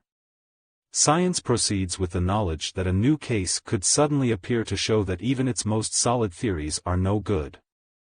A billion apples might have hit a billion heads since Newton's, but it would still take only 1 apple going upward to force at least a modification to the general theory. Secundum quids will be very useful to you in persuading audiences to pass judgments which coincide with your own. You should appeal to 1 or 2 cases, well-known ones if possible, as proof of a general judgment. All actors are left-wing subversives. Let me give you a couple of examples. You then spread over the entire profession the tar which your brush collected from 2 of them. Shifting ground.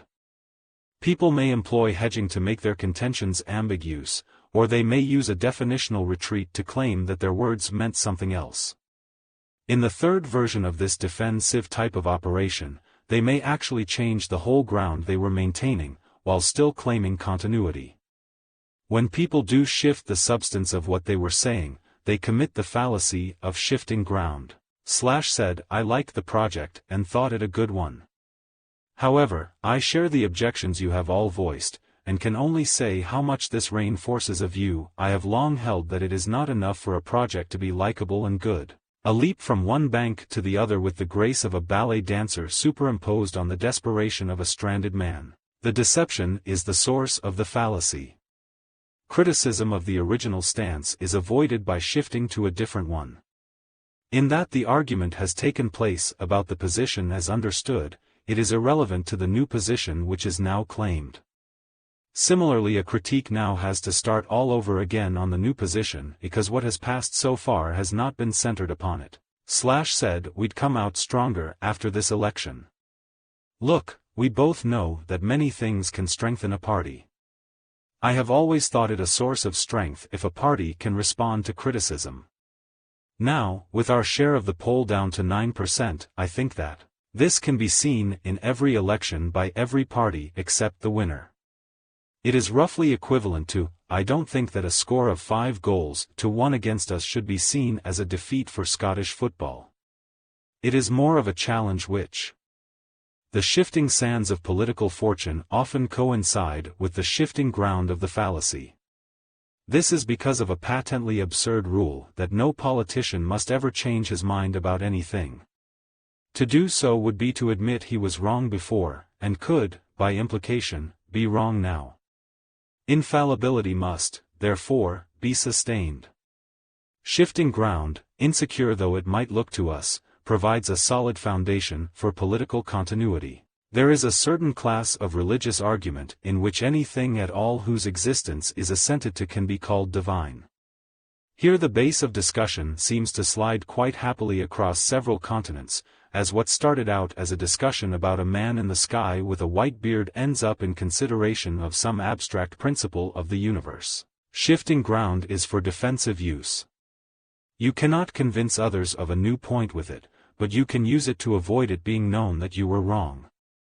As the victorious armies march into your territory after the struggle, they are surprised to find you at the head of them, leading the invasion. They had quite mistakenly supposed that you were head of the defense forces. After hearing his point of view, I feel that Mr. Smith's amendment to insert the word, not, into my motion expresses the spirit of what I was trying to say. Therefore accept his amendment as an improvement to my motion. There are muscular exercises which you should practice every day in front of a mirror, and which assist the mental contortions needed to shift ground rapidly. Yes, I walked through the green line, customs officer, and I can explain that extra bottle of scotch. Does anyone spot the slight tremor in his feet? Shifting the burden of proof. Shifting the burden of proof is a specialized form of the argumentum ad ignorantiam. It consists of putting forward an assert ion without justification, on the basis that the audience must disprove it if it is to be rejected. Normally we take it that the new position must have supporting evidence or reason adduced in its favor by the person who introduces it. When we are required, instead, to produce arguments against it, he commits the fallacy of shifting the burden of proof. Schoolchildren should be given a major say in the hiring of their teachers. Why should they? Give me one good reason why they should not. It always looks more reasonable than it is. You could equally ask that the janitor, the dinner ladies, and the local bookie be given a say. Come to think of it, they might do a better job. It is the proposal itself which has to be justified, not the resistance to it. The source of the fallacy is the implicit presumption that something is acceptable unless it is proved otherwise. In fact, the onus is upon the person who wishes to change the status quo to supply reasons.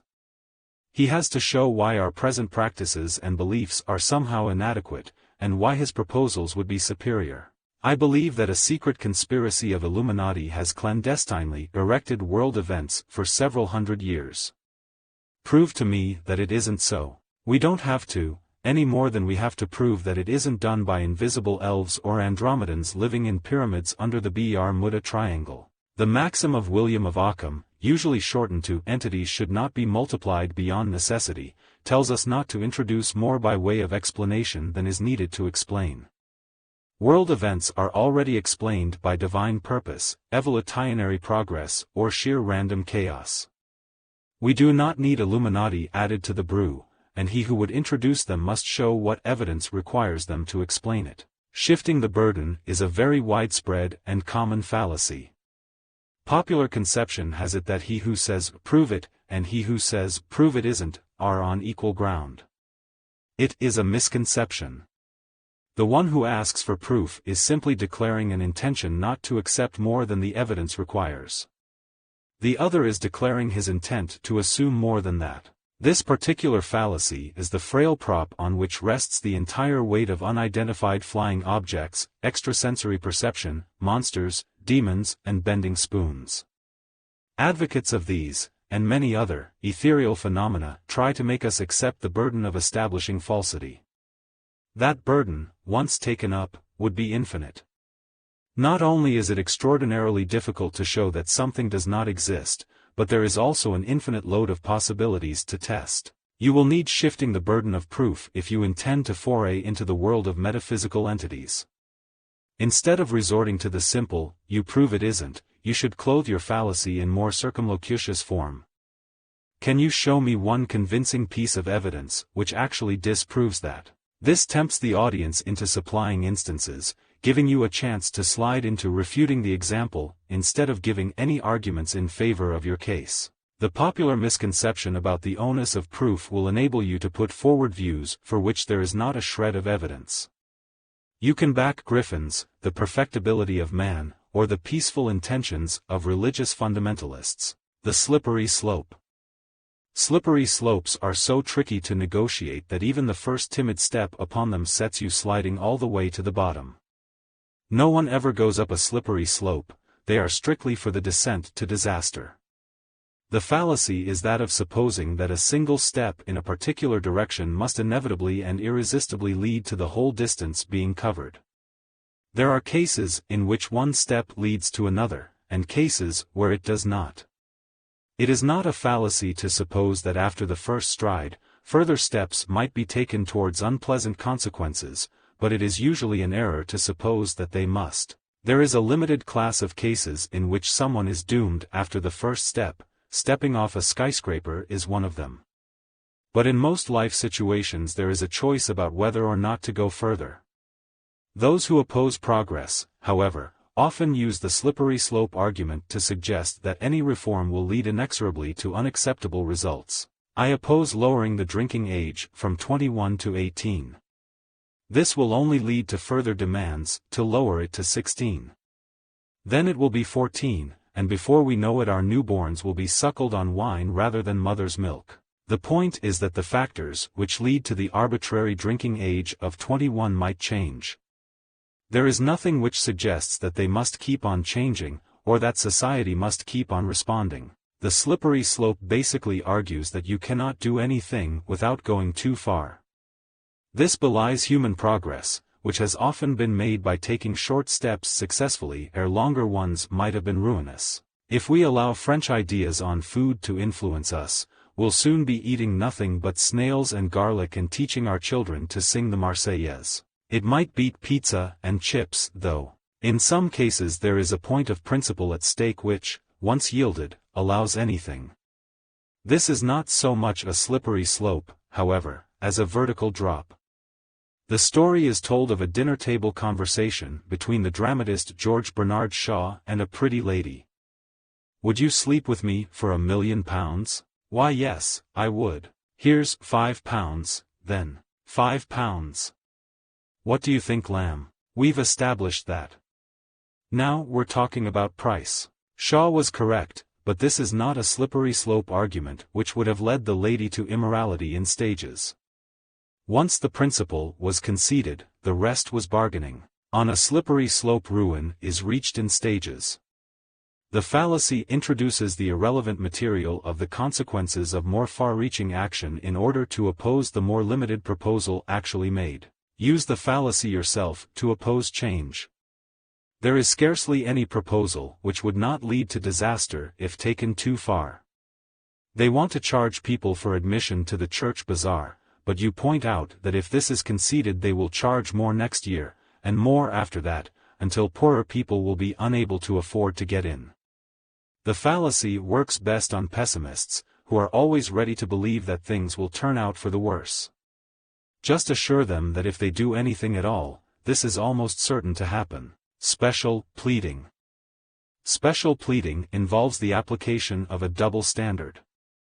Although the normal rules of evidence and argument are applied to other cases, the fallacy of special pleading stipulates that some are exceptions, to be judged differently. It normally occurs when a speaker demands less strict treatment for the cause which he espouses than he seeks to apply elsewhere. Our attempt to engage in conversation was totally spoiled by all the chattering that other people were doing. Look who's talking. Special pleading is a source of error. If different standards are to be applied to certain cases, we need rather more evidence to justify this than the fact that we would like better treatment. The same standards which would throw out someone else's claim will also throw out our own. If we were to receive special treatment, how could we justify withholding it from others? Argument proceeds by general rules, and exceptions must be justified. While it is not normally right to invade someone's privacy, it is all right for us, as journalists, to do so because we serve a public need, even though we make private money. Special pleading is sometimes described as a benefit of clergy, because of the right which the medieval church established to have clerical offenders tried in church courts even for civil crimes.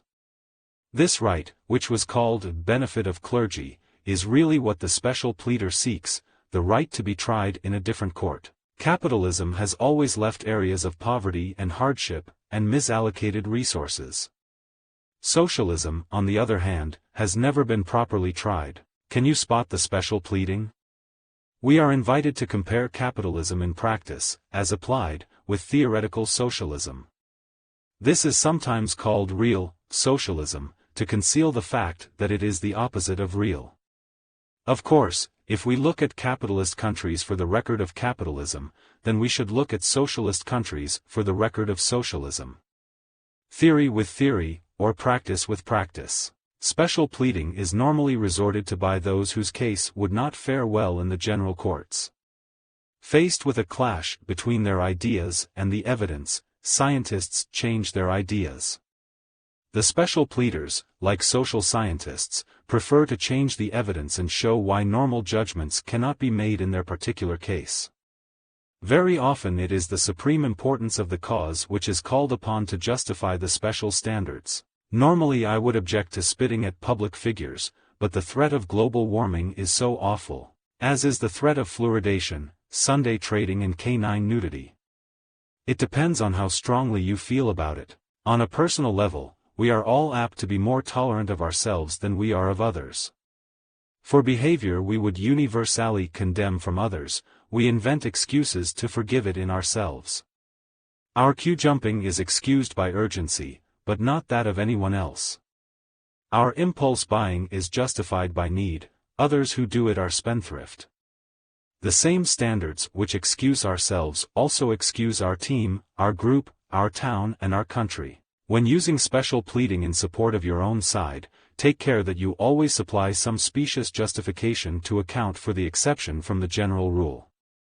It is never just because it is your side which is involved, always there are special circumstances of public interest. With any other boy I'd be the first to admit that burning down the school was wrong, but Michael is very highly strung, as talented people tend to be. Talented people get away with arson, it seems, as well as murder. The straw man. The straw man of logic does not scare anyone. No self-respecting crow would even rustle a feather at him, he is too easy to knock down. Precisely. The straw man is made incredibly easy to knock down so that when you are unable to refute your opponent's argument, you can topple the straw man instead. The straw man is, in short, a misrepresentation of your opponent's position, created by you for the express purpose of being knocked down. We should liberalize the laws on marijuana. No. Any society with unrestricted access to drugs loses its work ethic and goes only for immediate gratification. Down he goes. The proposal was to liberalize marijuana laws, but unrestricted access to drugs makes a much less stable target. Traditionally, the straw man is set up as a deliberate overstatement of an opponent's position. Many views are easier to argue against if they are taken to extremes. If your opponent will not make himself an extremist, you can oblige with a straw man. Any easily opposed misrepresentation will serve as your dummy. The straw man is fallacious because he says nothing about the real argument.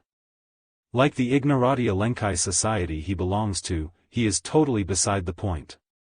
His function is to elicit, by the ease of his demolition, a scorn which can be directed at the real figure he represents. Aficionados of the straw man ploy reserve their loudest oles for those whose straw construction is concealed by a layer of flesh. The point is that the straw man does not always have to be created specially. By deliberately picking on a weak or absurd supporter of the opposition, and choosing to refute him instead of the main protagonist, you indulge in the true connoisseur's use of the straw man. Even today, applause can be gained for refuting the theory of evolution, so long as one is careful to refute Darwin. Modern evolutionary theory is more advanced, having knowledge of things such as genetics to help it along. But you can set up Darwin as a straw man and, by knocking him down, give the impression you have refuted the theory of evolution. It is standard practice at elections to choose the most foolish or ignorant spokesman for the other side to deal with, as well as to fabricate extremists who can be felled with a scornful half-line. How can we support the Democrats when one of their own union backers publicly advocates a worker state like Soviet Russia was? Biff! Bam! And another straw man bites the dust. Union leaders on one side, like businessmen on the other side, can be politically naive, and make much better targets than the slippery eels who lead the parties. Historically, the role of the straw man has been to show the dangers of change. A handful of reformers or radicals advocating greater liberty or greater tolerance have been trampled to death by legion upon legion of straw men in serried ranks calling for anarchy, license, the destruction of society and the slaughter of the innocents. Use of the straw man is fun. Everyone needs a victory or two for purposes of morale. If real ones are nowhere to be had, then walloping the occasional straw man can be most invigorating. In addition to the advice already given, you would be wise to construct and demolish your straw man, wherever possible, after your opponent has uttered his last word on the subject. Your straw man looks pretty silly lying in the dust if your adversary is there to disown him. If your opponent is absent, or has finished his piece, there will be no one to deny that the crumpled figure lying at your feet is indeed the opponent you were facing, rather than a dried grass dummy, hastily fabricated to take the fall in his place. Temperantium, argumentum ad. If fallacies were assigned to the nations of the world, the argumentum ad temperantium would be allocated to England. It is the Englishman's fallacy. The argumentum ad temperantium suggests that the moderate view is the correct one, regardless of its other merits. It takes moderation to be a mark of the soundness of a position. The unions have asked for 6%, the management have offered 2%, couldn't we avoid all the hardship and waste of a lengthy strike, and agree on 4%? If we did, next time the unions would demand 20% and the management would offer -4%. The argumentum ad temperantium appeals to a common instinct that everything is all right in moderation. Moderate eating, moderate drinking and moderate pleasures have been widely praised by cloistered philosophers without any extreme desires of their own. The ad temperantium appeals to that upper-class English feeling that any kind of enthusiasm is a mark of bad manners or bad breeding. One shouldn't be too keen.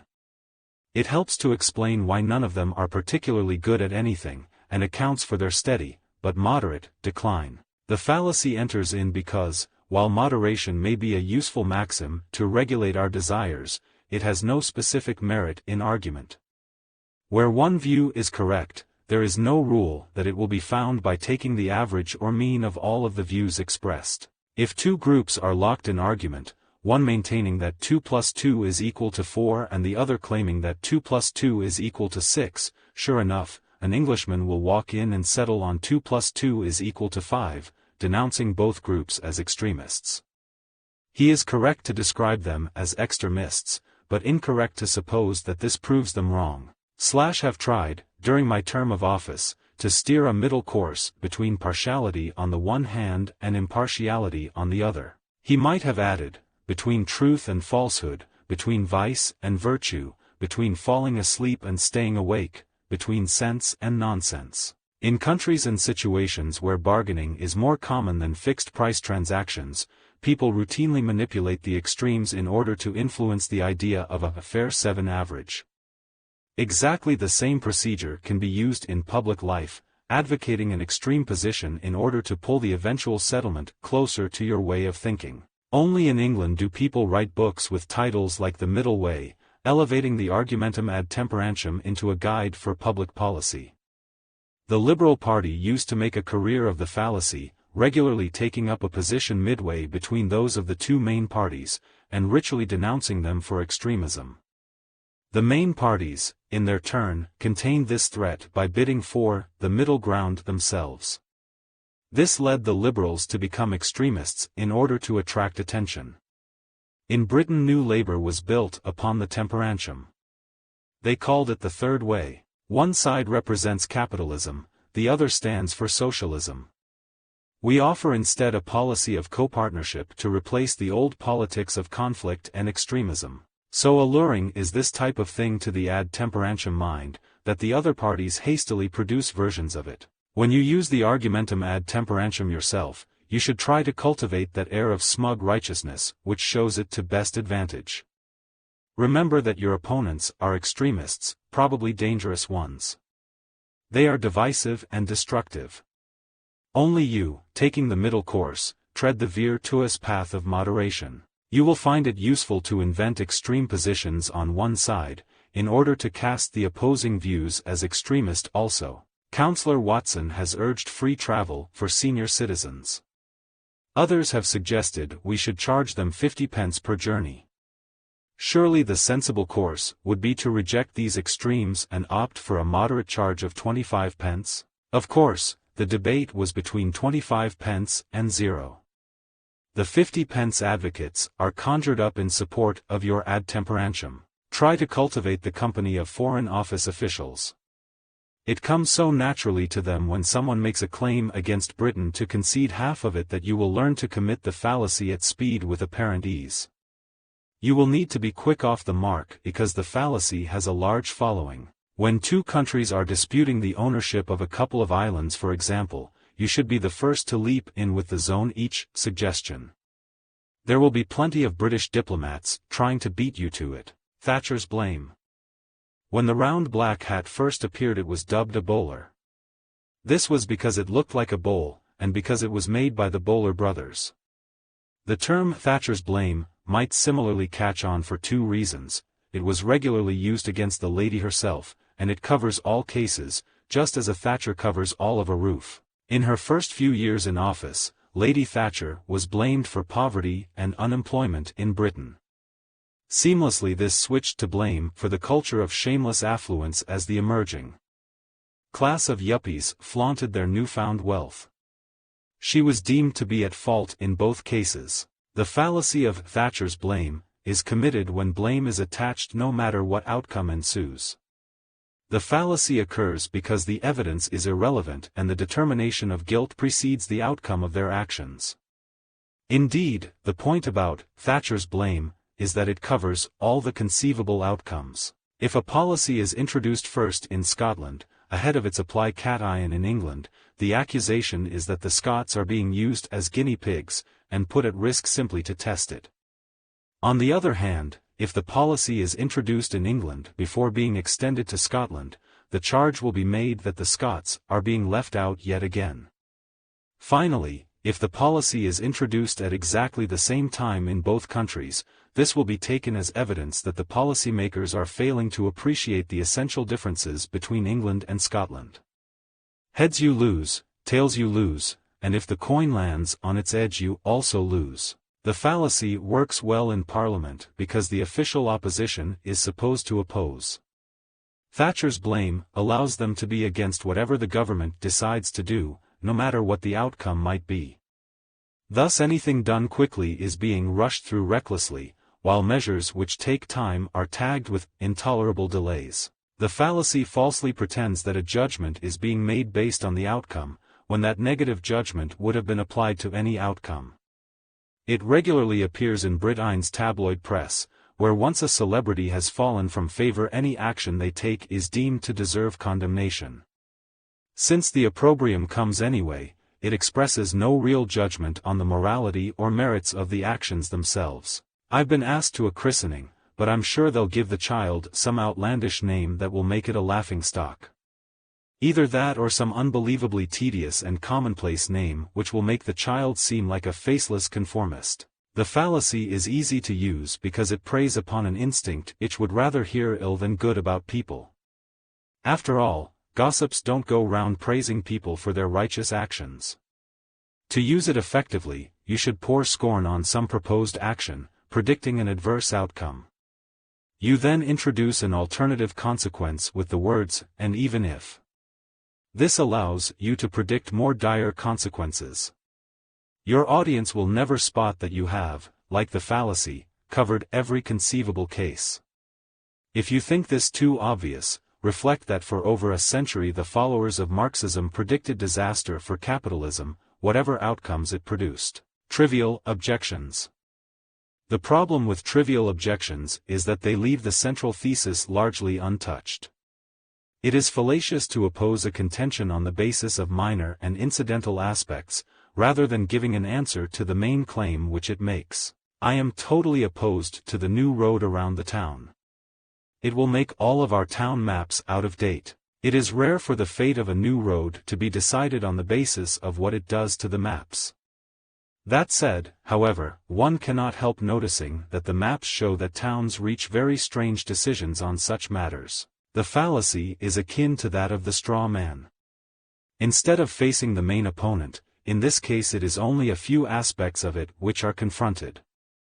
The trivial objections are possibly valid, the point is that they are also trivial, and not adequate to the work of demolishing the case which is presented. The fallacy is commit because they are not up to the task to which they are assigned, not because they are erroneous. We cannot countenance any involvement in a land war in Europe.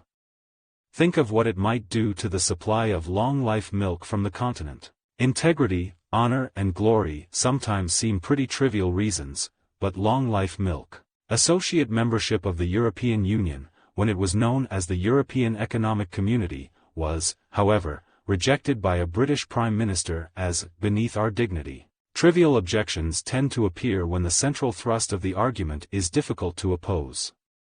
Very often they make their appearance as practical difficulties put in the way of a popular proposal. Although banning cars from the high street will severely hit trade at my own store, I would still go along with the majority but for one thing. We do not have a single signwriter in the area who could make up the necessary road signs. It is often difficult to oppose the democratic process without appearing to be undemocratic. The fallacy of trivial objections permits a combination of readiness to accept the idea with hostility to any practical proposal. Elections can be opposed because of the paperwork involved. Referenda, while good in principle, can be opposed on grounds of cost. Of course we, as teachers, would like the parents to have the final say on this, but there just isn't a hall big enough for such a meeting. A meeting of teachers who really favored the proposal could meanwhile be held in the store cupboard. When you are searching for trivial objections with which to do down ideas which are difficult to oppose head-on, you can always drag up objections from highly unlikely hypothetical situations. Yes, Vicar, I would like to come to church more regularly. But suppose the house caught fire one Sunday morning while I was away? Why, it would then become another flaming excuse, like this one. If you dwell on your objections, listing them and showing how each one is valid, your audience will be impressed more by their weight of numbers than by their lack of substance. I too like the idea of extending choice by having vending machines in trains, but there are 8 objections. First, how would passengers manage to get the right coins for them? Second, very good, so long as you never mention the real objection, which is that they would enable people to bypass failures in the existing service. Stick to the trivia, it's safer ground. Tu quoque.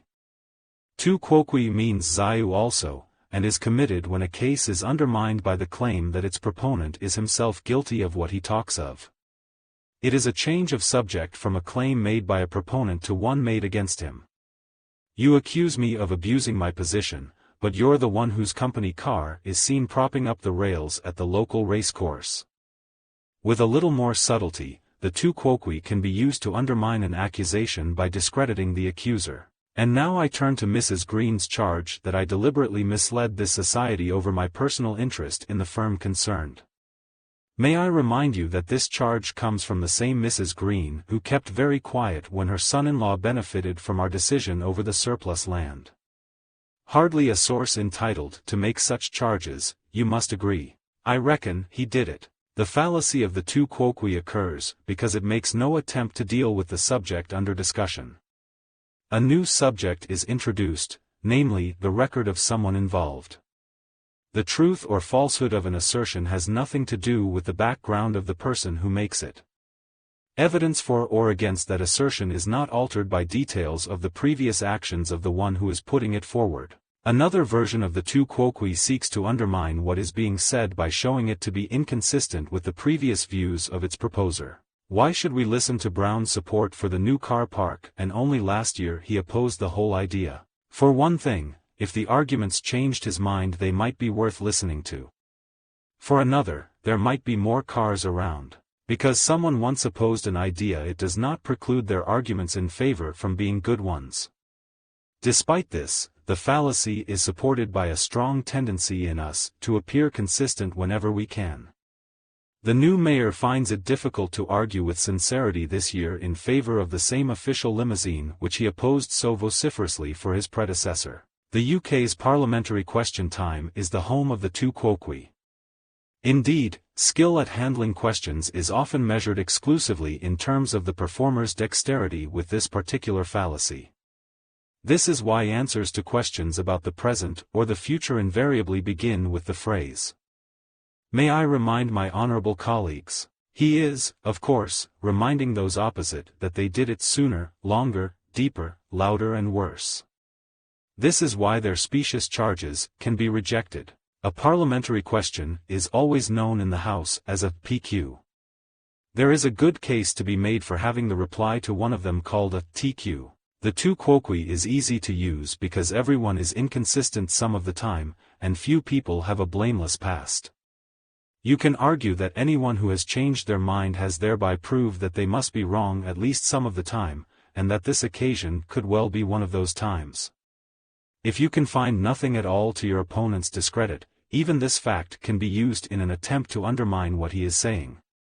The rest of us have weaknesses, why doesn't he? 5 For the charges that I may just occasionally have helped myself out of difficulty to a small extent, all I can say is look at Mr. High and Mighty holier than thou. And he is probably quite a lot holier than thou. Unaccepted enthymemes.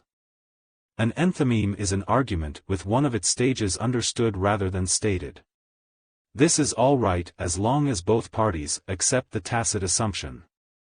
When the unstated element is not accepted, we move into the territory of the fallacy. Bill must be stupid. You have to be stupid to fail a driving test. While the average listener might nod sagely at this point, he would be somewhat put out if he later discovered that Bill hadn't failed his driving test. The argument only works if that is assumed. In this case, a fallacy is committed because an important element of the argument is omitted. If both parties agree on the assumption, then it is present although unstated. If only the least tenor makes the assumption, he may think the argument has more support than it really does. We often leave out important stages because they are generally understood, but we have to recognize that there can be disagreements about what we are entitled to assume. Hope to repay the bank soon, Mr. Smith. My late aunt said she would leave a reward to everyone who had looked after her. The bank manager, surprised by the non-payment of the debt, will be even more surprised when you tell him how you had always neglected your aunt. It is because we use enthymemes routinely to avoid laboriously filling in the details that opportunities for the fallacy arise. The earnest caller who wishes to discuss the Bible with you will be satisfied if told "I'm a Buddhist," because both parties accept the implicit fact that Buddhists do not discuss the Bible. If, however, you were to reply instead, "Buddhists don't discuss the Bible," your caller might still be satisfied, making the obvious assumption that you were a Buddhist. Make sure though that you have a very good answer ready should you happen to meet him in church next Sunday. Unaccepted enthymemes form ready crutches for lame excuses. The listener will generously clothe them with the unstated part necessary to complete the argument, instead of leaving them to blush naked. Darling, I'm sorry. Busy people tend to forget such things as anniversaries. This is fine until your colleagues mention that you've done nothing for 2 months except the telegraph crossword.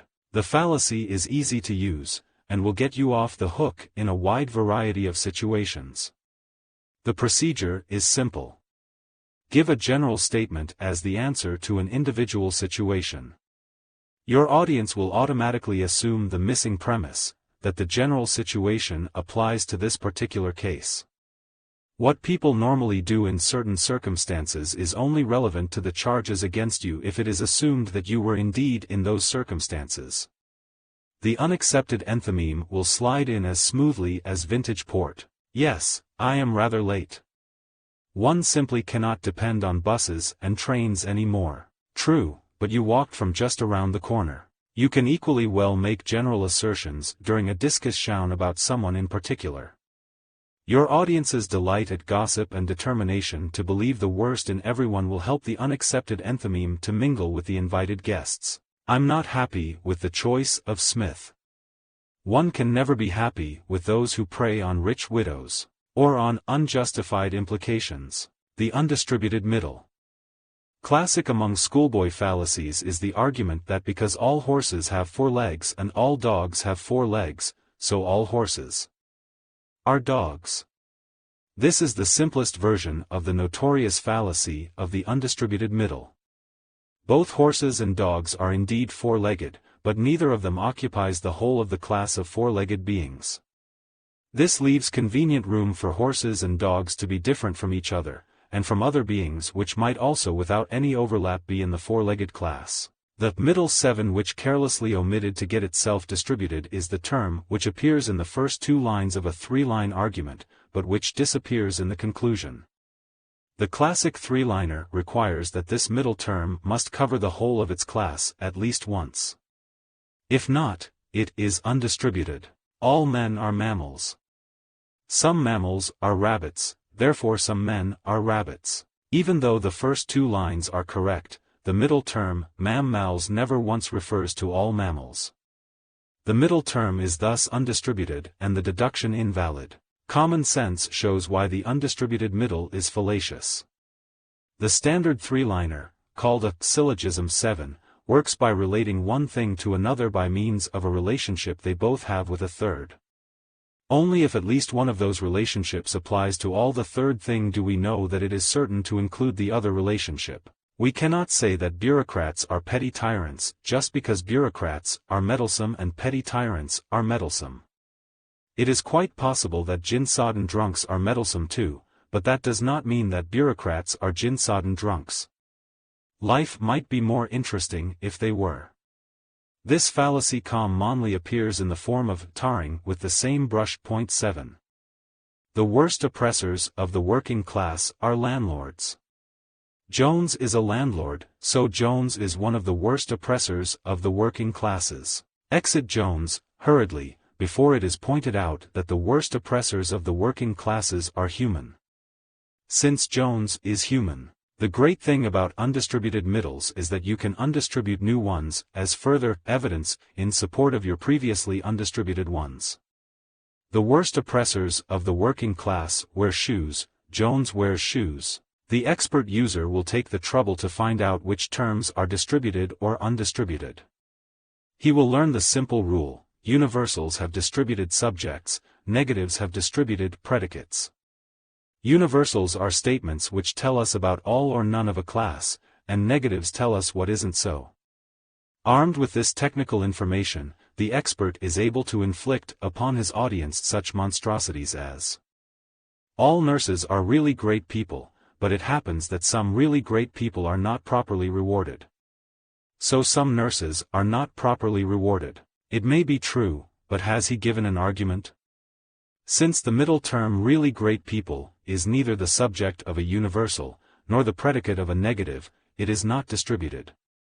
We have here, therefore, a very complex fallacy of the undistributed middle. Leaving aside these technical uses, the fallacy in its simple form will give hours of pleasurable success if applied systematically. You should use it to gain approval for what you favor by pointing out how it shares qualities with something universally admired. Similarly, opposing ideas can be discredited by showing what qualities they share with universally detested things. The union closed shop is the will of the majority, and democracy is the will of the majority. The union closed shop is only democratic. Where do I sign? You did. Elitism is something only a few benefit from, and tennis is something only a few benefit from, so tennis is clearly elitist. Fault. Unobtainable perfection. When the arguments for and against courses of action are as said, it is important to remember that the choice has to be made from the available alternatives. All of them might be criticized for their imperfections, as might the status quo. Unless one of the options is perfect, the imperfections of the others are insufficient grounds for rejection. The fallacy of unobtainable perfection is committed when lack of perfection is urged as a basis for rejection, even though none of the alternatives is perfect either. We should ban the generation of nuclear power because it can never be made completely safe. Also coal, oil and hydroelectric, all of which kill people every year in production and use. The question should be whether nuclear power would be better or worse than they are. If none of the alternatives, including making no change at all, is perfect, then imperfection is not grounds for a decision between them. To the matter of that choice it is irrelevant. If used to criticize only one option, it unfairly loads the case against that choice because it could be applied to all of them. I'm against going to the Greek islands because we cannot guarantee we would enjoy ourselves there. When you do find a place for which this is guaranteed, let me know. The fallacy is very often used to reject changes to the status quo, even though the status quo itself might not be perfect. We must ban the new heart drug because it has been occasionally associated with neurological disorders. This looks all right, but what if there are presently 15,000 patients dying each year of heart disease who could be saved by the new drug? Neither is the status quo perfect. Television documentaries and public affairs programs are excellent source material for the unobtainable perfection fallacy. Any new proposal of government, any government, will be subjected to detailed analysis of its imperfections. Frail widows and struggling mothers will relate to cameras the hardships which will be caused, and the audience will be left with the uneasy feeling that the government is being too hasty. Exactly the same treatment could be given to the present situation. The fallacy haunts the polished halls of committee meetings. On every committee is one person, usually a long-serving member, whose mission in life is to hold back the tide of anarchy and destruction which change represents. He castigates every new proposal with its own imperfections. I don't think banning cars from Park Street will prevent old people being hurt. There will still be children on rollerblades and bicycles, and shopping trolleys and baby carriages. The question is not, is it perfect? The issue is whether the new proposal will cut down accidents as the status quo cuts down old people. While you can use the general version of this fallacy to undermine any proposals you disapprove of, it will also repay you if you take the time and trouble to learn two specialist and very clever versions of it. The first of these calls for a particular suggestion to be opposed because it does not go far enough. You show its imperfections, and suggest that something more drastic is needed. This idea, therefore, should be rejected. Approve in principle of the proposal to have the benefits allocated by lot, rather than by my personal decision, but this will still leave many areas of patronage and influence untouched. I suggest that a much wider measure is needed, looking at the whole field, and therefore I propose that we refer this suggestion back. It was never seen again. The second variant you can use has you calling for something totally beyond the powers of those making the decision, and thus set something they cannot do in opposition to something they can. It's all very well to suggest stiffer penalties for cheating, headmaster, but that will not eradicate the problem.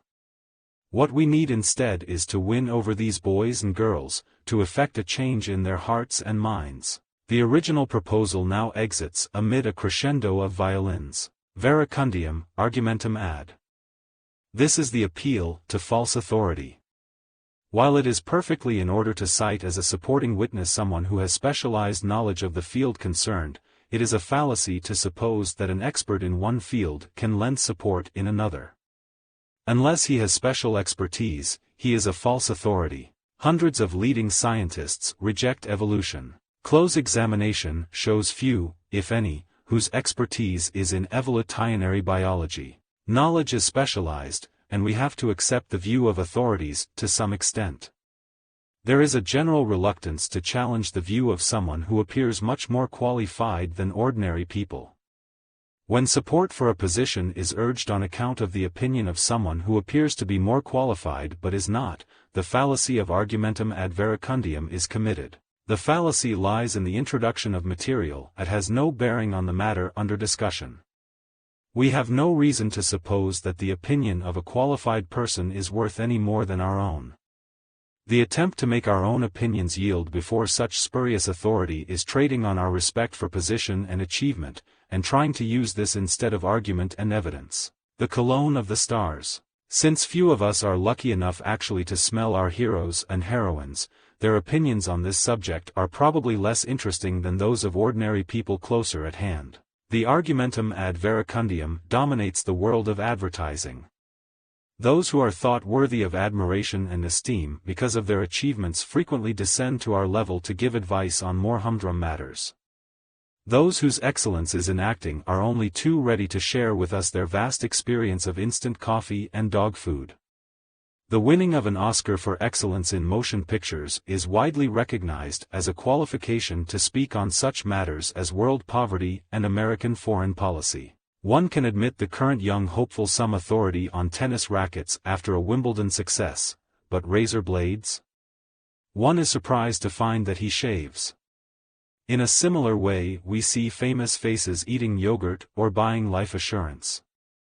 Those who have proved their worth as presenters of radio or television programs readily share with us their detailed expertise on enzyme action washing powders, or the virtues of a margarine which is high in polyunsaturates. A variant of the argumentum ad verecundiam has the appeal to unidentified authorities, albeit those in the right field. In this world we are confronted by the opinions of leading scientists, top dog breeders, and choosy mums. Since we do not know who they are, all we can do is to accept the apparent authority they have. We never hear from the mediocre scientists, the average to poor dog breeders, or the indifferent mothers. There is also the visual ad verecundiam, instanced by the sports team wearing the sponsor's name or slogan, even if unconnected with the sport. Winning the World Slalom Championships gives me a real thirst. That's why. And the logic is as frothy as the stuff he's selling. Your own use of the ad verecundiam is made easier by the desire of many eminent people to be thought of as compassionate people with wide-ranging concerns. No matter how dotty the cause, you will always be able to assemble a panel of distinguished names to act as honorary patrons to it.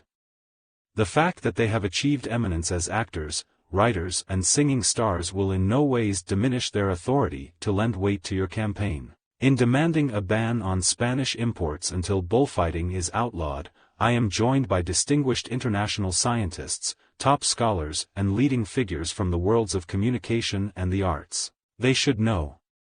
After all, they are also experts on wars, whales and windmills. Wishful thinking.